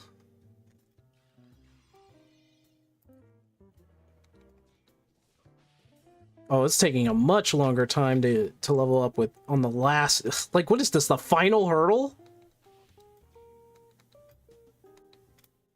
Oh, he's dead. I'm still pressing buttons.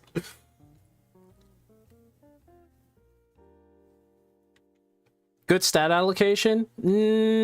I'm not the best at doing that. I usually follow, like, some sort of guide or something like that. I'm willing to admit that. And even still, even if I, like, follow that kind of that kind of teaching and everything like that, I will make my fair share of mistakes when it comes to stat allocations.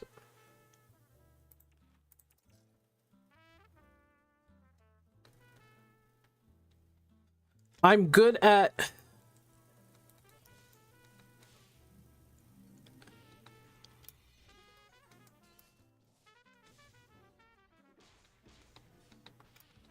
I think he struck first, so it's probably going to be on him. Oh, I got it! It's me! I feel sort of sad for him. I didn't know whoever struck first. It's mine. It's my lesser dragon. I gotta wait 30 seconds.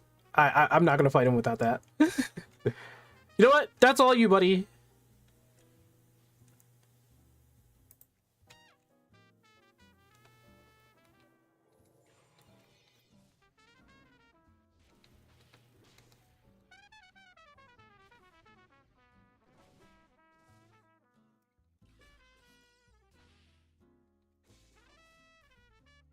I need that buff, give me that buff, give me that buff, give me that buff, give me that buff.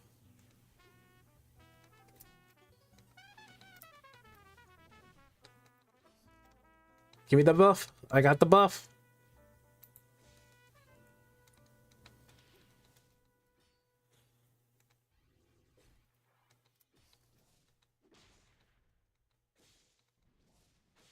There we go. Okay. Intellect. Hold on. How many items? Oh, I'm almost full.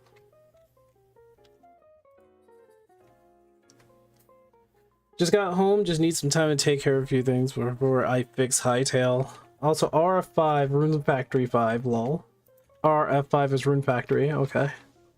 Well, you keep doing that thing where you keep like. There's so many like shorthands for every game. So I go by the most popular ones, and if RF is honestly Rune Factory, then it's beyond me, and I'm a plebeian. I am a plebeian. I know not what an RF is. I think I'll take on one more lesser wyvern. Oh,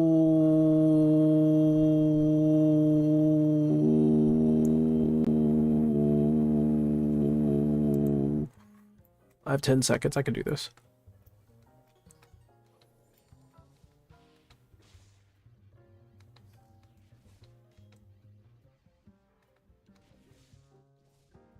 Got my 2-minute in there. I should be fine. My 2-minute gives me like a huge boost in my defense.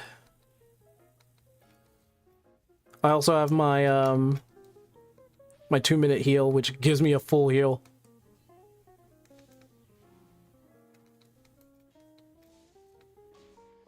The stun was the last attack. That's funny.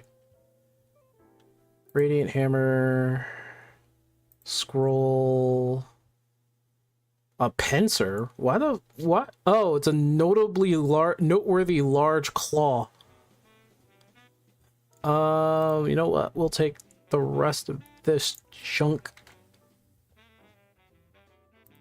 and just be on our way.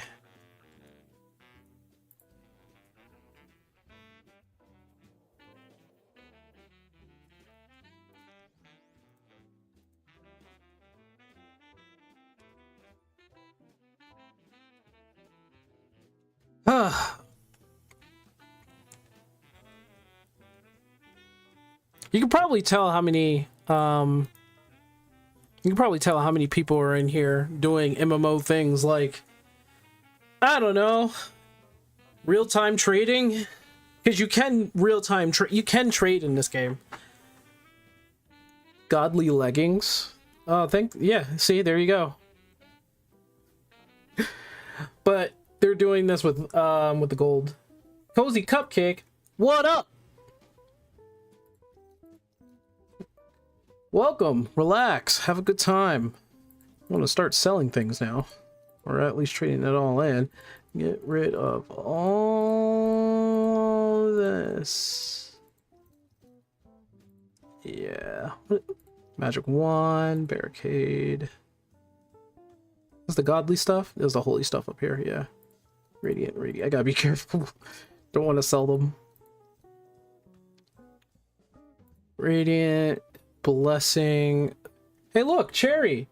This one's for you. Apparently, it's a cherry tree bow. Nothing much, just chilling. That's what we're doing here. We're just chilling. Got some music in the background, playing me some Dreadmyst. We're on the road to level 25. That's a lot of experience, by the way. This is too much. All right, let's get rid of that. There's the Holy Choker, which has intelligence and courage, which honestly, that's not bad for me, because I don't know if courage and intelligence stacks. Depleted keys, 50k? Who are these people, dude? And then there's the Holy Dragon Slayer of the Chaotic Wolf, which is a bow. I can't use it.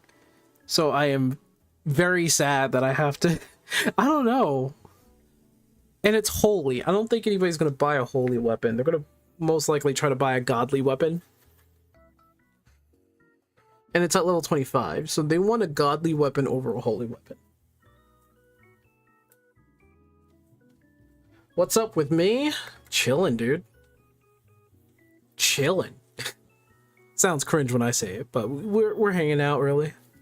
Just relaxing. Got some good music in the background. We just saw the Xbox Direct. I can only say that it was alright. It was pretty good. Funny enough, Fable was kind of the fourth out of my top 4 of what I liked watching. I liked the Beast of Reincarnation as the first. Then there was Kiln for the second. Forza for the third, because Forza looks really good. And then there's Fable, which is interesting. Can Cherry use the bow to kill you? Why? Okay, I give you a bow and you just directed at me to kill me. Why would I give you the bow? But you know what? Just because of that, I'm going... You know what? You see this? You see this bow here, Cherry? See this Holy Dragon Slayer of the Chaotic Wolf Superior Hard Maple bow? That, you know, that could be yours? It's gone now. It's gone. It's gone. You invoked it that. You did that. You did that to yourself. It's gone now.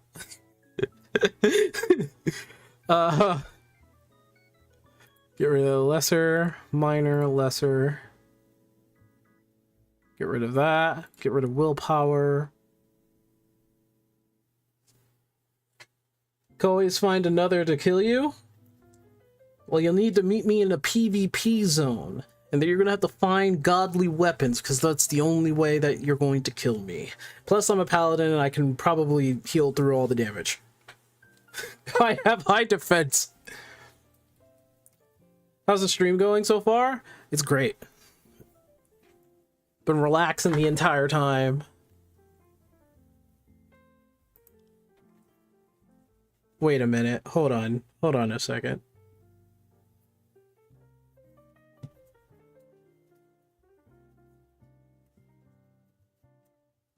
Hold on a second. Maybe I can use the amethyst and the topaz in my, just a temp. Just a temp. Because this is level 23. That's level 23. I'm not going to keep the Blessed Blade of Abundant Blizzard. I'm not going to keep that, obviously. Maybe I can take the intelligence and put it on here. Yay! And the courage, maybe put it on the same one. Yay!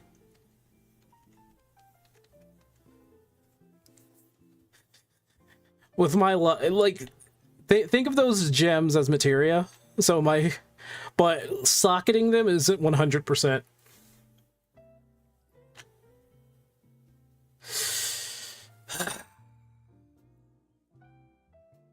Mods, you know what to do with Cozy Cupcake.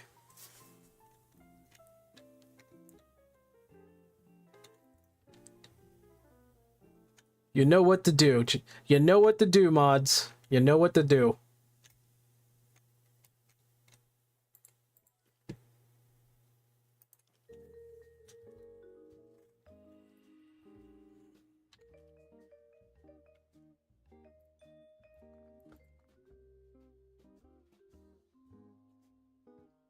Got away before getting sniped.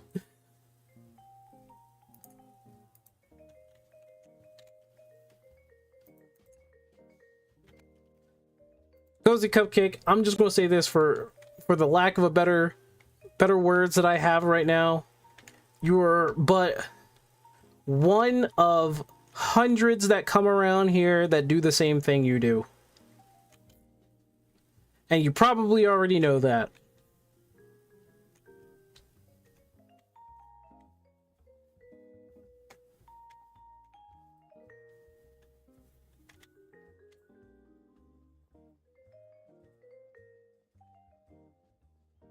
Midlight, what? You're looking at what? Midlight's deep write-up. I see.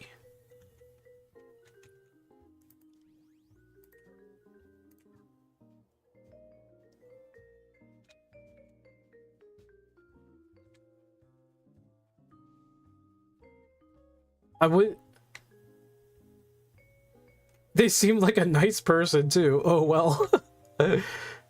Well, that's the new tactic. They come in, they look like a very cordial person, and it's probably a real person behind the keyboard.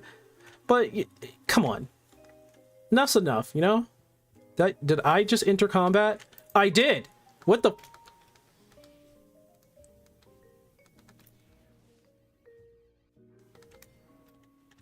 Wasn't even me that was... Why did you target me? What the why? Oh, a refined sapphire. Oh, I can sell that. It's willpower. It sucks.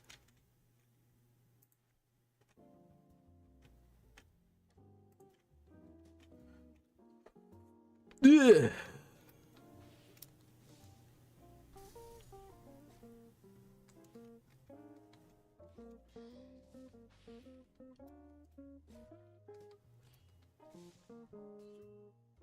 Oh, the deep dungeon. You're doing the deep dungeon? Really?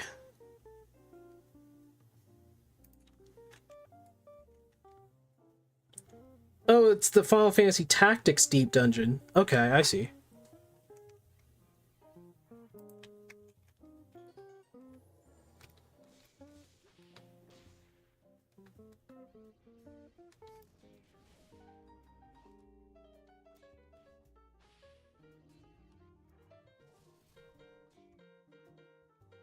Oh my goodness.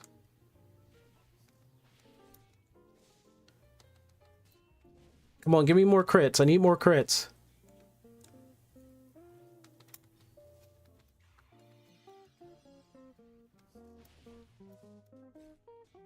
Give me the crits.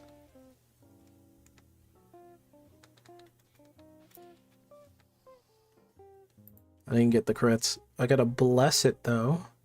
That's a blessed belt. That's actually really good. I really needed a new belt. So level 25 though. Oh! No! Get out of here. Get out of here. That's level 25. That could be a good replacement from what I have right now.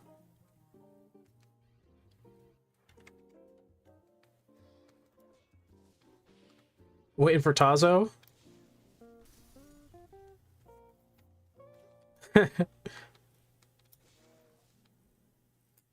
Wow, that sucked. Okay, this is a 24 chest. Really wasn't all that good. Yes, you missed the art spammer, yes. I have about... I want to say I have about... If I can get the 10 seconds here, I think I should be good. 3, 2, 1. Awesome versions of the classes. Ooh.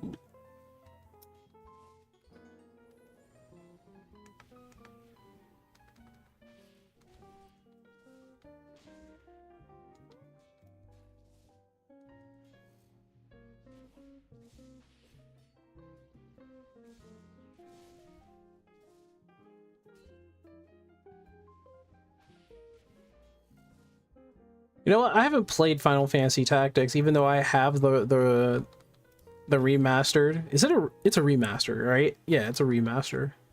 And I love Tactics too. I love the story. Blessed, also pretty fucking good. Oh my goodness. Everything's looking up Syncweaver. Everything's looking up Syncweaver.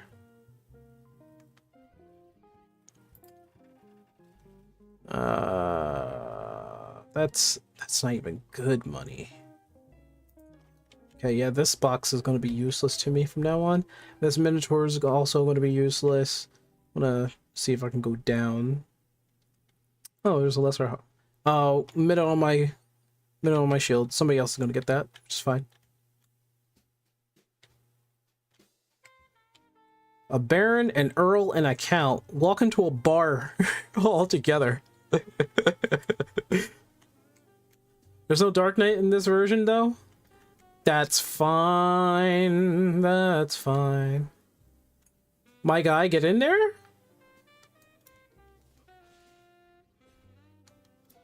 Thought you were talking about the Wyvern.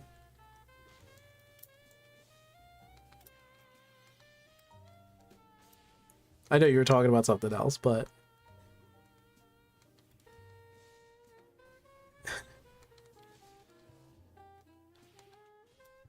I'm gonna need to get my two minute in there soon. I'm honestly losing health here. No, I'm not. Okay, somebody actually helped me kill that thing, which is fine.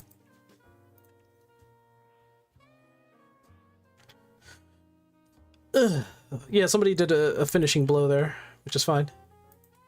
Come here!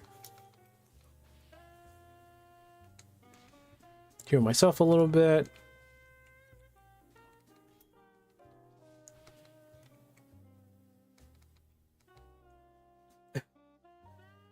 Can't wait for the new Final Fantasy Tactics. You want me to come into Tactics? I have a lot on my plate right now in terms of games. You know this. There's too many games out here. Honestly, when it came to indie games, there's a lot. There is so much. You choose one, I choose one. Okay, cool.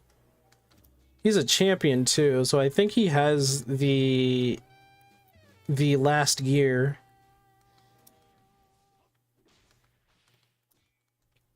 Okay, it's good to know he's not a bot. We already have bots in the game.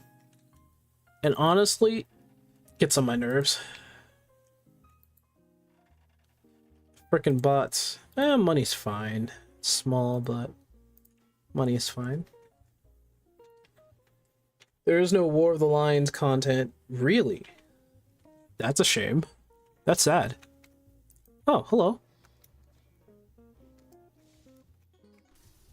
No!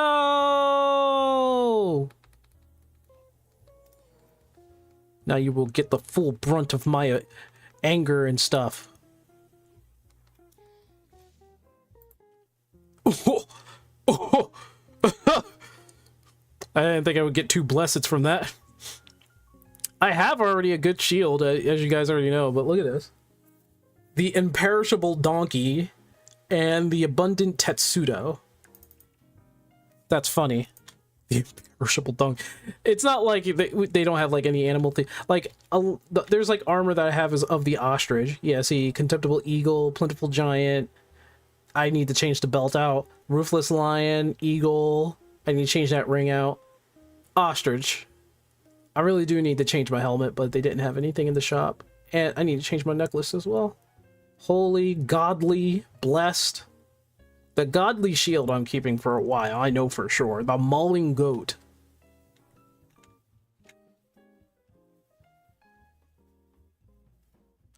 Let me take care of this guy.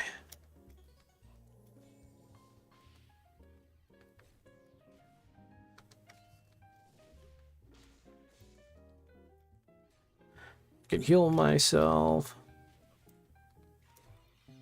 Put buffs on while I'm waiting for cooldown. You know what? I always thought. Oh, you know what? Let's try this. I take no damage.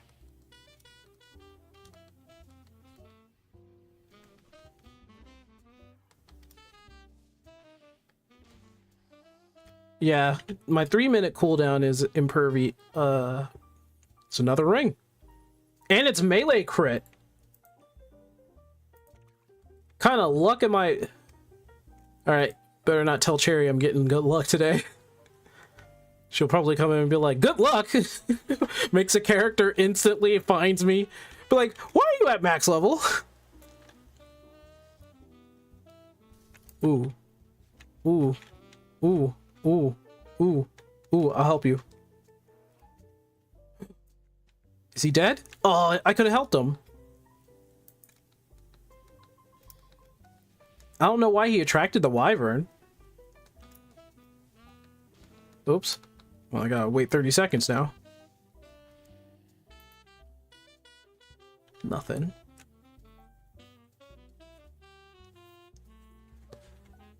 It's free, so that's bound to be a common thing. Yeah. I don't know why he made it free. I would have made this like $10 at the very minimum. Because it's good content. It's good game. It's a really good game. Also, revenge!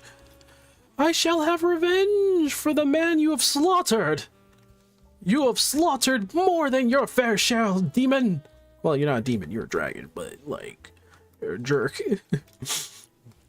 Got my buff in there. Should be fine.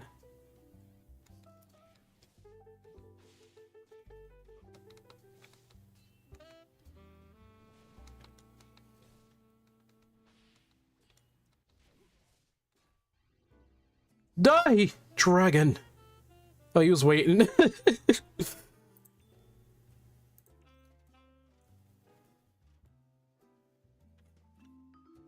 Guy was waiting there. He was like, yep, I'm just gonna wait for that. He was waiting until I kill it. He could have walked past, like...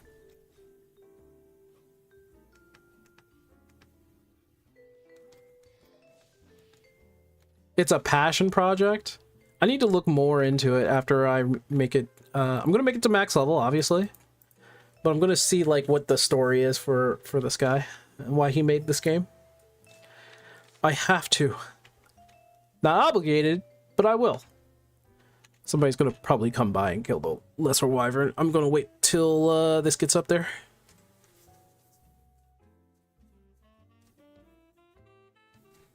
He doesn't want to make people pay for it. It's a passion project and he doesn't want people to pay for it. But like, look what he has made. Look what he has made. Do you know how many people would support this? He could fight it. He could fight it. What are you doing? You can sneak past? And he snuck past the other one too. Huh. Go freaking figure that, man. He snuck past both of them. I wonder what the proximity is for it. Well, I want to fight it.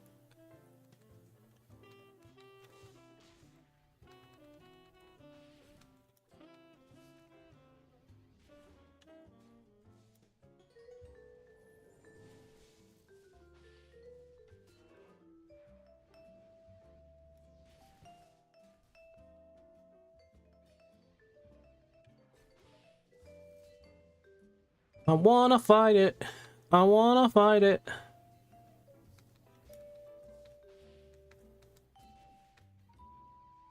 And I didn't have to use my my invincibility to save myself. Ooh. It's 200. That's strength. That's good. Strength is good. I should be using these scrolls, to be perfectly honest. Like courage. Courage 4, strength 5.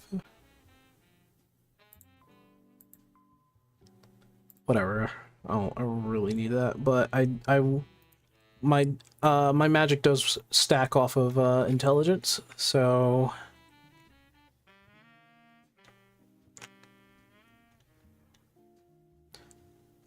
the wyvern's gonna come back sometime soon, so the Baron better move.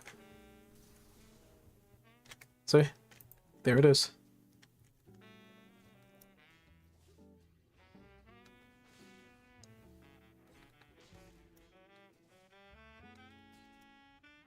Lesser flames. I have put up my flame resistance up higher, so that's why I thought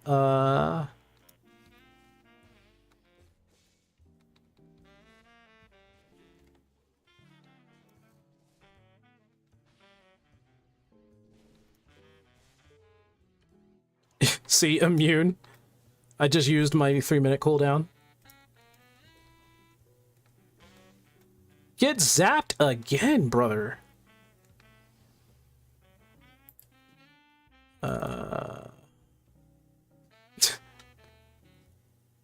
Okay. The scrolls are helping a lot. Scrolls are very much helping. He just wanted to play a good game and chose to make his own. You know what? Hey, you know what? Nothing against the guy. Nothing against the guy. If that's what he wants to do, that's what he wants to do. At least that's what the dev is going around answering to people. Ask him why he's making a game and why it's for free. If you're that passionate to make a free game like this, I will say one thing.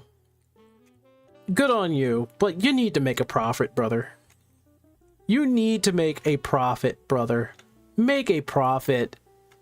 Like, nobody's going to blame you if you made this $10 or $5. Like, no one's going to blame you for wanting a little bit of something. I wouldn't.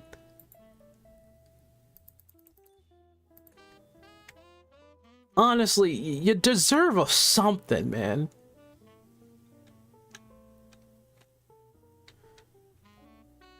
I agree, Cherry. There's not a lot of... You're not making a game for yourself if you're making a game for everyone in a high-tier company or a AAA company, because they don't see it that way. What they see is, oh yeah, we can probably make a profit off of this game. We're going to share it with our inner staff here. Like, you know, I forgot all about this, but Roblox is like, honestly, kind of like a victim in all that. Like, you see how many people were like selling their stocks in the company? Obviously, they're not making the game for the proper audience over there. It's like very obvious.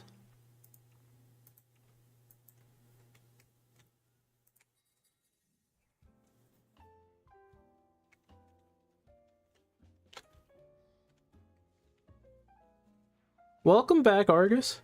If anything, he could make an optional purchase just to support the people who really want to support. I would ask him. I might want to DM him and ask him like his story for this game. Don't want to take that on again, do I? Yes. I'm gonna be perfectly honest.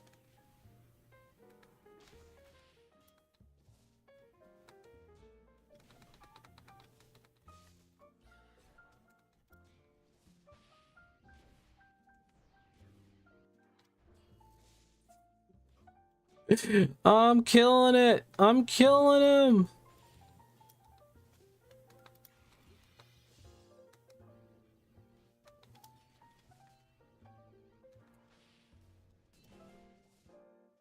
I'm killing him. I'm killing him.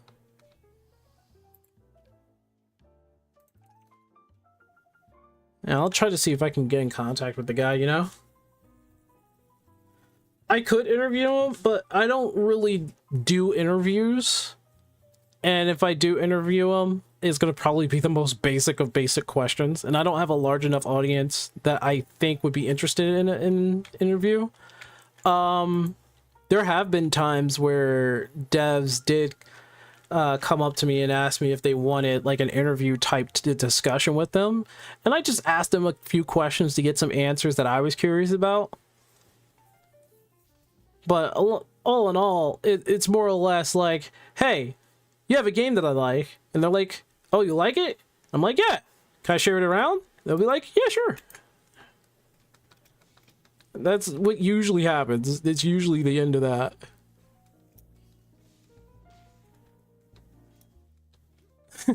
But maybe when I get to a high enough like viewer count and a high enough subscriber count, I would love to do like an interview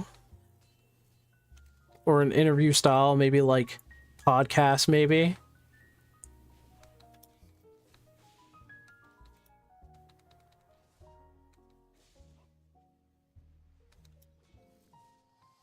Oh, he's dead. He's dead, Jim. He's dead, Jim.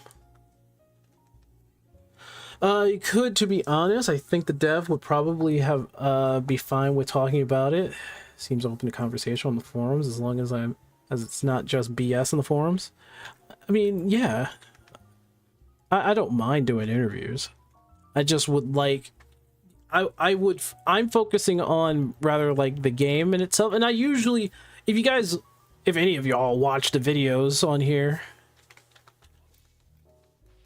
when it comes right down to my research in the games that I look into, I just look up the general information that they have, because I generally keep their privacy, and I do a good job, if I say so myself, on doing research on the game itself. There's some things like when I find out that they had like failed games in the past with suspicious microtransactions.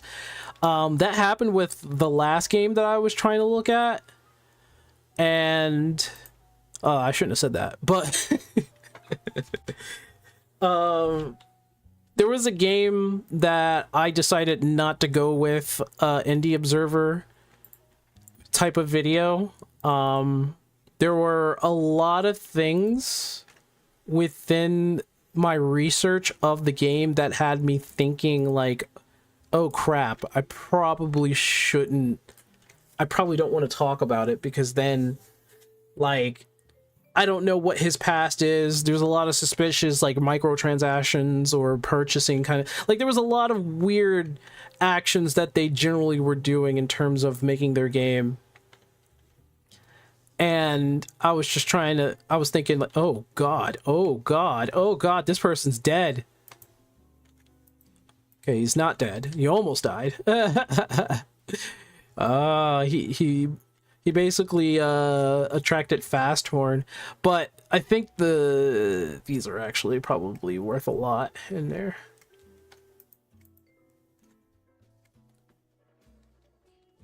It does sound like I'm making excuses though for not wanting to try to interview him. I think generally I wanted to just focus on like review style. Ooh, that's good. Review style videos. Where I look into them, if they have anything that they probably... And I do this all the time. Whenever I put out a video, I let the developers know that I'm putting out a video. And generally speaking, if I could get them to watch the video before I put it out live, if they want me to change something, I generally try to do that. This guy he just crashed me. What the fuck?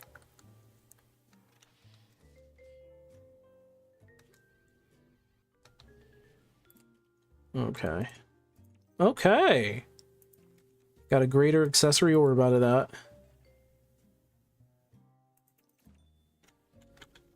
Oh, huh. Ooh. Lesser is a bit of money. Let's see if I can fight another. Let's see if I could fight another Dragon. We'll fight this Dragon here.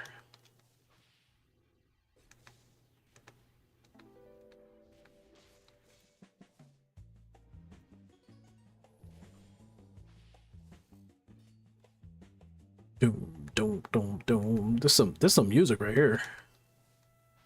Holy crap. I'm gonna just shut up for a little bit.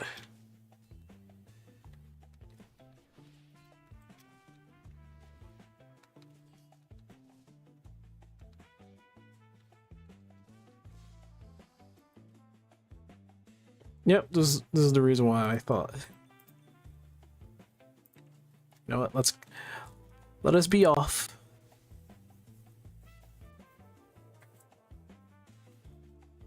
He's gonna have to fix this, the teleport scroll. In my opinion, it should just take you back to the last place you teleported to, I think. Or something that sends you directly to the village here.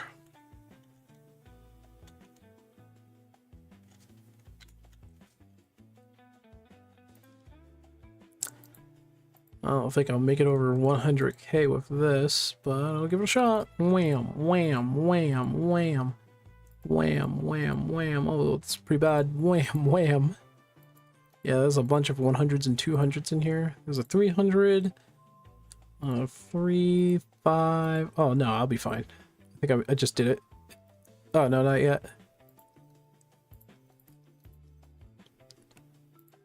And I'm over 100k. I'm rich. I'm rich, bitch. Oh, this is the girdle. That's for range. No, I don't need range. That is elephant, guarding elephant, which I will keep. Strength and courage, agility and courage. There's another ring, and this is for melee. I guess I can keep that. Don't need the shields whatsoever.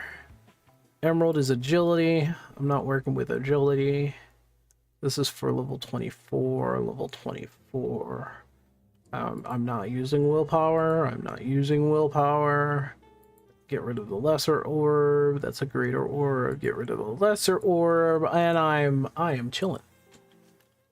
I am chilling. Still over 100k. I have a feeling that 100k ain't gonna be squat.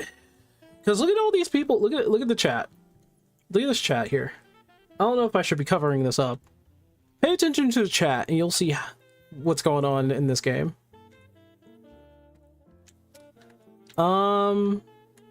Rio, you said something about a forum. Is it the Steam forums, or does he have like his own website with a forum or something like that? I wonder if he has like a Twitter. Maybe I could DM him, maybe? I don't know. Maybe he turned off DMs. Let's talk about Steam forums. I do not know if he has his own.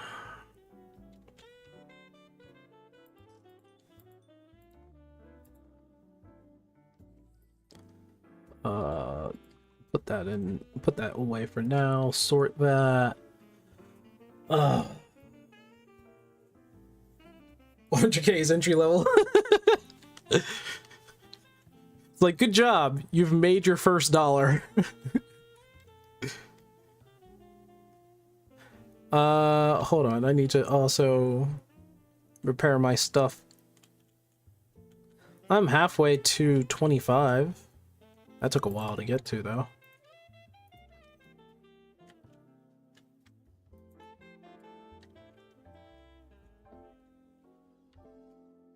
Let me see. Let me see. Let me see. Let me see. Let me see. Let me see. All right. Oh yeah, the Kingdoms of Amalur. I forgot about that. We were just talking about that. But yeah.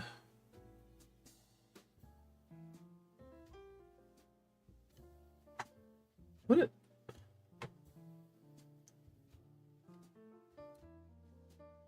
I wonder what people think of Kingdoms of Amalur. I mean, mostly positive? Okay. I mean, at the very least, people like it.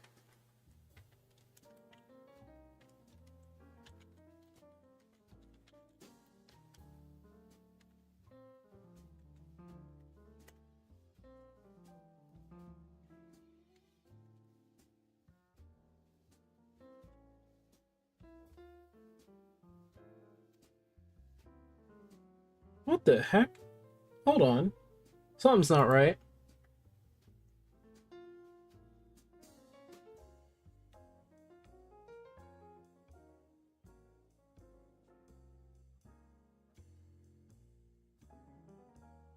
What the dingle?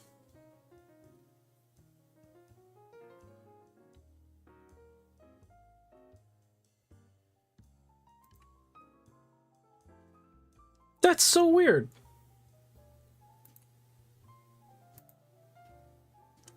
I put in Dreadmyst in Steam and it doesn't want to search it.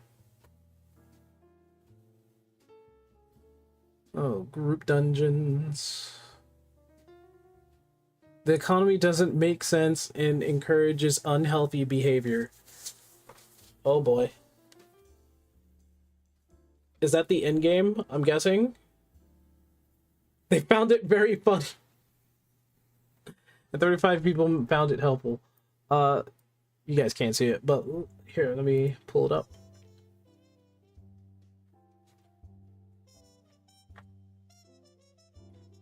Long walk backs for quests.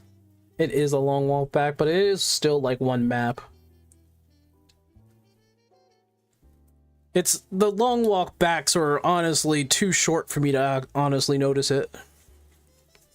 Really wanted to love the game's nostalgia angle is strong in the core gameplay's potential, especially for a free MMO, but after spending time in the game and watching the economy develop, some serious red flags started to appear. Respecting a character cost around 500k gold. What?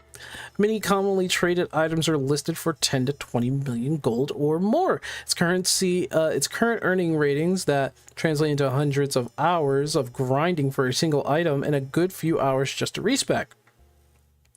kind of imbalance makes that kind of imbalance makes progression feel artificially punishing and discourages normal experimentation or casual play. It doesn't feel tuned around normal player habits. No, it does not. I can honestly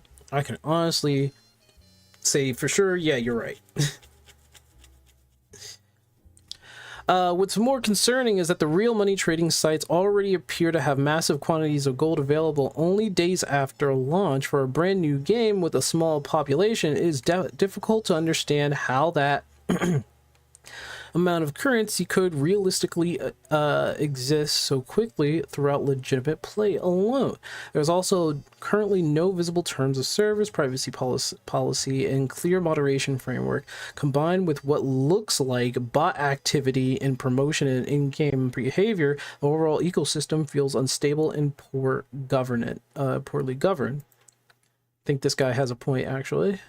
Whether intentional or not, the system as they exist today push players towards shortcuts rather than organic progression, which undermines trust and long-term confidence in the game. If you're curious, treat this as a temporary or experimental experience rather than something to seriously invest time or money into until the economy and governance improve. Well, I don't know what your... I'm gonna be honest, I don't know what your I don't know why anybody would pay any kind of money in this game if that money's not going towards the guy himself. Don't use a marketplace. It's yeah, the store is gone.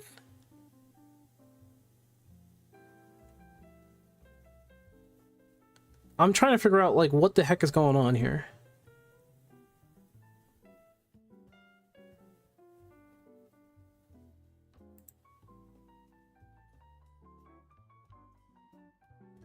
Black screen problems. I made this game myself and I'm running...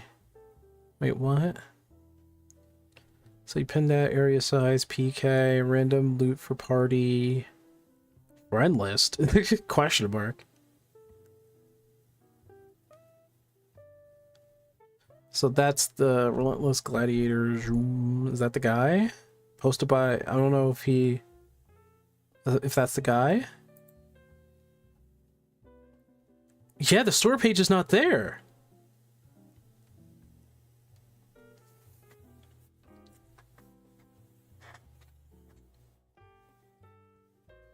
Wait, what the fuck? Wait, this game was made by... Oh, wait, this game was made by that one... Are you kidding me? You guys remember know about the YouTube channel that has these birds and this art style? What's this all about?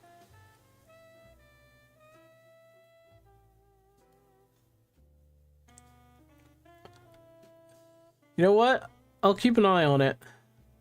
I'm gonna follow it, but I'm not gonna add it to the wish list. I'm gonna follow it. Anyway, let's get back to what we were looking for. Where the fuck is the page? Everything's coming out in early access.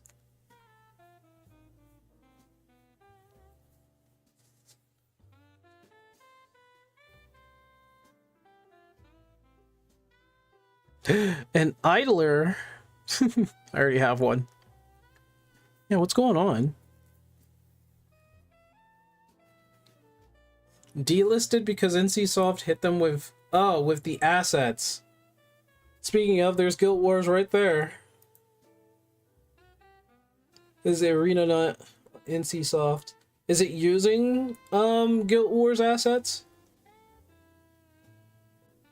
Because I didn't notice.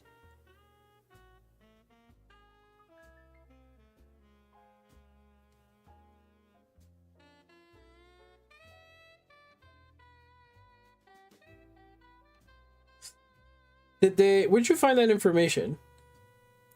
Is it already in the forums?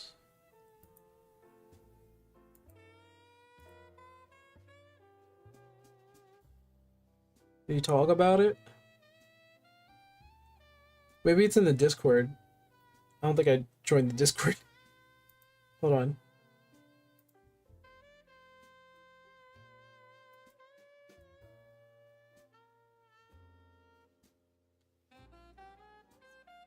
Oh no, yeah. I did. Let me see. Announcements. Some of the assets may be obtained from through a third-party marketplace. However, such purchase does not grant any right to use or refuse to distribute the protected content. These assets were unlawfully offered for sale by an unauthorized party, and their use in your game constitute infringement of NCSoft's intellectual property. It says the sounds and audios have to be replaced.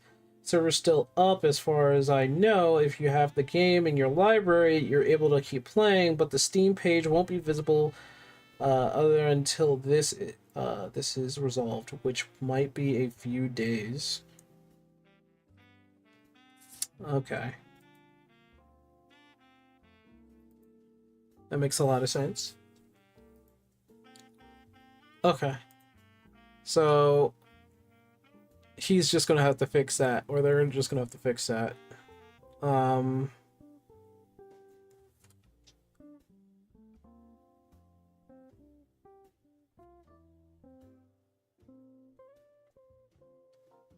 Was that on the screen? I didn't show that on the screen. I'm sorry. Right here.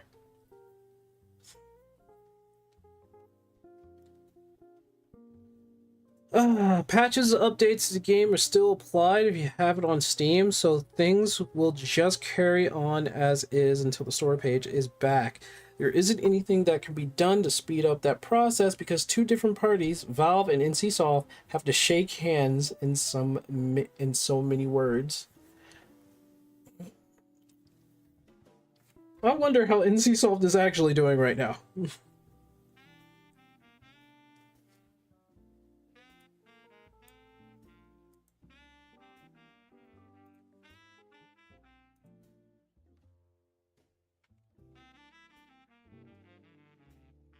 Considering it's NCSoft, this is going to take a while. Yeah, it's NCSoft. I guess he has to find his own assets. I mean,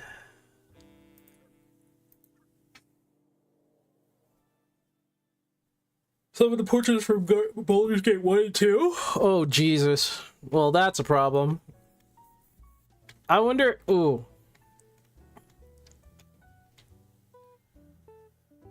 You fixed Hightail? Congrats. Congrats. Made in Brazil. Oh my goodness. I don't like that. Made in Brazil. I don't know why I don't like that name for that guild. If I were to sidetrack for a little second.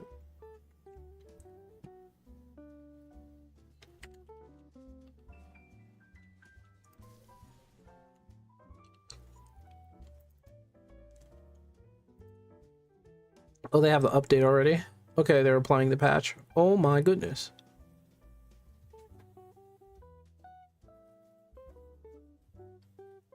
Hightail already has the patch. I didn't put in the patch? Really?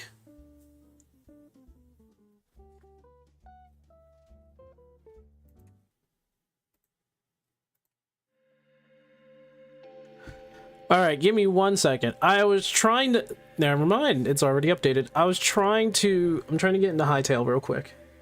And then we'll go back to Dreadmyst.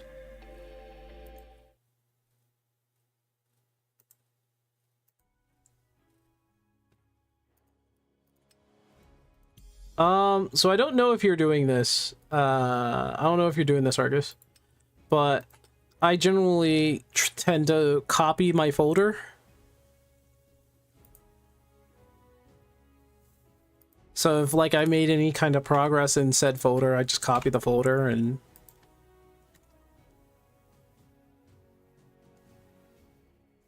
you press open folder, come back in, switch on something else, switch to world. There's the copy.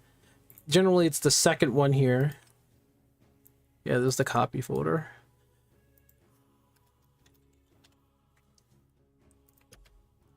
So there's the copy world. Here's the primary world.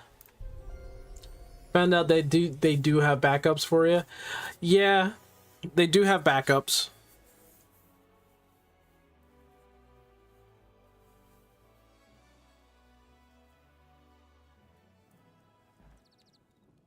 Sometimes you just need to have an, you know, a backup of a backup of a backup. By the way, this is my house.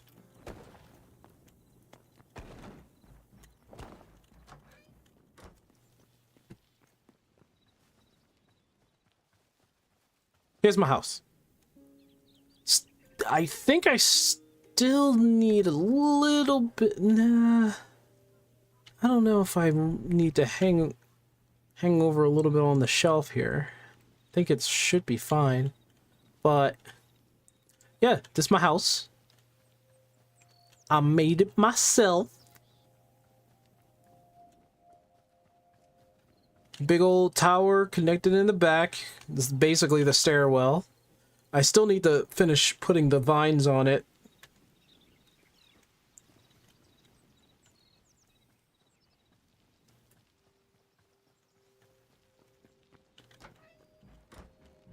Here's the front. Front here. Don't really even use this stove. And that's because it's only for display purposes only. A lot of this is display purposes only.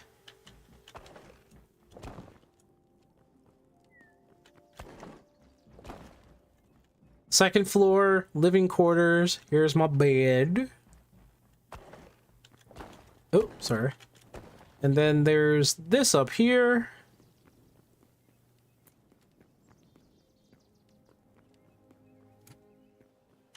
Haven't put the wall up yet, but yeah, this is the lookout.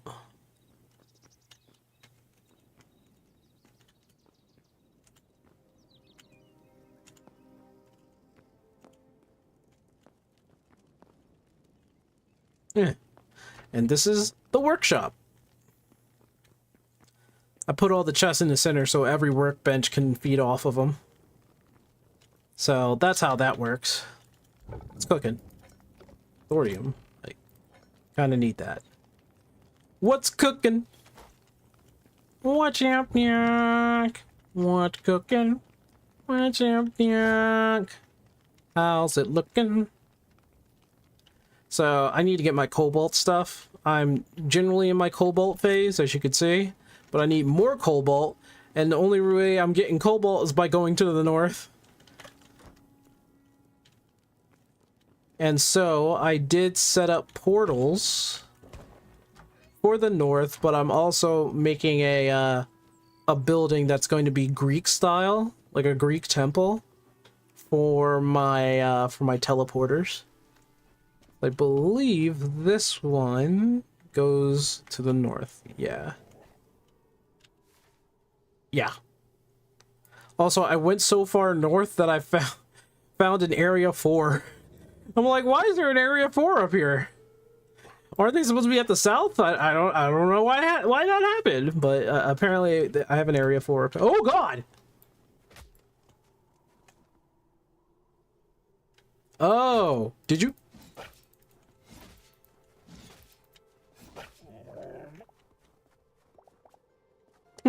That's weird. Anyway, yeah.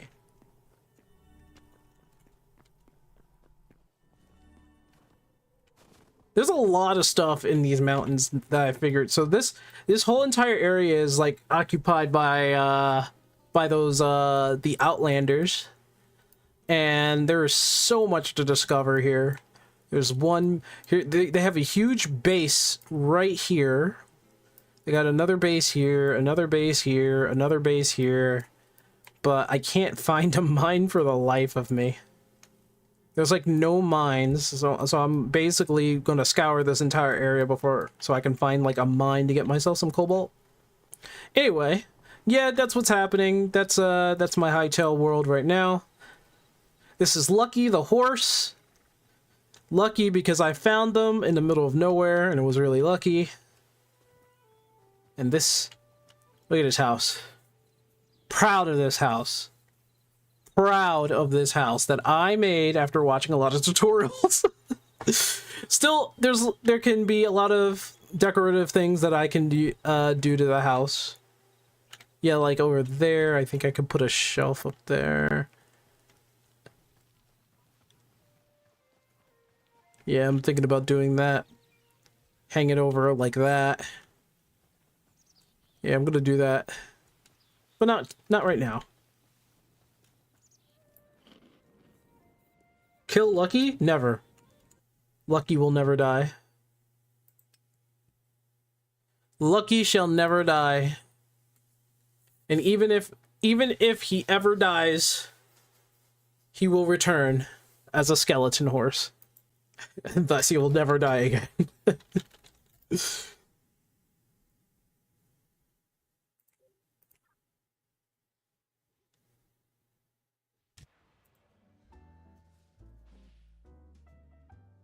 Also at launcher, you have a select pre. To see the stuff that's the select pre-release is how you're going to see the updates that they have. Yeah.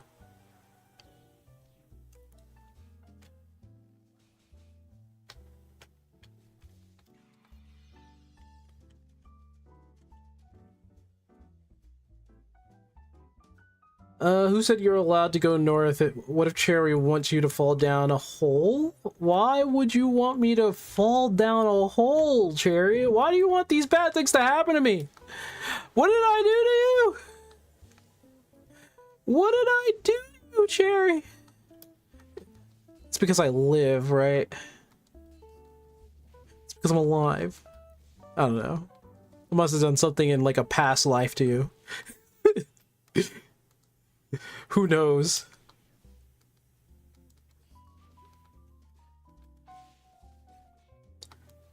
Don't take Lucky to Ike's?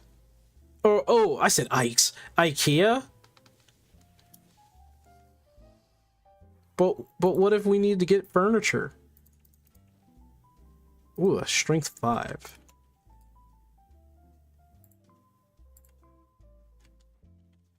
What if we need to get furniture? What if we need a new couch? You know what? I'm sure they're gonna make an IKEA mod for Hytale. Watch, they will.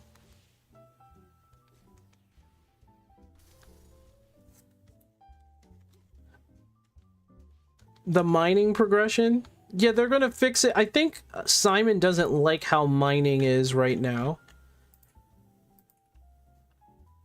But in terms of progression, they did update the adamant ore to be harder to get, so you can't come over and use a crude pickaxe to pick it up.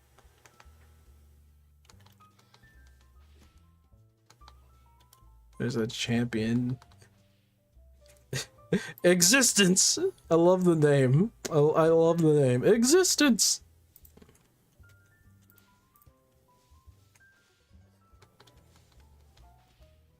Wonder why he didn't want to. He acting like he can't take it on. He's a champion. He should be able to take it on.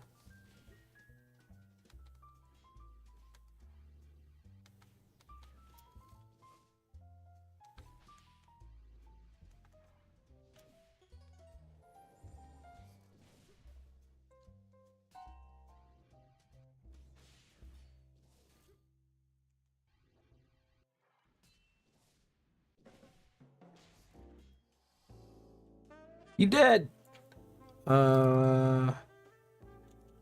Pretty bad stuff. Pretty bad stuff.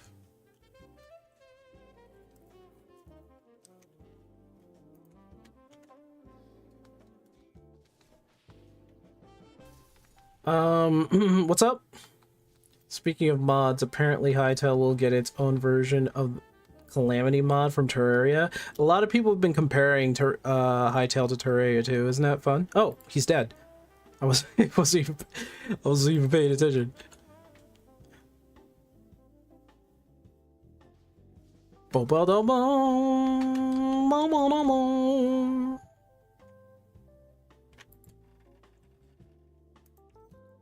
Yep, now you have to get thorium or cobalt now to mine adamantite, which is what it should be. Which is what it should be. Oh, I got the benefits of something. Oh, it's a cleric? Yeah, it's a cleric. Yeah, I got the benefits of a cleric. Speaking of Terraria, it had an update? kind of update are we looking at? Maybe even make a stream of it? Of Terraria? Do I have Terraria? Now that I think about it, I might not have Terraria. I'm like, hey, this is the Indie Observer where you play indie games. Do you have Terraria? No?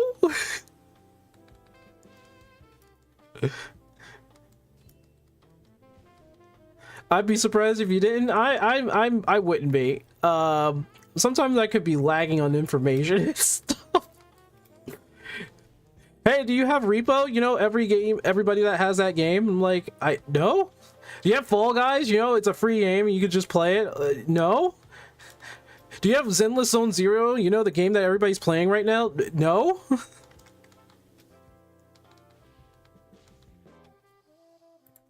Listen, guys, I can't keep up with that. Well, I should be able to, but it's not my job to do so yet.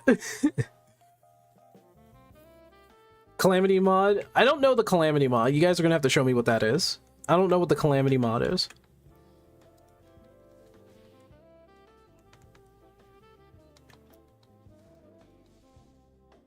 You guys will have to show me. Show me what that is.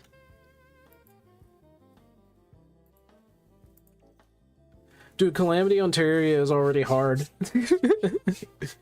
I saw a post on Twitter about it and it has the approval of the Terraria team. Didn't I send you Terraria like 3 years ago? I don't know. I have to check. Let me see if I can find the post again. It's a mod for Terraria. If you could put it in the Indie Observer. Put it in the Indie Observer. If you can. Not in the general, but in the put it in. Didn't mean to touch that.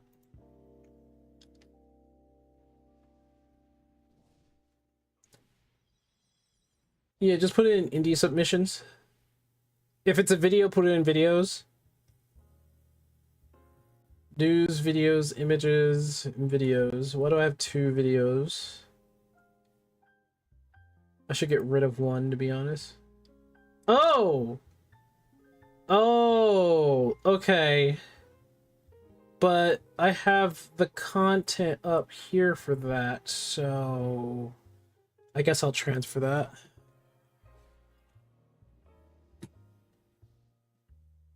One second as I figure out why this window is opening.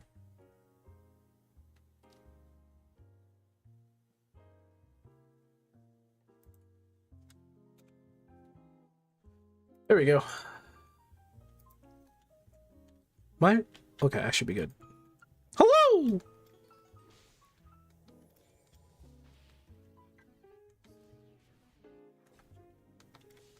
My defenses are up! You cannot defeat me! Lesser Dragon Calamity mod is a lot. Too much to explain here in chat? We'll put it in the Discord! Maybe there's a video on it! On Twitter, they go by Calamity mod. Okay, thanks, guy. I mean, I won't complain. What else does it have? Cheezers, dude. This one's a big one. Like, look at it, seriously. Yeah, but I'm gonna try to keep the big ones. Beat the wall of flesh on vanilla first, then we can Calamity mod. I have to beat the wall of flesh. I think I actually remember the wall of flesh. Why am I so unlucky with iron and hightail? Because you're not looking in the right places. I don't know what to tell you. And if you're really having so much trouble looking for iron, you can always go to Zone 2. I would suggest it, honestly. Go to Zone 2. They'll outfit you with so much iron, it won't make any sense. You're gonna get tired of iron, actually, if you go to Zone 2. I am, but my map hates me. I think that's... I think you have a hunting for stuff problems.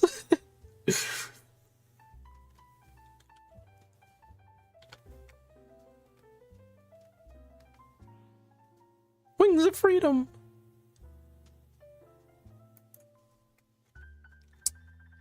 Wings of freedom. Wings of justice. Here we go. Wings of justice. I forgot to buff myself. I'm an idiot.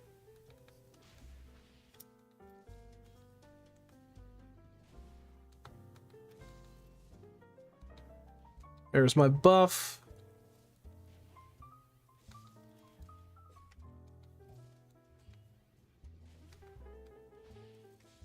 There's like complications with this game. I'm feeling kind of bad for the guy. Like, I can hardly tell he's using any other assets at all, so it's like, not sure if it's the biggest of deals for them, but I mean, it's an ordeal, I guess. Don't look it up. Calamity is at its best if you go in raw. Don't look it up. Ugh. That sounds like I really want to look it up now. RNG hates me for iron, but I can find thorium like a madman. I had that problem in one of my maps. You guys want to follow their Twitter? I know about the progress. Wait, it was a Highlamity mod on Twitter. Highlamity. I'm gonna have to get used to saying that. I remember when Rio was so cautious about Hightail, and now he's getting into mods. He's looking at Highlamity, and he's practically like, "Hey guys, the game's fun. You should play it." I remember where he was like so pessimistic about it. He was like, "I'm not sure about this. It comes from Riot," and it's like, yeah, but the story of Hightail is that Riot just sucks. They can't make a game for shit.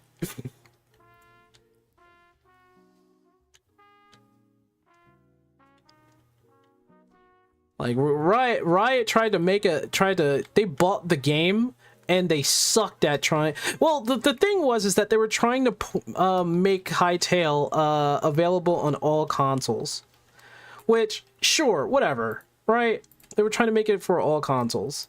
But the problem with doing that is that you have to also change it over to a different engine, which was the problem, is that they wanted to basically start from fresh. It was a bad idea. They grabbed it with the intention of making it like amazing, but the problem is that they they beat him. Oh, at least the champion guy beat him. He's gonna get a lot of treasure from that. Oh, there's supposed to be a lesser wyvern back here too. And there's some guy defeating that guy. All right. Okay.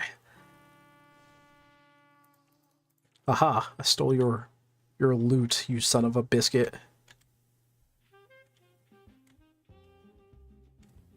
Right, I tried to make Hightail into Roblox. Yeah, well, they're stupid.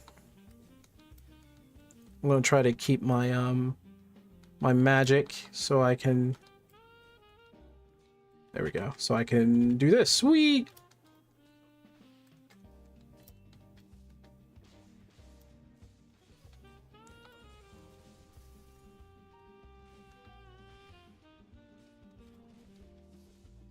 I could see why everybody was going after the lesser wyverns.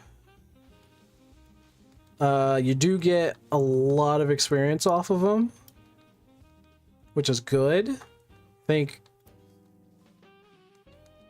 if I'm not mistaken though, lesser wyverns, basically the in-game enemies to get to the last level. There we go. Look at that. That's profit. That's profit.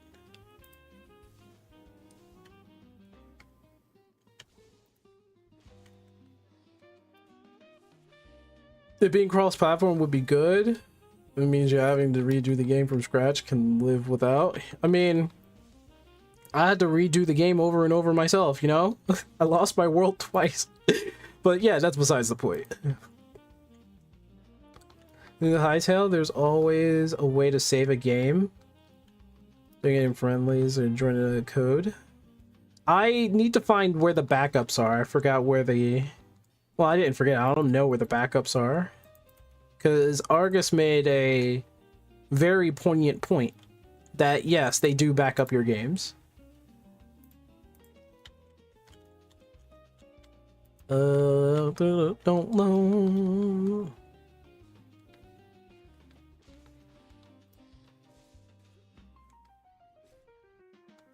He's about to hit me with that crush.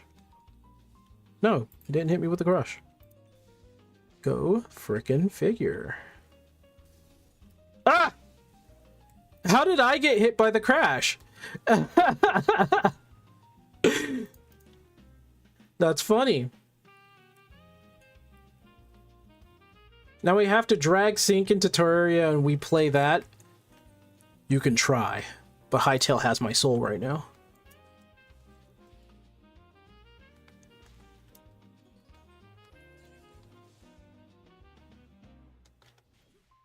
Hytale has my soul. You can't drag me away from that game. Well, you can.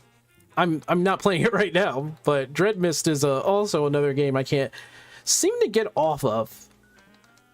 I think the in-game is going to spell a lot of what this game actually is, because if that review is correct, which I'm going to give them the benefit of the doubt, the economy must be horrible at in-game. Which would be atypical for MMOs, right? The in-game being horrible. Can send the link on how you found it. For sure, for sure.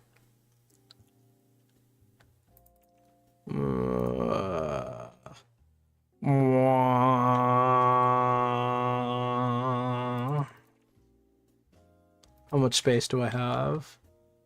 Okay. Not bad. That's not bad. Champion's looking for the lesser dragon here. Champion's looking for a lesser dragon here. I'll let them have it. I'm not stingy. Not as much as I should be.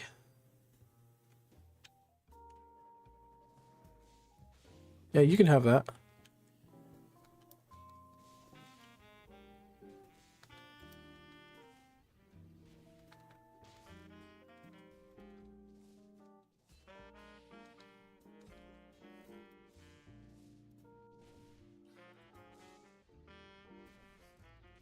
I take no damage at all.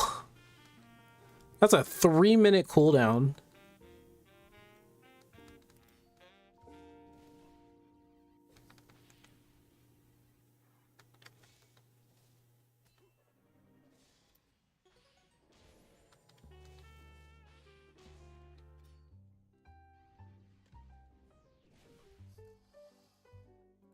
Oh, he was actually a bit tougher to take down, to be honest.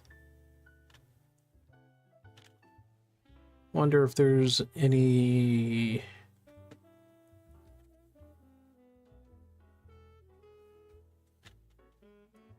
Excuse me, I think there's a certain feline that shouldn't be up here. Give me 1 second. If I die, I die.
Alright, so I did not die. Oh my goodness.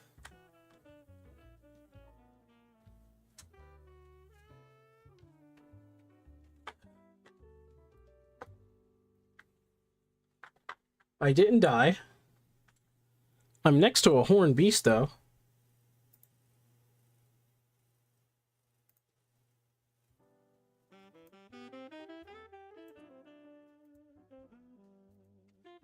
Ah.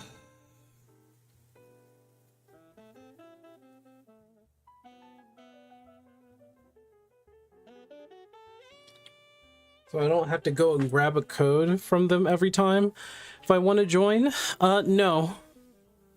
So the way it works when joining a friend in their world, the unfortunate case here, is he going for that? Okay. That person also have to be playing if you want to play in their server or as in their world, they have to be playing the game.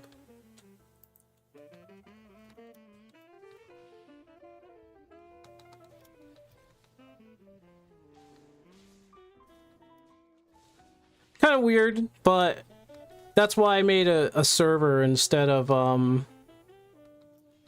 for my friends, instead of having them like every time they want to play with me, I have to be playing at the same time, which is kind of silly.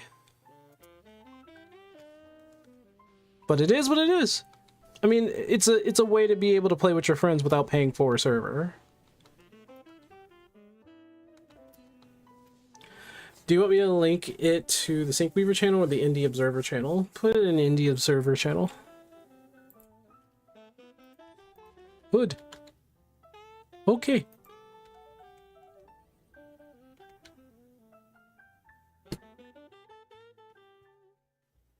Pretty nice if Hytale could rent out servers. They made deals with server websites so it could be cheaper to get them. I found a website just for that.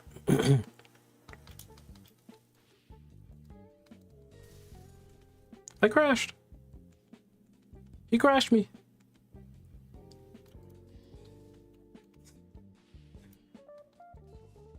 Now he has to fight it. Fight the wife. Oh, he didn't. He decided to fight the horn charger instead.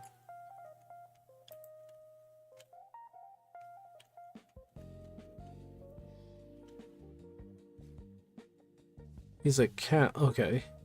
He might be a bot.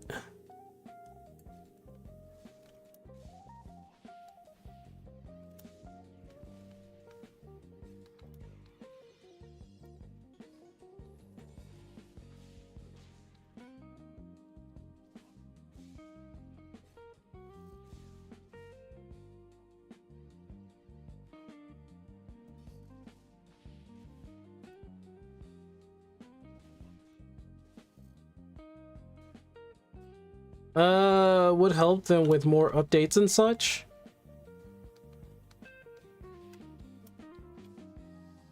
It would. Yeah, it would.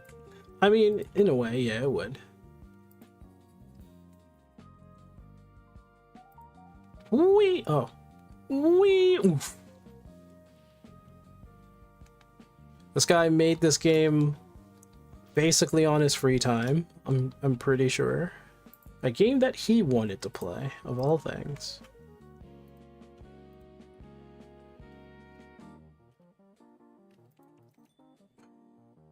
Okay.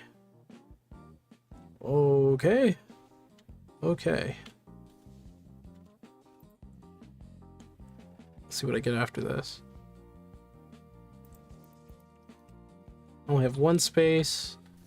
I mean, even if I did go after another worm, it is not going to be... I'm not going to be able to get everything. So let's go sell those things now.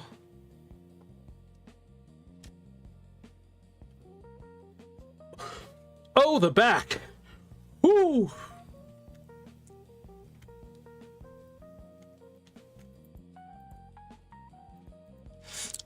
You know what? I'm willing to bet that the creator of this game was not...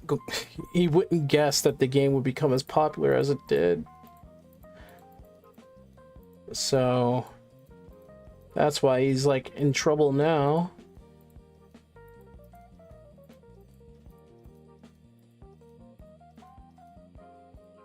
I have more keys. Blessed Hood. That's intelligence and courage. I don't have the willpower or intelligence. Plus it's willpower? Yeah, no, I'm good. Lesser orb. Lesser orb. Lesser herb. Lesser herb. Get rid of that.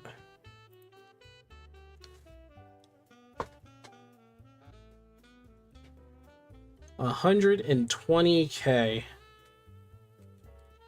It does take hours to accumulate. Yeah, I mean, the guy is right about that. But a player economy with trading? Yeesh. Yeesh.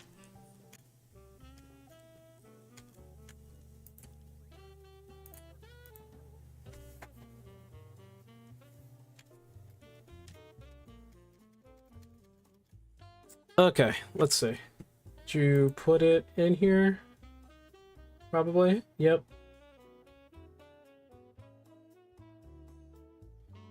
How to fix Hightail's failed to parse world config. I don't think that was my problem. My issue is that it was generally destroyed.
Where's that coming from? Hold on.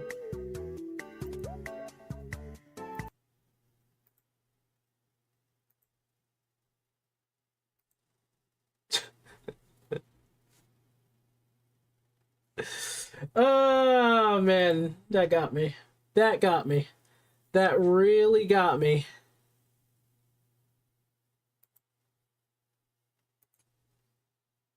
I had no idea where that was coming from.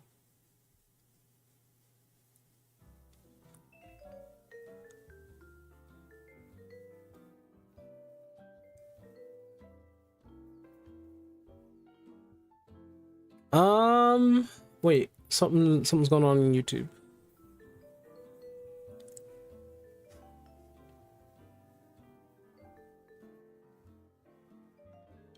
Oh, what the heck?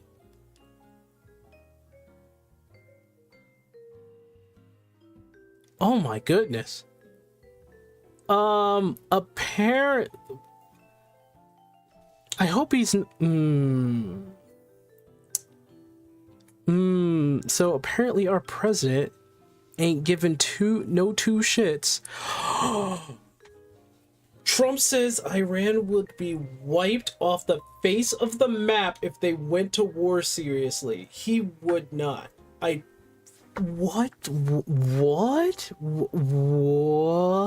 the hell? He did not try to do that. I'm genuinely curious if he would do that. That would be fucking nuts. Oh my goodness.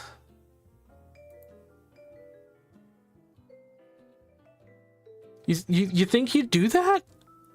No, he wouldn't do that. There's no way Trump would do that. That's scary. That's scary. I was looking at the news feed, and that's scary. I don't think he wants or should do that, but yeah, I doubt he would do it too, because like that's too much.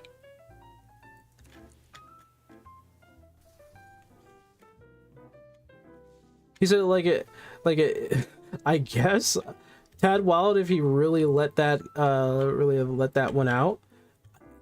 To be honest, I'm a little taken aback that he said that. He would do what? He would basically just attack Iran or bomb Iran. Well, that's a bot. Yeah, this dude's a bot. Oh,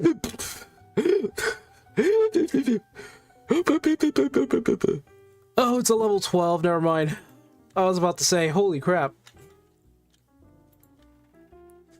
At least it's gonna cost. At least it'll be some money. Yeah, this is just a good amount of money.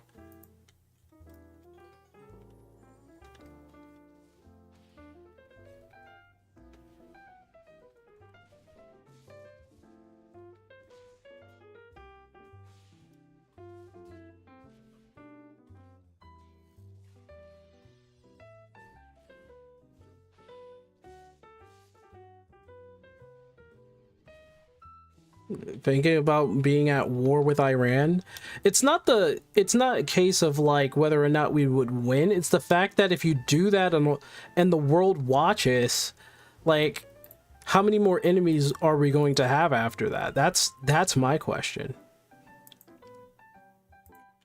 Like, who's gonna look at that and be like, oh well, I mean, it's just Trump. No. There would be some ramifications if you ask me. Which news outlet says that? So I follow this guy on YouTube called Cash Jordan, and usually he just watches what happens before he updated on what was going on with New York, and then as of recently he's just updating on like everything in the world. Bots should be trapped on a PvP so that players can kill them. Well, it's not easy to catch a bot in games like these, because this game is so rudimentary. It's like, oh, that could be a bot, that could not be a bot.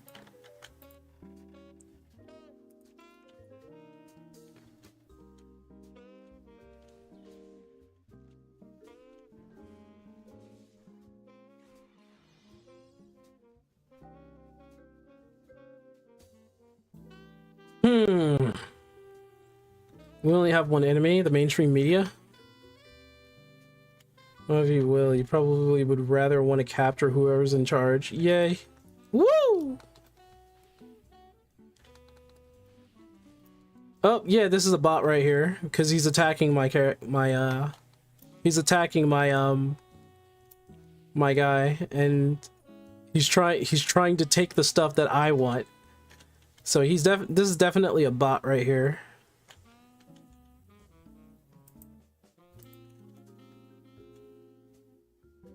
Issue is America has the strongest military in the world, and out country it's basically a neutral fortress. I mean, people are not going to try to directly, even Russia will never try to directly combat America, but I think one of the biggest issues is the fact that Trump has been waving around his do not touch me thing, you know, for a while. What is this bot? This bot is whatever. I get the help, I get the treasure. He helps me take it down. It's whatever. I'll take it. Whatever. It's mine. Holy staff. Ooh, Jeezers. Jeezers. He's about to get himself killed.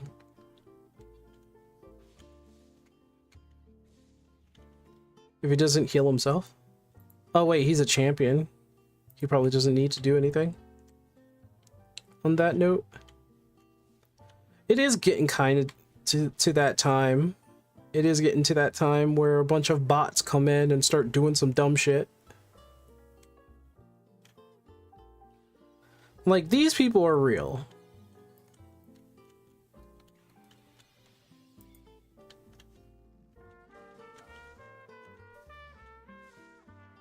You know what? Let them have it. Let them have it. I'm an honorable chap.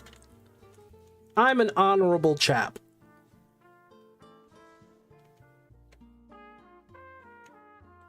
Hello. An honorable chap. I will not go after what they're going after.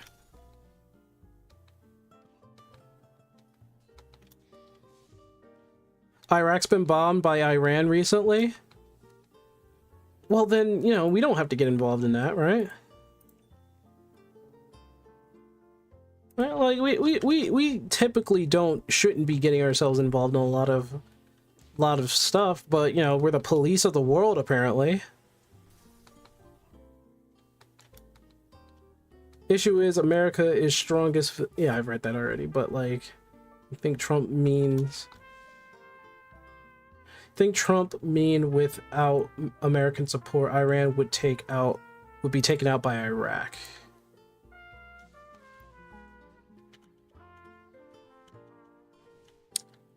I'm willing to believe that, though.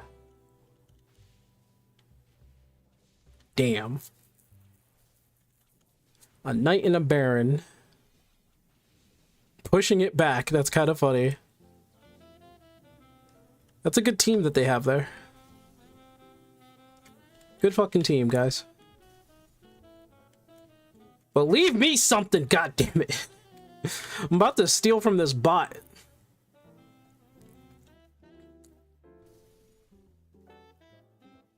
Yeah, this is a bot right here. I wish I could report the bot.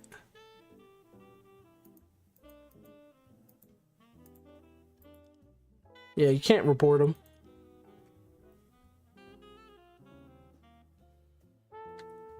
I will stay here and I will guard my spot if I have to.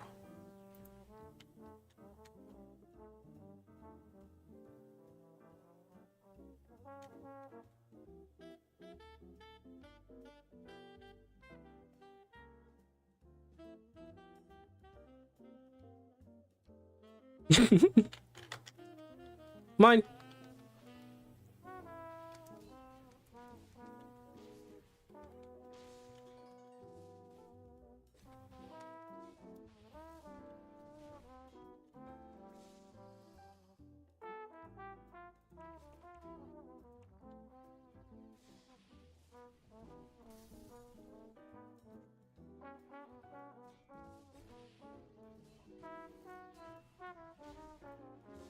There you go.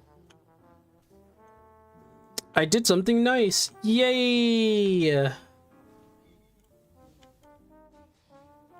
Could you report that? No, I wish I could. Wish I could report people.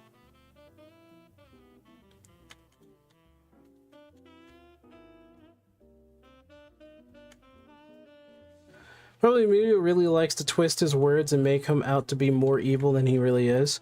So far, the only people who truly think Trump is the evilest man on earth are far left Democrats. And, like, there are people who don't like him, but they don't think he's evil. They just think he's, like, a far left... Like, you know, they think he's not a guy that they can really, you know, vouch with. Like, they don't... People don't like Trump, that's perfectly fine.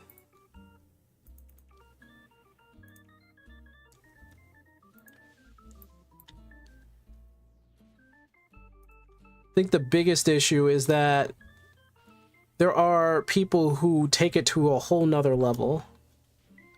And those are the people that I fear. Because they're the kinds of people who swear up and down that they're doing the right thing. But it's like, when it comes right down to it, they would sell you out, chop off your foot, and do anything for the sake of their justice, their righteous move. Like, these are the type of people who will call you any kind of like slur or any kind of thing to justify your, you know, your eternal sleep. Let's just say that. Like, these are those types of people.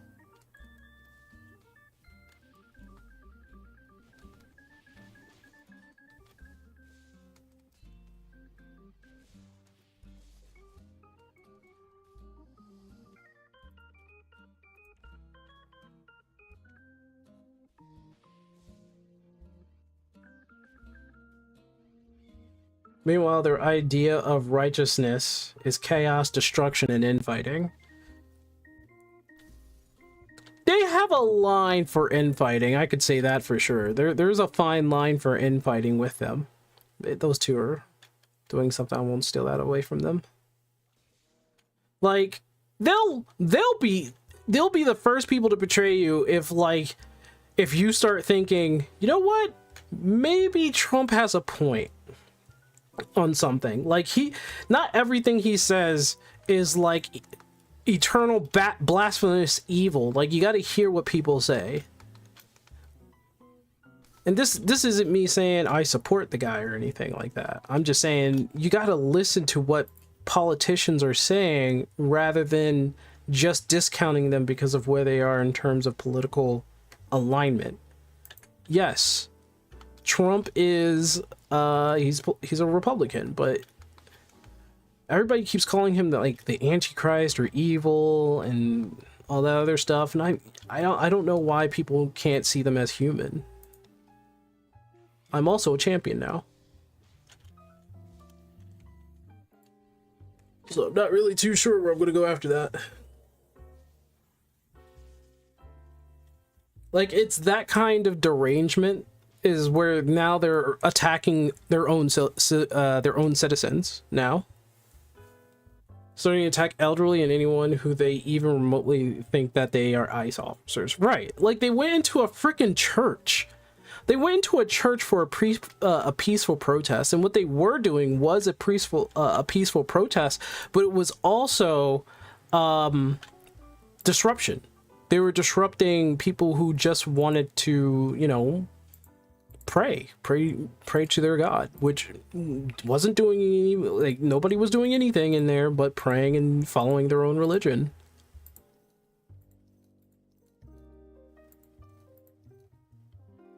I can't even wear that.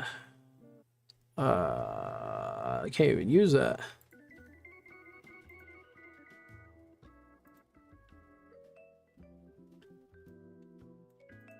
An extra 10 on top of each other on that. I'm gonna take meditation on that, but regeneration on that. 300, 15. I don't know what we're gonna do in the future with that one. I'm actually going to get bartering up to 100. I don't know if I have to do anything with lockpicking. I'm gonna go to 70. Combat rating mortal. I am just a mortal. Okay, so now that's what's happening now. Okay, so I have combat ratings now.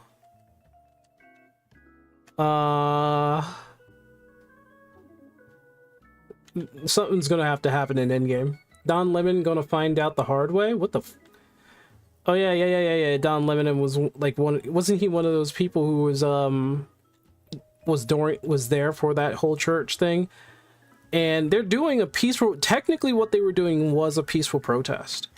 But the problem with that peaceful protest is that they were disrupting them. They were just worshiping their god. It's like what was wrong with that? But apparently, nah. And all this because they suspected their priest had like some sort of connection with ICE. They suspected. They didn't even have, I don't even know if they had proof. I don't think Toddy knows about this, but this would really upset her, so I don't say anything about it. And these people think occupying Walmart stores is a good idea now. Yeah, that would probably upset her. That would probably upset her, yeah.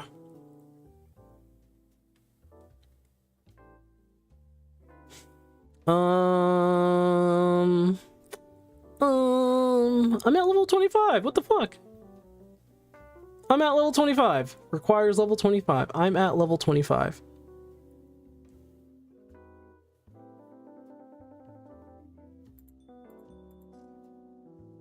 I am at level 25. Oh, okay. So it is counting. Do I need to change my boots out? Yeah, I do. I do need to change my boots out, yeah. Change out the ring here. Agility, and I'll just change that out, and all of this can... Okay. Oh yeah, it went up a little bit, but...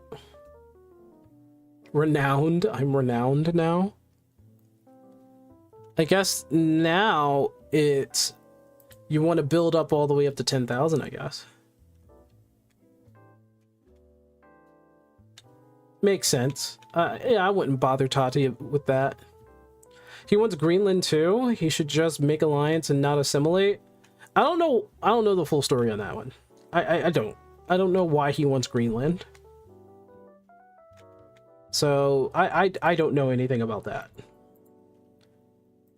I would honestly ask the question why he would want Greenland in the first place. Greater. What kind of music is going on in the background? Holy crap.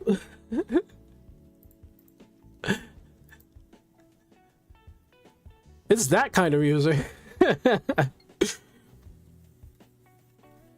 They got pretty rowdy in there, and the leader was arrested. The leader was arrested during that church thing.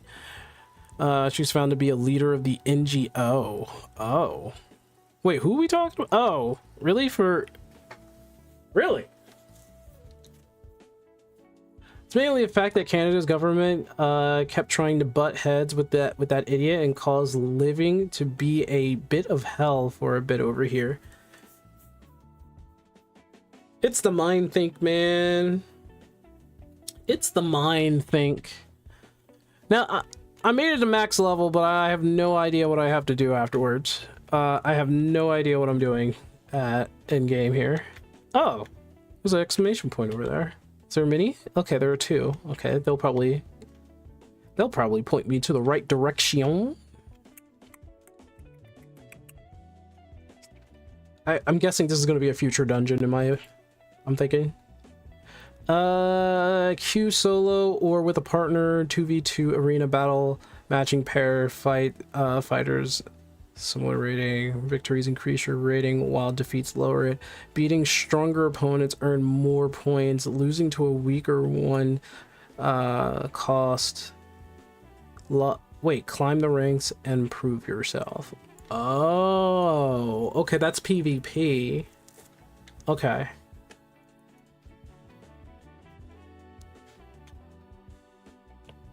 Guys, look, I'm champion.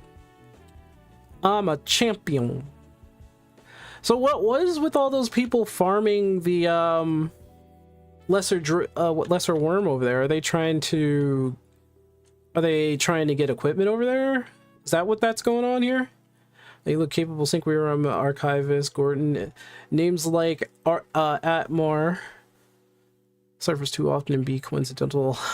It may have been a fortress or a kingdom or something erased. The undead.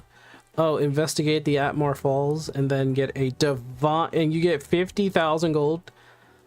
Divine orbs. Oh my gosh. Divine weapon, divine armor. Okay, accept. I think that's, yeah, that's the dungeon. All right, there's a few things I need to do. So I need to come up here and beat the ever living crap out of that spider.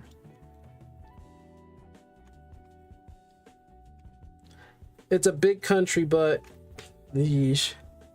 Sent you a reason Discord. Let me see. Let me read it real quick.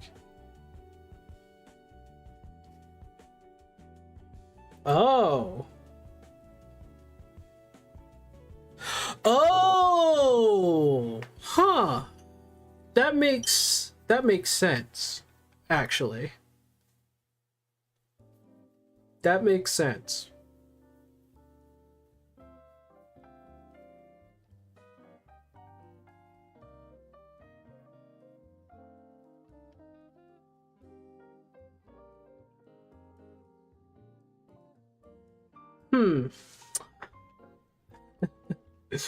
You know what? That makes a lot of sense.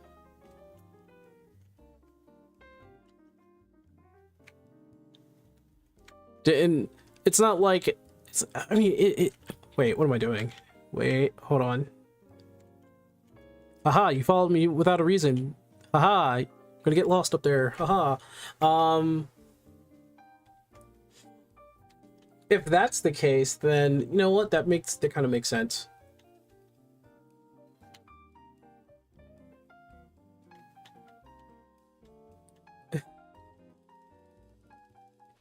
At this point, Minnesota's cooking themselves, especially with their governor. They're just cooking themselves.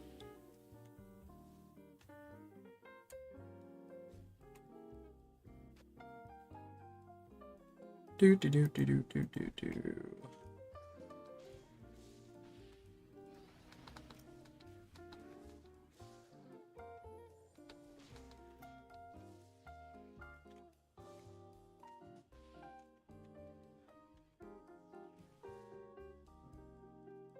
The Ghastly Fang is supposed to be up here, but it's not.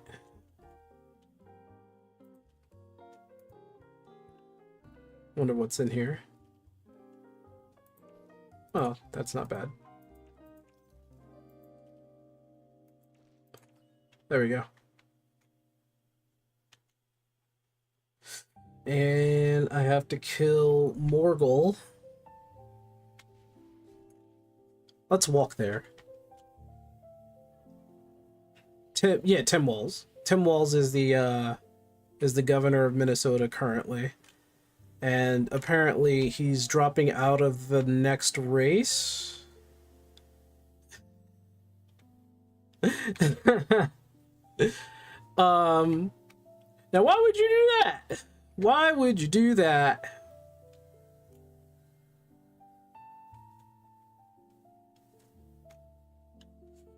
Why would Tim Walz do that?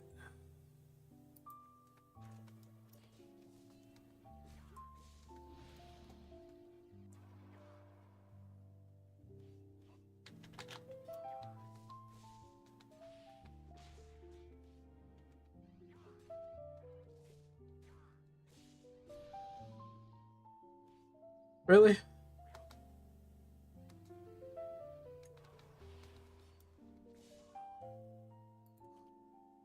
Taking your slippers, you piece of garbage. Taking your slippers, man.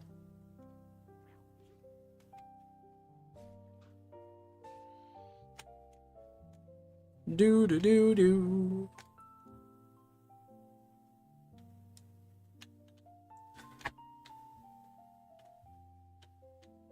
The moment he put it up, he dropped out quick. It makes him look bad that he did that anyway. It just does.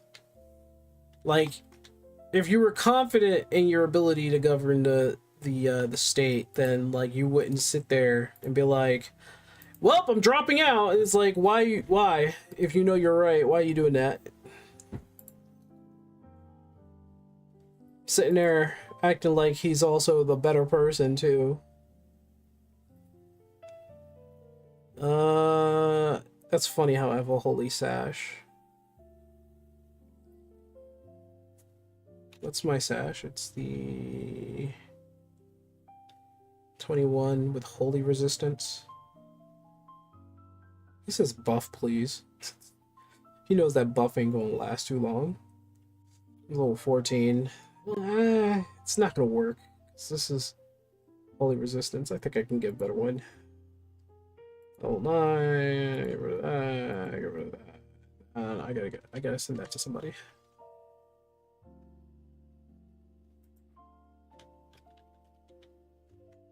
Yep. Go back. Go back.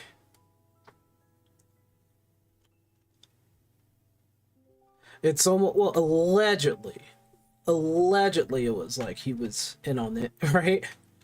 We're gonna say allegedly. We can't really be too sure, right? But it does make him look. It does make him look bad.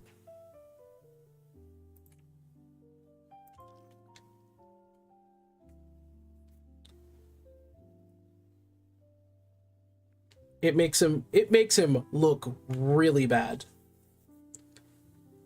And honestly, it's scary to think about like these conspiracies surrounding the Democratic Party. It's scary to think about. It's the reason why I try not to pay too much attention to politics. Because it scares me. It really does. It scares me what a lot of people want to say. And then, like, it makes you think, oh, I passed her. It makes you think, right? It's upsetting.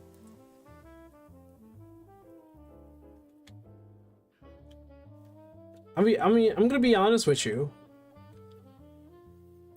If you're trying to stop a criminal from being arrested, that's an issue. That's a real freaking issue.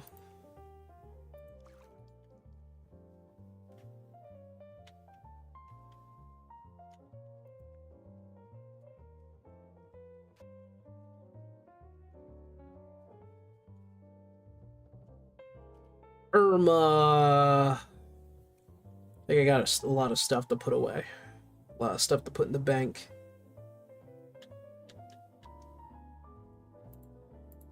But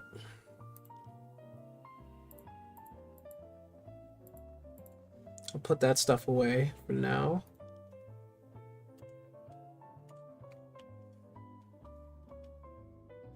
Both sides have their ups and downs. Can almost never pick one. It's just that right now the Democratic Party is really showing all the bad signs they have. There's no picking a side, in my opinion. It's whether or not you agree or disagree. Picking a side means that you kind of align yourself with ideals that they have, whether it's the left or the right. And to be honest, I'm more centrist than anything. If I took a test and it said that I'm like center, what was it? I'm like center left or something. And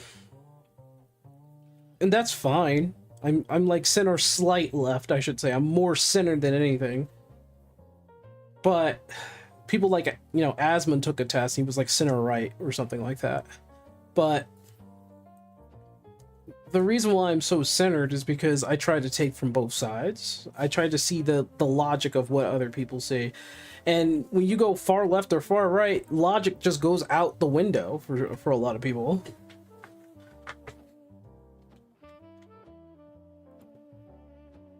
So conservative? I don't know if center is conservative. I don't know.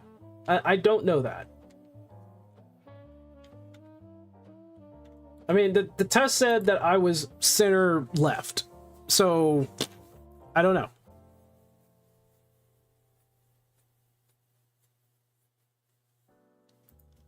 I don't know. I do not know. Oh, I see what the grind is all about.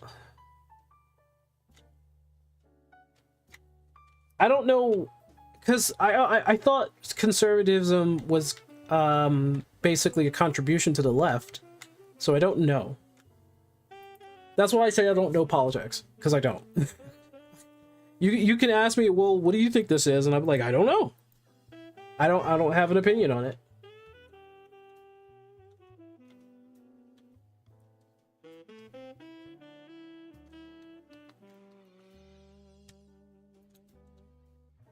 He's 25. What if I tried to attack him?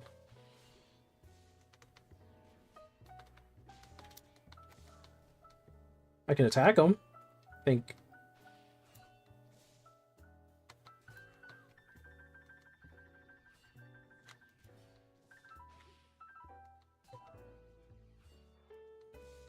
I think the point in beating level 25s now is probably to try to get as much money and loot from them, right?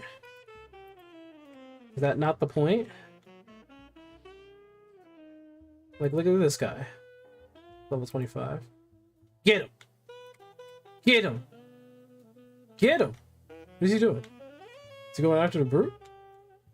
What are you doing? I'm not trying to get him. I'm not a bot. Okay, fuck you.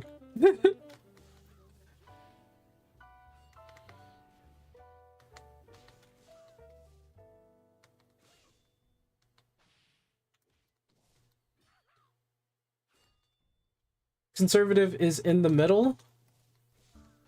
Is it though? I thought it was left, wasn't it? I don't recall myself on that ground. People would ask, I would just say I'm me. That's not an answer though. That is not an answer for them. An answer is like, oh, I'm definitely a Democrat or a Republican or whatever side you're on.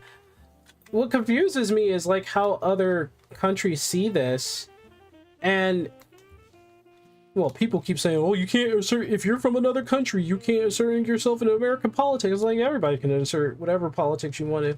Like people insert themselves into other politics in other countries all the time. But like I don't know what political party is in Europe, for instance, so I don't involve myself in that, like in those conversations.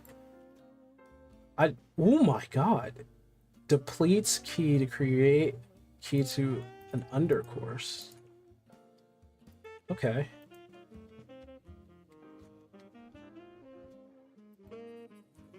And that's an elite, so I can't really fight that.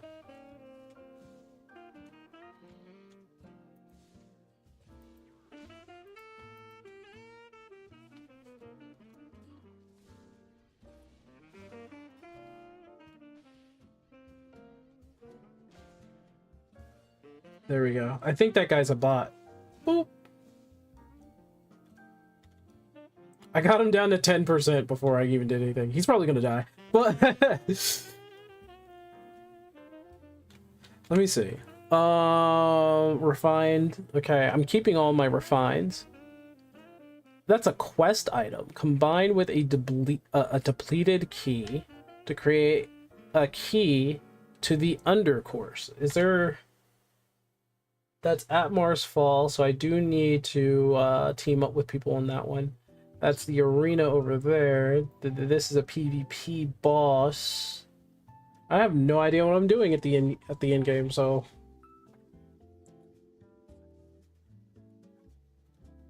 the left hates conservatives. They do. Yeah, that's why I thought that conservatism was okay. I must have said it wrong, but I thought conservatism was more right-leaning, something like that. I made a mistake. There are some who go too far, right? True. True. Can't answer that. I'm neither. Foreigners can't insert themselves into American politics. Then explain to me why your Karens over there are trying to invade the Muslim religion. Because the Muslim religion over here is trying to shape up a state for themselves, is what people claim. I mean, they've already, from what people claim, have already made a kind of like a shape of their own design in the European countries. Again, I don't know, but that's what people say. Because apparently, if you call out somebody for being, I don't know, very mean to their wife or something, but it's part of their Muslim faith or something, it is likely that the law will side the guy beating his wife. If you're right or centered, the left hates you. Oh yeah, no, the left hates you nonetheless. They can have the Karens. We don't need the Karens. Yeah, they can have the Karens. Do you want our Karens? Do you want our Karens? We don't want them.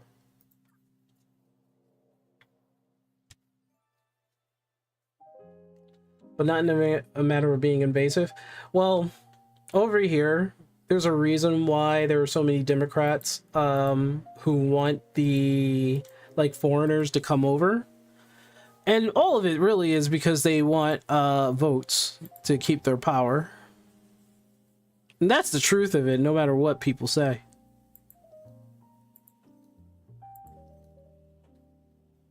It's a very sad thing. No one wants them. It's always a matter of power, yeah. Like, I'm gonna be honest with you. Been a Democrat for years, right? Been a Democrat for years. And I'm just gonna get right down to it. They started doing some things that made me feel like, what am I in this party for? Whole family's Democrats. Everybody's a Democrat in my family, but I'm just like the decision making on what the Democrats are doing in terms of what they're doing, and it's like, isn't anybody paying attention to that? Should we not question them for that? And it's like, no, we're not going to question that. So it's not like people like started hating me or disavowing me or anything like that. Technically speaking, I'm independent, but that disallows me from apparently from other things. So I have to choose a left or a right party. Like there's like certain votes I can't vote for or something like that because I'm independent or something. So the Amish apparently had enough of it.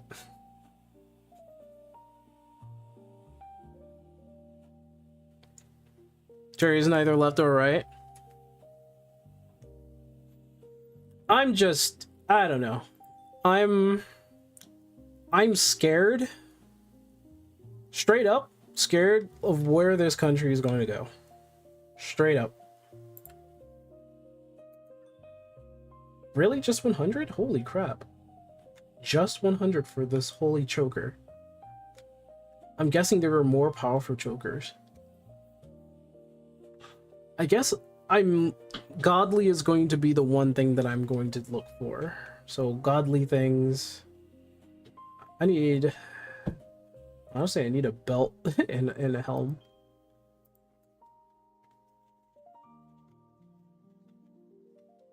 I need sustains. You mean sustenance? Yeah, I got you.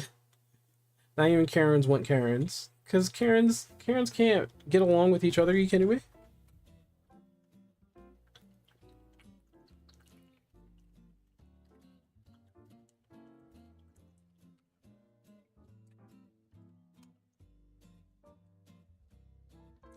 People are starting to notice we all are being fooled. I hope so. I know I shouldn't take what the news says at like face value at all. I'm not going to, but they say so much things that, man, I wish I could get that. They say so much things that it bothers me when been invited. Little Ligma no. No. Get the fuck away from me, bro. He's sitting there, Little Ligma.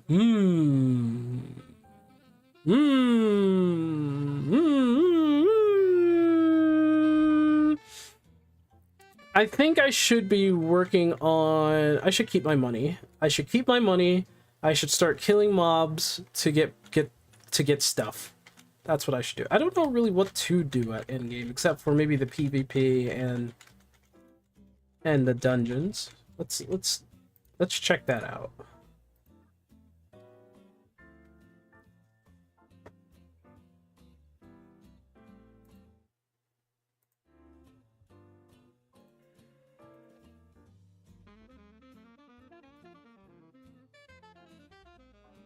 Yeah, let me say. There's a reason we're saying you can't hate the mainstream media enough. Yeah, but I'm smart enough not to take what the mainstream media says all the time. Dungeon time, dungeon time. I'm gonna see what I need to do.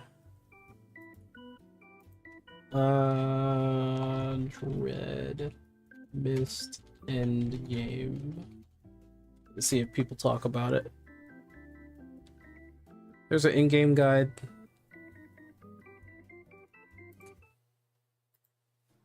What's up, boys? Valentine here. I just want... But boys, Valentine here. I just wanted to make a quick guide for you guys since, you know, Dreadmyst is kind of a new, complete indie game, so no one really knows what's happening. I just wanted to let you guys know how to go about entering the end game and how to do all of the activities. Why are you in a guild called Superior Race? Why do you look like you belong in that too? At the end game, which there are a few, but they are quite fun, I'd say. So without further, you know, yapping, let's just get right into it. The end game begins over here with the Minotaurs. Okay. We're gonna get right into it. Give me just 1 second. So you get to Merchant's Way right here from that teleporter. Go past Morgul's camp. You go into the big, it's this giant dungeon right here. This is where you want to go. That's a dungeon? And over here, you will see these minotaurs. The minotaurs are important. You don't need to kill the drakes. The drakes are good loot and experience, but you don't need to kill them, and they're very slow to kill. It's a family guild? Yeah, it's a guild, alright. Just go straight for the horde chargers. What you really want is the key to the barracks. Okay. That's what you want. You want the key to the barracks. That's the most important item. That's what you're looking for, even from like level 20. Okay. You want to stack as many of those as possible because that's where the big loot is. Okay. So you kill one of these. You get your key. There's two versions of the dungeon. This is the PvP contested area, and this right here is the smaller PvE area where people can toggle PvP and kill you. So you got to keep that in mind. You want a safe farm, go down here, but the best farm is going to be over here, obviously.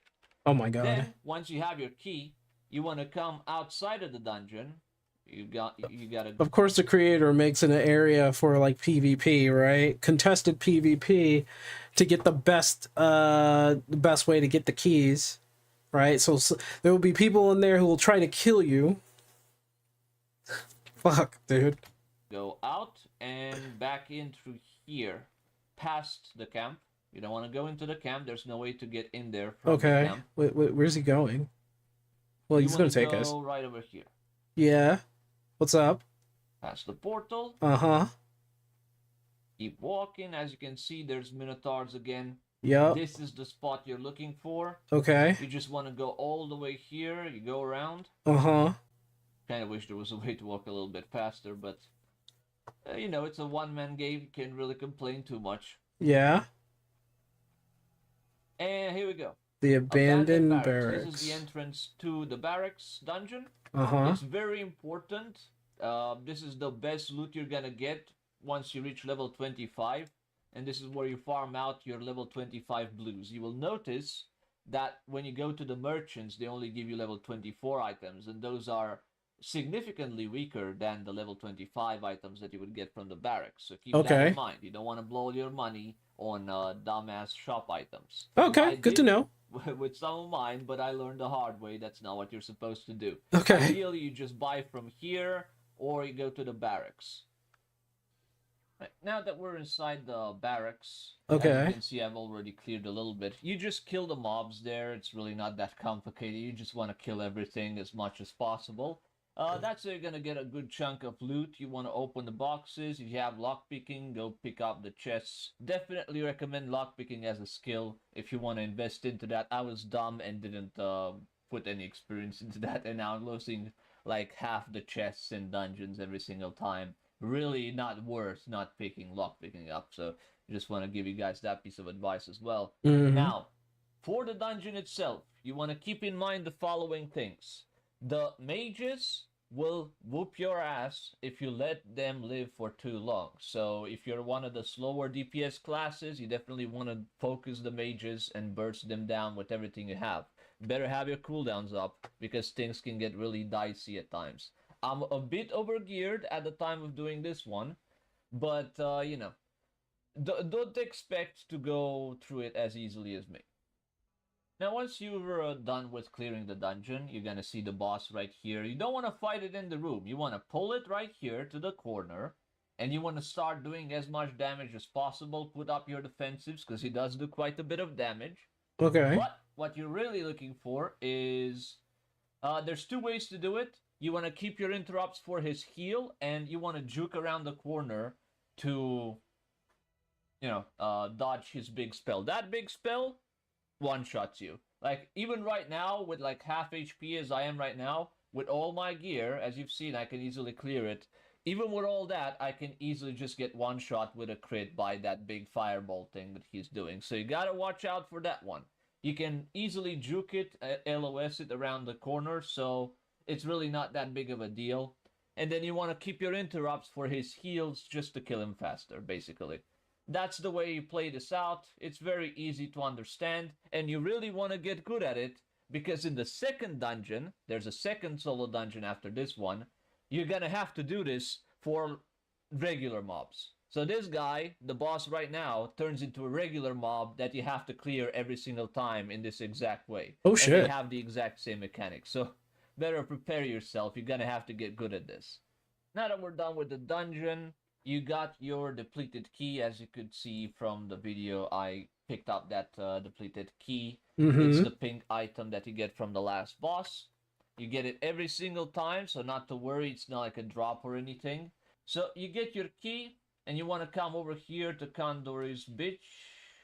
My bad. Condor's beach. Hillsfar Dale. This is the important spot. At Hillsfar Dale, you want to farm out Dale gems. You get them from every single goblin here. You just kill goblins until you get it. And then once you get it, you can see it has a use function. You just right click it and then you use it to create the depleted key. That works for undercourse key. Once you have your undercourse key, you want to come all the way to the end of Hillsfar Dale. As you can see, people are farming these out. There's some elites that are a lot harder to kill than the elites in the other dungeon, so keep that in mind. And over here, you can use your undercourse key for the second dungeon. And now comes the real fun part, the limit test. So in the second dungeon, you have to pull 2 mobs every single time. You can't really pull 1 mob. That's not how it works.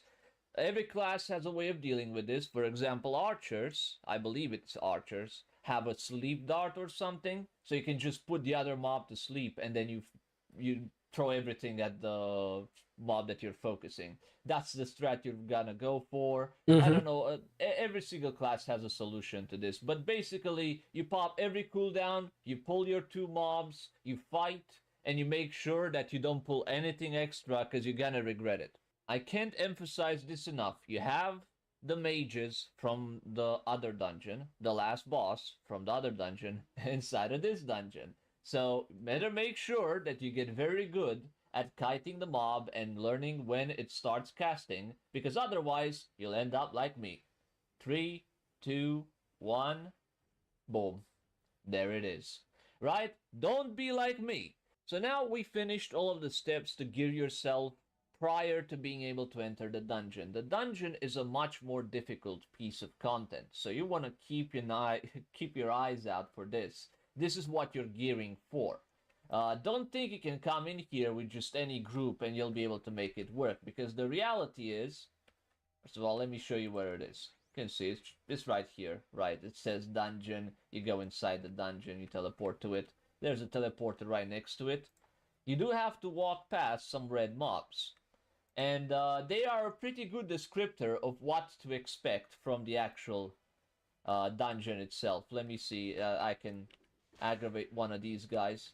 As you can see, they don't take a whole lot of damage, and they certainly deal a whole lot of damage. You do not want to fuck with these guys, that's for sure. Oh, I thought I got 1 shot.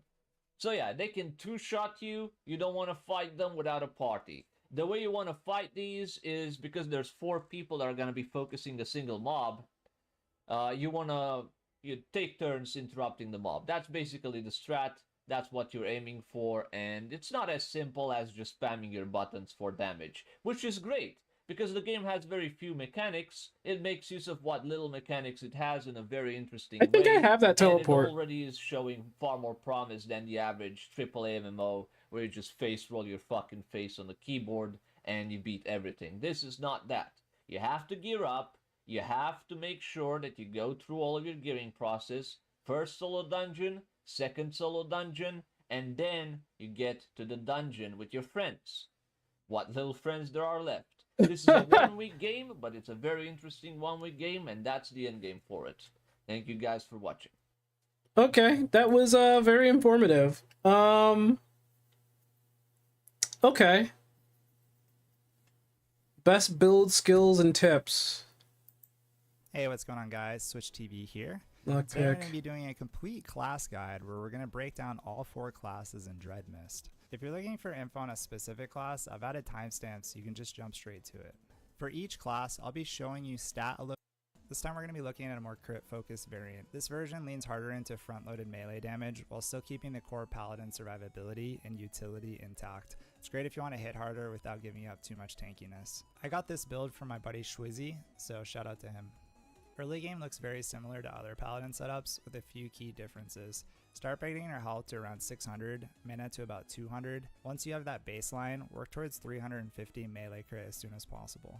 Put agility only as needed for gear requirements. Bring strength up to about 30. For mid game, you're going to want 1000 health, 400 mana, melee critical rating to 634, strength to 100.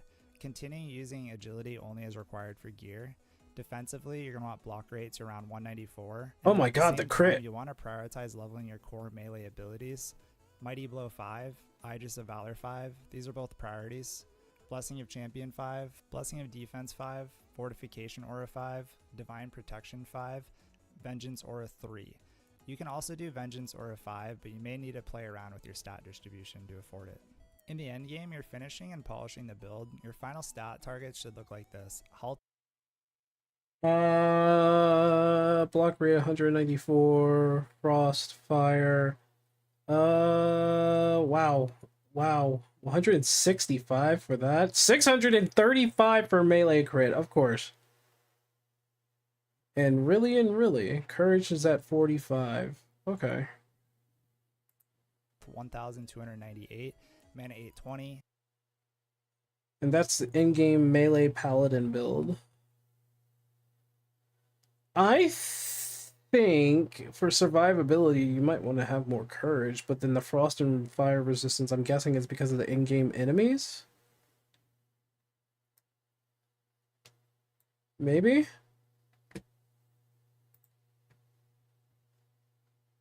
Give that man a like.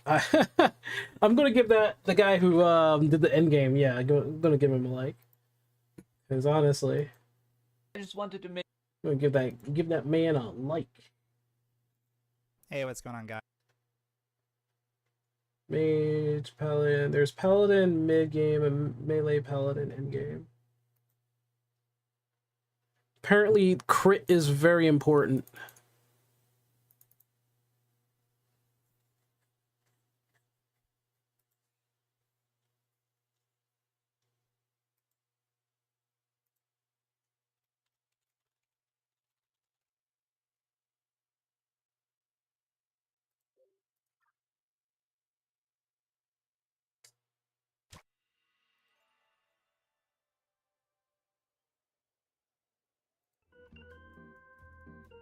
Kind of want to know where I'm at with this. Yeah.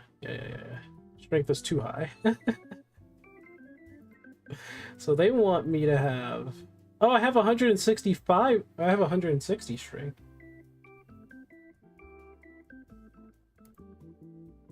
Oh, I wasn't even at that point. But I have a lot of courage though.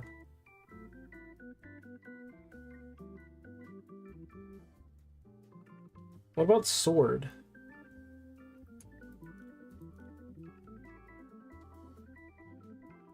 Apparently it's too high. But apparently melee crit needs to be...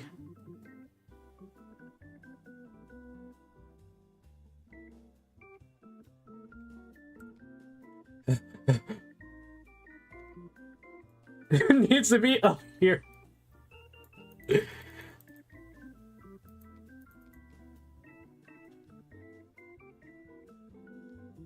My god.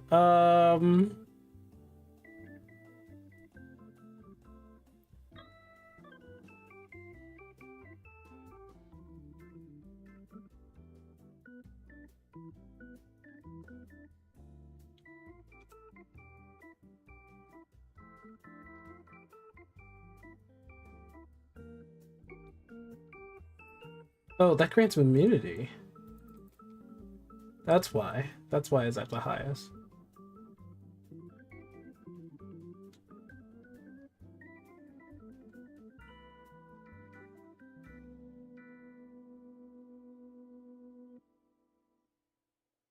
My block rate is low.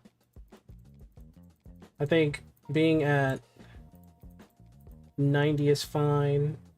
And apparently my fire and frost resistance needs to be up. to 228. So I'm just going to get them both to 205.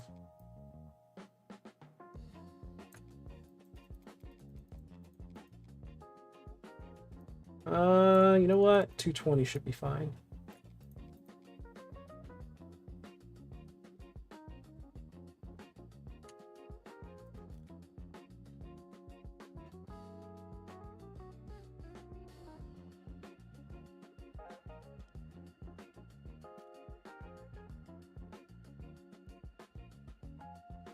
Hold on.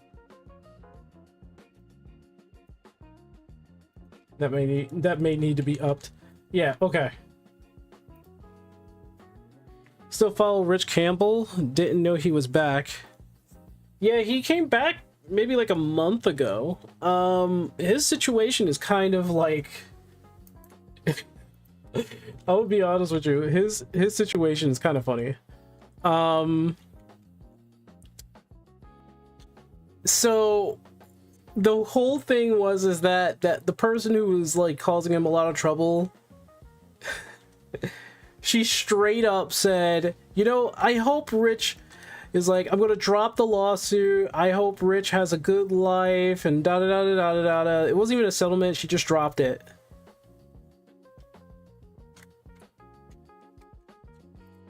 So basically, he went through 3 years of, you know, who knows what, but those 3 years were crazy, bro. And he doesn't come back just like that and just start streaming. He comes back and he's like, well, this is what we're gonna do, guys. He's been away for 3 years. I didn't even know he was been away for 3 whole years. Final Fantasy 14 is getting DDoSed again? Of course it is.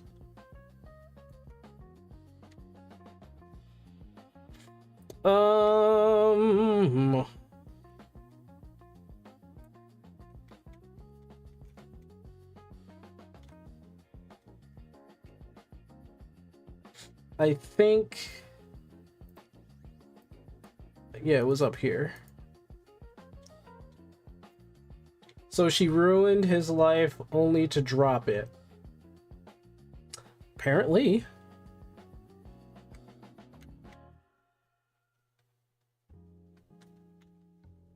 Apparently, that's what it came down to.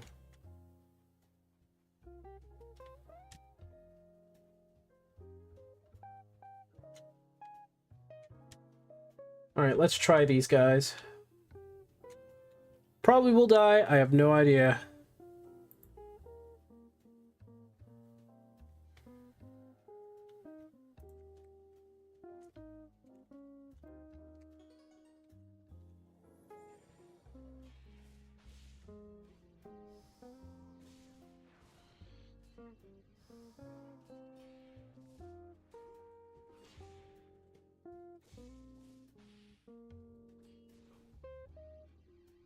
I'm a little overpowered.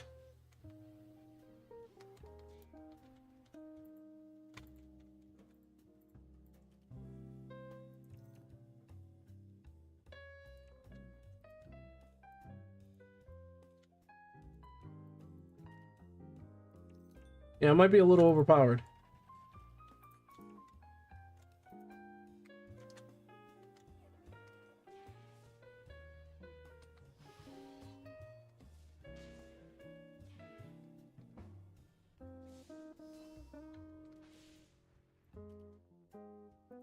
Roll of courage.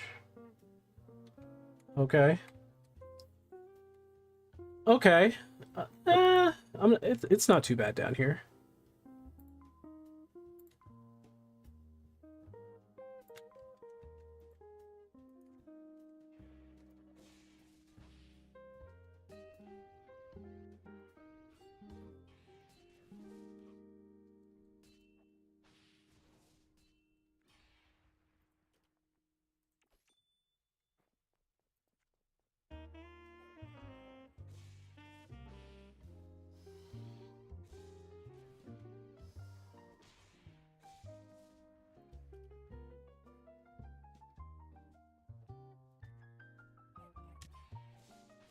Ooh, the dodge actually worked out very well.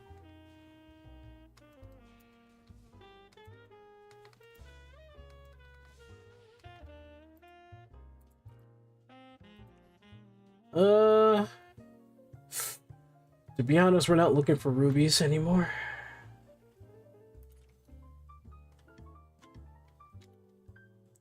Oh, the map is like... I can't see the map. Okay. But yeah, I guess essentially, yeah, she did kind of ruin his life for nothing.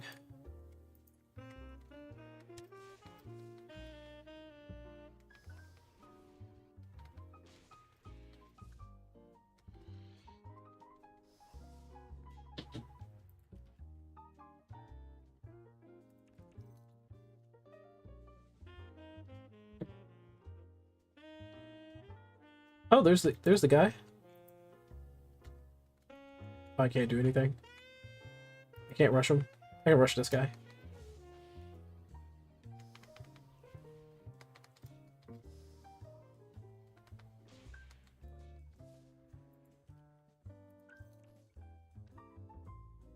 Scroll of willpower. There's a chest over there too.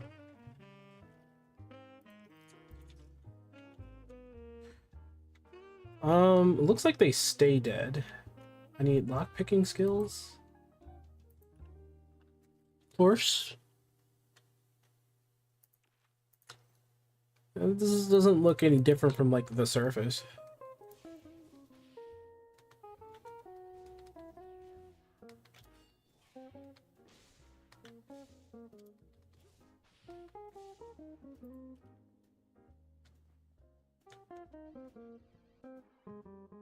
And then there's Atmar, the Defector.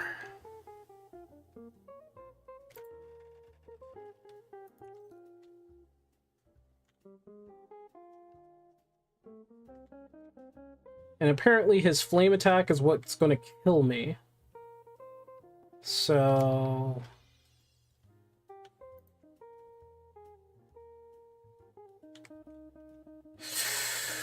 Three, two, one, go!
Okay, not bad. Okay, okay. Okay. Can I go through this whole entire dungeon like this? 96 lockpicking.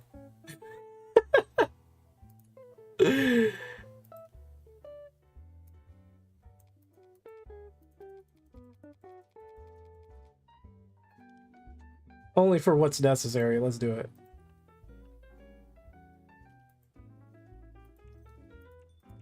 Wow.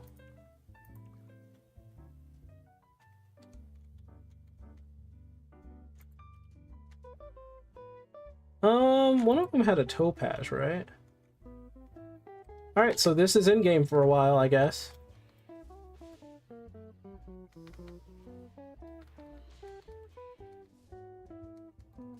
Oh gosh, the there we go. And none of them are revived. Maybe it's my own instance of the dungeon. I guess so.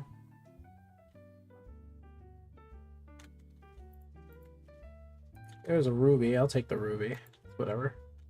If the final boss is giving me rubies, you know. Wait a minute. He's back. No, I never fought him.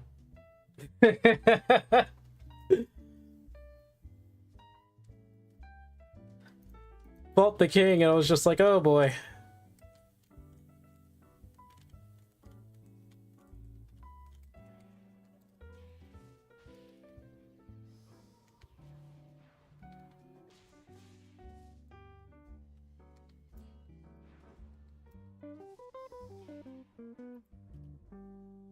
Pendant.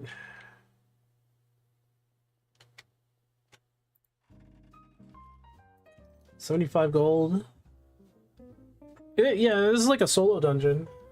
I had to be in Viz on Steam because of the an idler I play. What does that mean? What idler are you playing that I can't already see, buddy? Unless it's highly inappropriate. Not saying that it is. You already play one idler that I know. Okay. The notorious shiny rock. Okay, let me go around.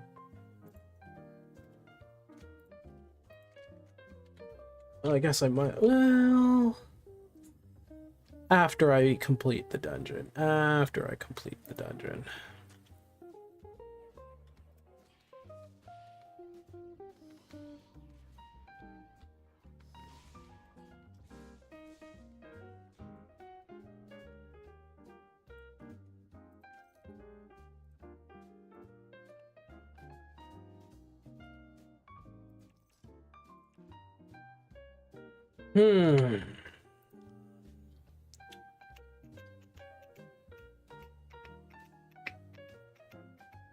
I mean, this is where I'm going to get my blue gear, but I got the depleted key. Don't think... Maybe I'll just collect the depleted key. I don't think I'm ready to actually take on the dungeon the guy mentioned, even though I beat the boss of this dungeon. There's some... What do you mean? Is it Crush Crush? Well, you decide. Crush Crush. There are some NSF... oh my god. Why? Why are there idle games like that?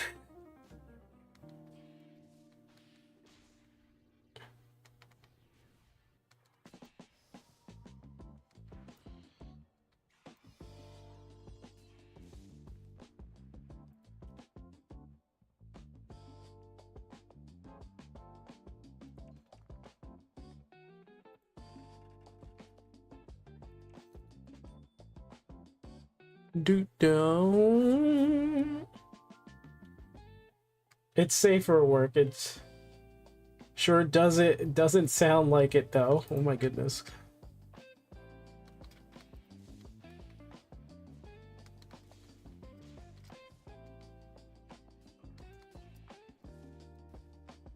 These guys aren't so hard. Maybe it's the gear that I'm wearing.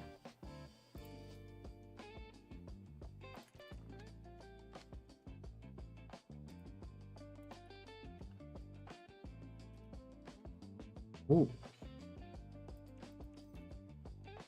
Rough emerald. Nah, good.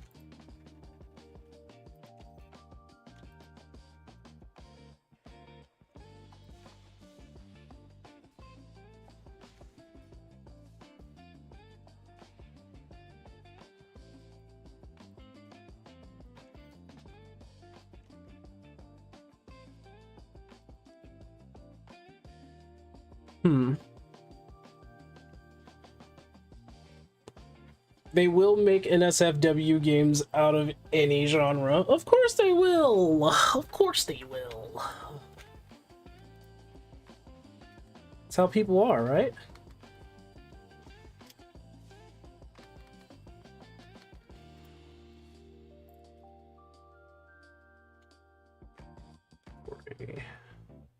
I'll take these. 480. The lesser orbs are not really worth it.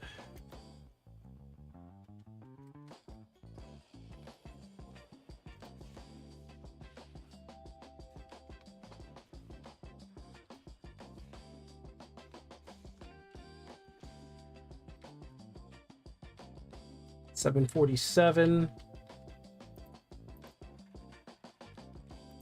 75 gold. Yeah, okay, they're not reviving, so it's my own instance dungeon.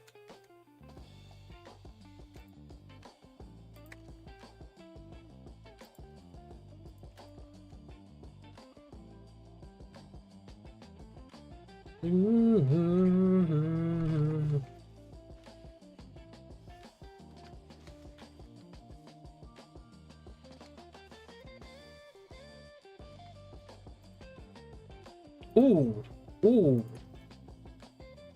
ooh. That's good. And that's intelligence.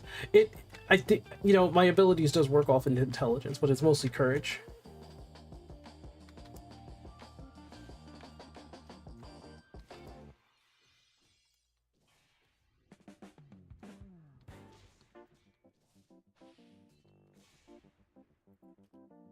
Okay. What?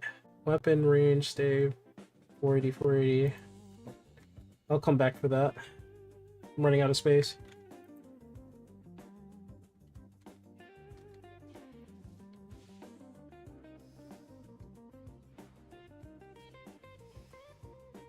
Pretty sure the false boat's gonna hit me.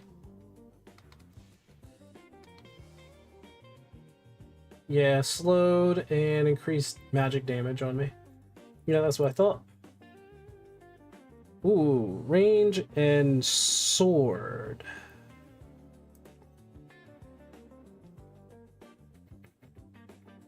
It's not blue gear though.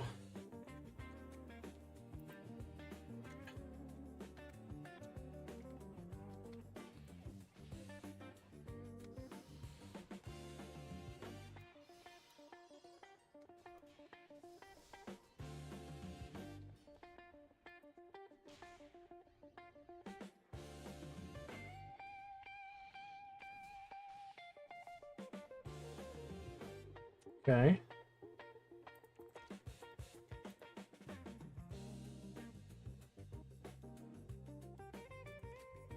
The 5th one I've gotten.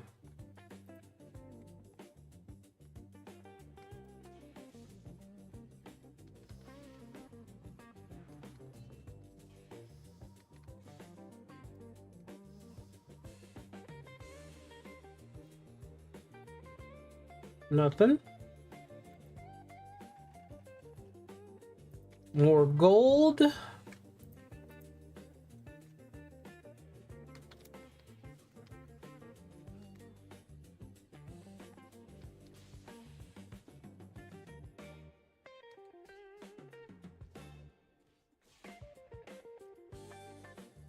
Oh, this is more blessed gear. That's good.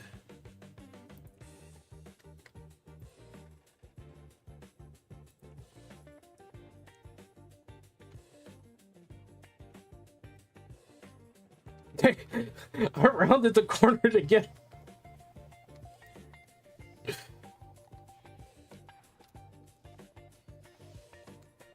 I'm doing a lot of damage compared to the guy in the video.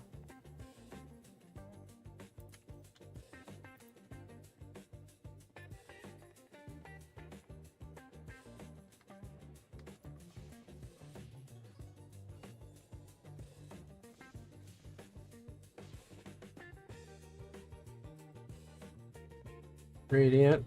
Okay, so this is the last few. Let's see what I get.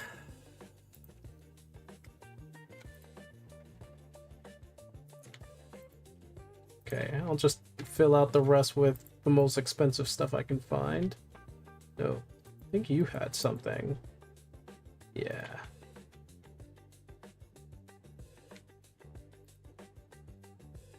Oh no! Oh. Okay, that's good.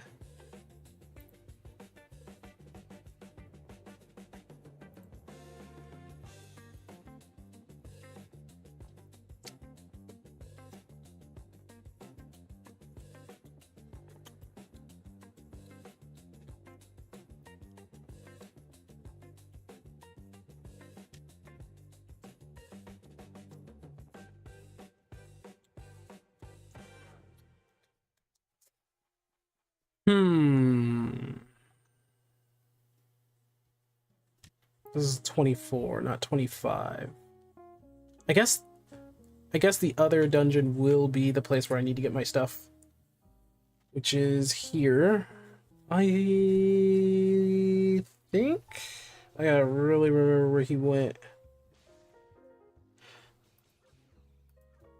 But send a link in Discord.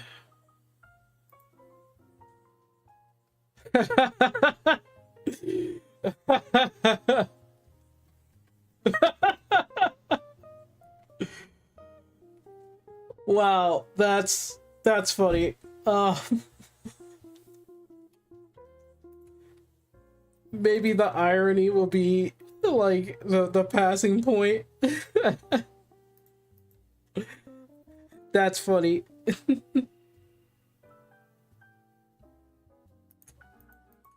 Oh, I can't click them through here. Damn. I'm getting kind of hungry. Let me see something.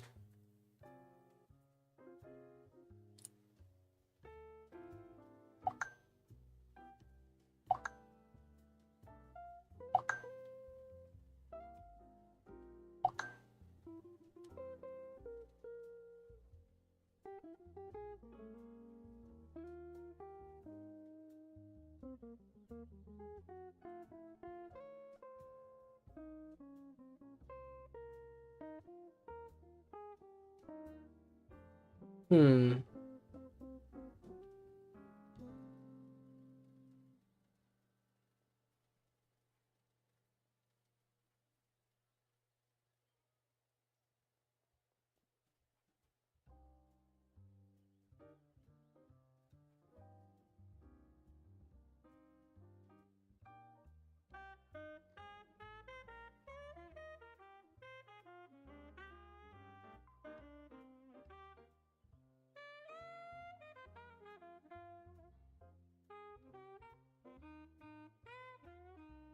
Oh my goodness.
Hmm.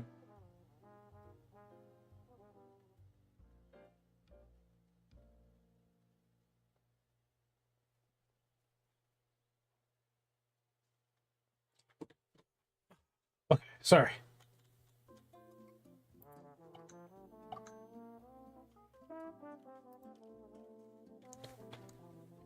Let's see.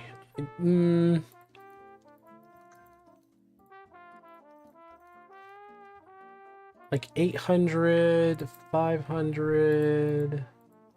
Oh, that's what. Okay. All right, I get it.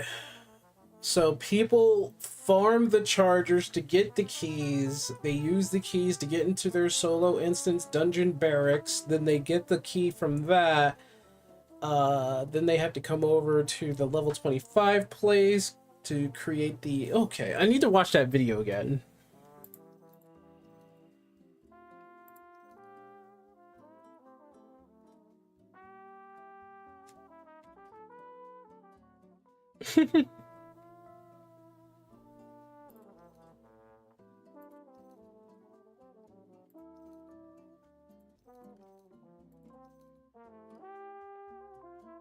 This is the intelligence and strength one. That's the belt.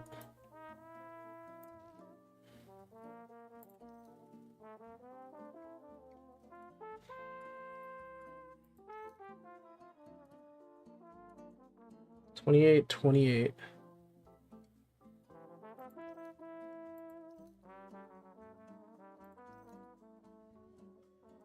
Health and resistance. .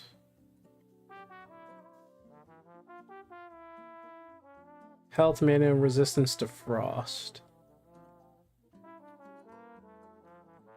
Courage. Increases my melee crit by 16. Okay, I'm good for what I have now. That's a diamond 42.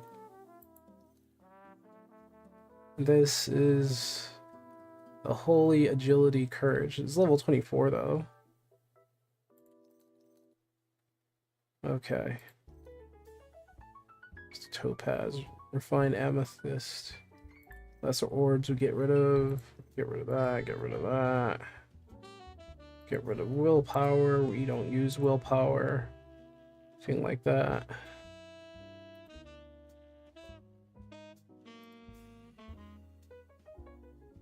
No, I don't want to get rid of that.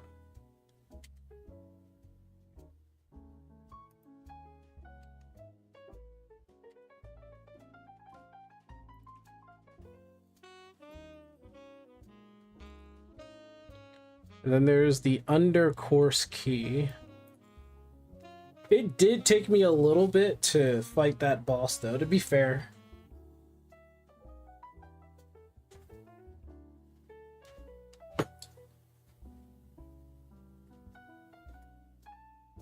Alright, what time is it? 9:23?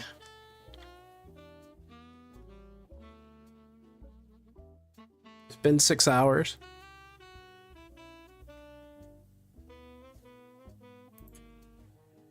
Didn't even get to play dual core. I didn't think it would take so long to get to level 25.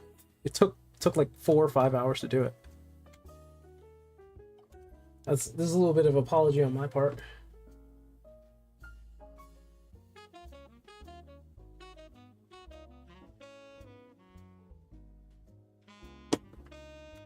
But yeah, I could always play it another stream, yeah. But I'm going to probably play it on my own time, get some recording footage. Obviously, I'm going to use this stream as a means to talk about this game.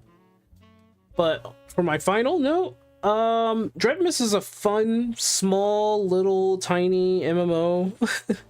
Goes up to level 25.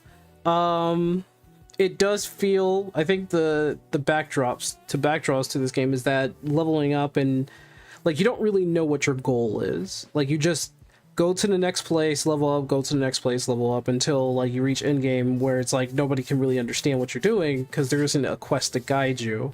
I had to look up a video for that, but at the same time, this guy created it to feel like an old school MMO, and back in the day, old school MMOs had you trading information.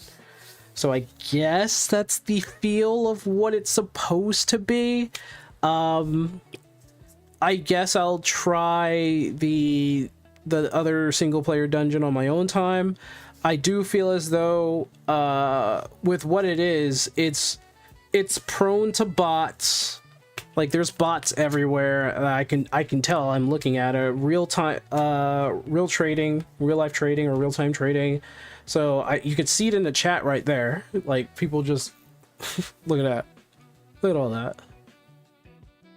We're offering all of these. We're offering this ring. We're offering for 300, 500, 55k, 300k. Now, if you were a true player, you would go out to these dungeons and farm yourself to get all this stuff. Just like myself, I really need to change my helmet. I really do, but I'm waiting for a drop to change my helmet. Like once I change my helmet, I think all of my stats will go up. But I do like the main premise of the game. I do like what it's encouraging you to do to grind. I'm pretty sure there's anybody who's weak. I'm going to say this right now. Anybody who's weak because they decide to do an RMT, real money trade, sorry, do it in RMT or anything that's outside the scope of the game, it's on you, buddy. That's on you. It does encourage you to basically play this game old school. It really does. The point distribution is pretty nice because it kind of makes you feel like, oh yeah, I can make whatever I want. I'm thinking to go ahead and put some more in, like, I don't have anything to do with willpower, but I might have to put more in agility. I don't know. I like the point distribution kind of thing because it makes you feel like you're actually making your own character in a way. Like, for me, I'm going to focus on more or less just being a very melee focused paladin. So I want to hit hard, but at the same time, I also want to keep my courage up so I can heal myself and basically not die. So that's how I feel. People who will RMT will always and forever be weak. Absolutely. Those are weak people. Don't sit there and start saying like, oh, but I have like 3 jobs, 2 wives, 5 dogs, and, you know, 16 daughters and sons that I have to take care of. I don't give a fuck. I really don't. If you RMT, you're weak. You're weak. I'm sorry. You're weak. I don't care what excuse you have. You're weak. If you can't play the game for what the game offers you, you're weak. You start doing RMT, I'm sorry, you're weak. Anyway, with that being said, the positives is that the game does feel like an old school RPG or MMORPG. I certainly would hope that maybe I can get to experience maybe like a 4-player dungeon. PvP, I don't know if I'm going to be really into. I did see that PvP zone, and I did see a couple of people get their ass whooped over there. Obviously, no, there's I don't know why there isn't a report system. And maybe because it's made by a single guy and he doesn't really want to go through all that crap. That makes sense. But at the very least, have a different chat maybe, I don't know. So you don't have to see all this shenanigans that's going on in the text here. Like, honestly, it's annoying. It really is. That it's annoying to look at all this text because people want to sell their shit. I don't want to see that. But I'd say this is a fun little nostalgia trip. One guy reminds me of Wooly or Woole. I haven't heard that name in a while.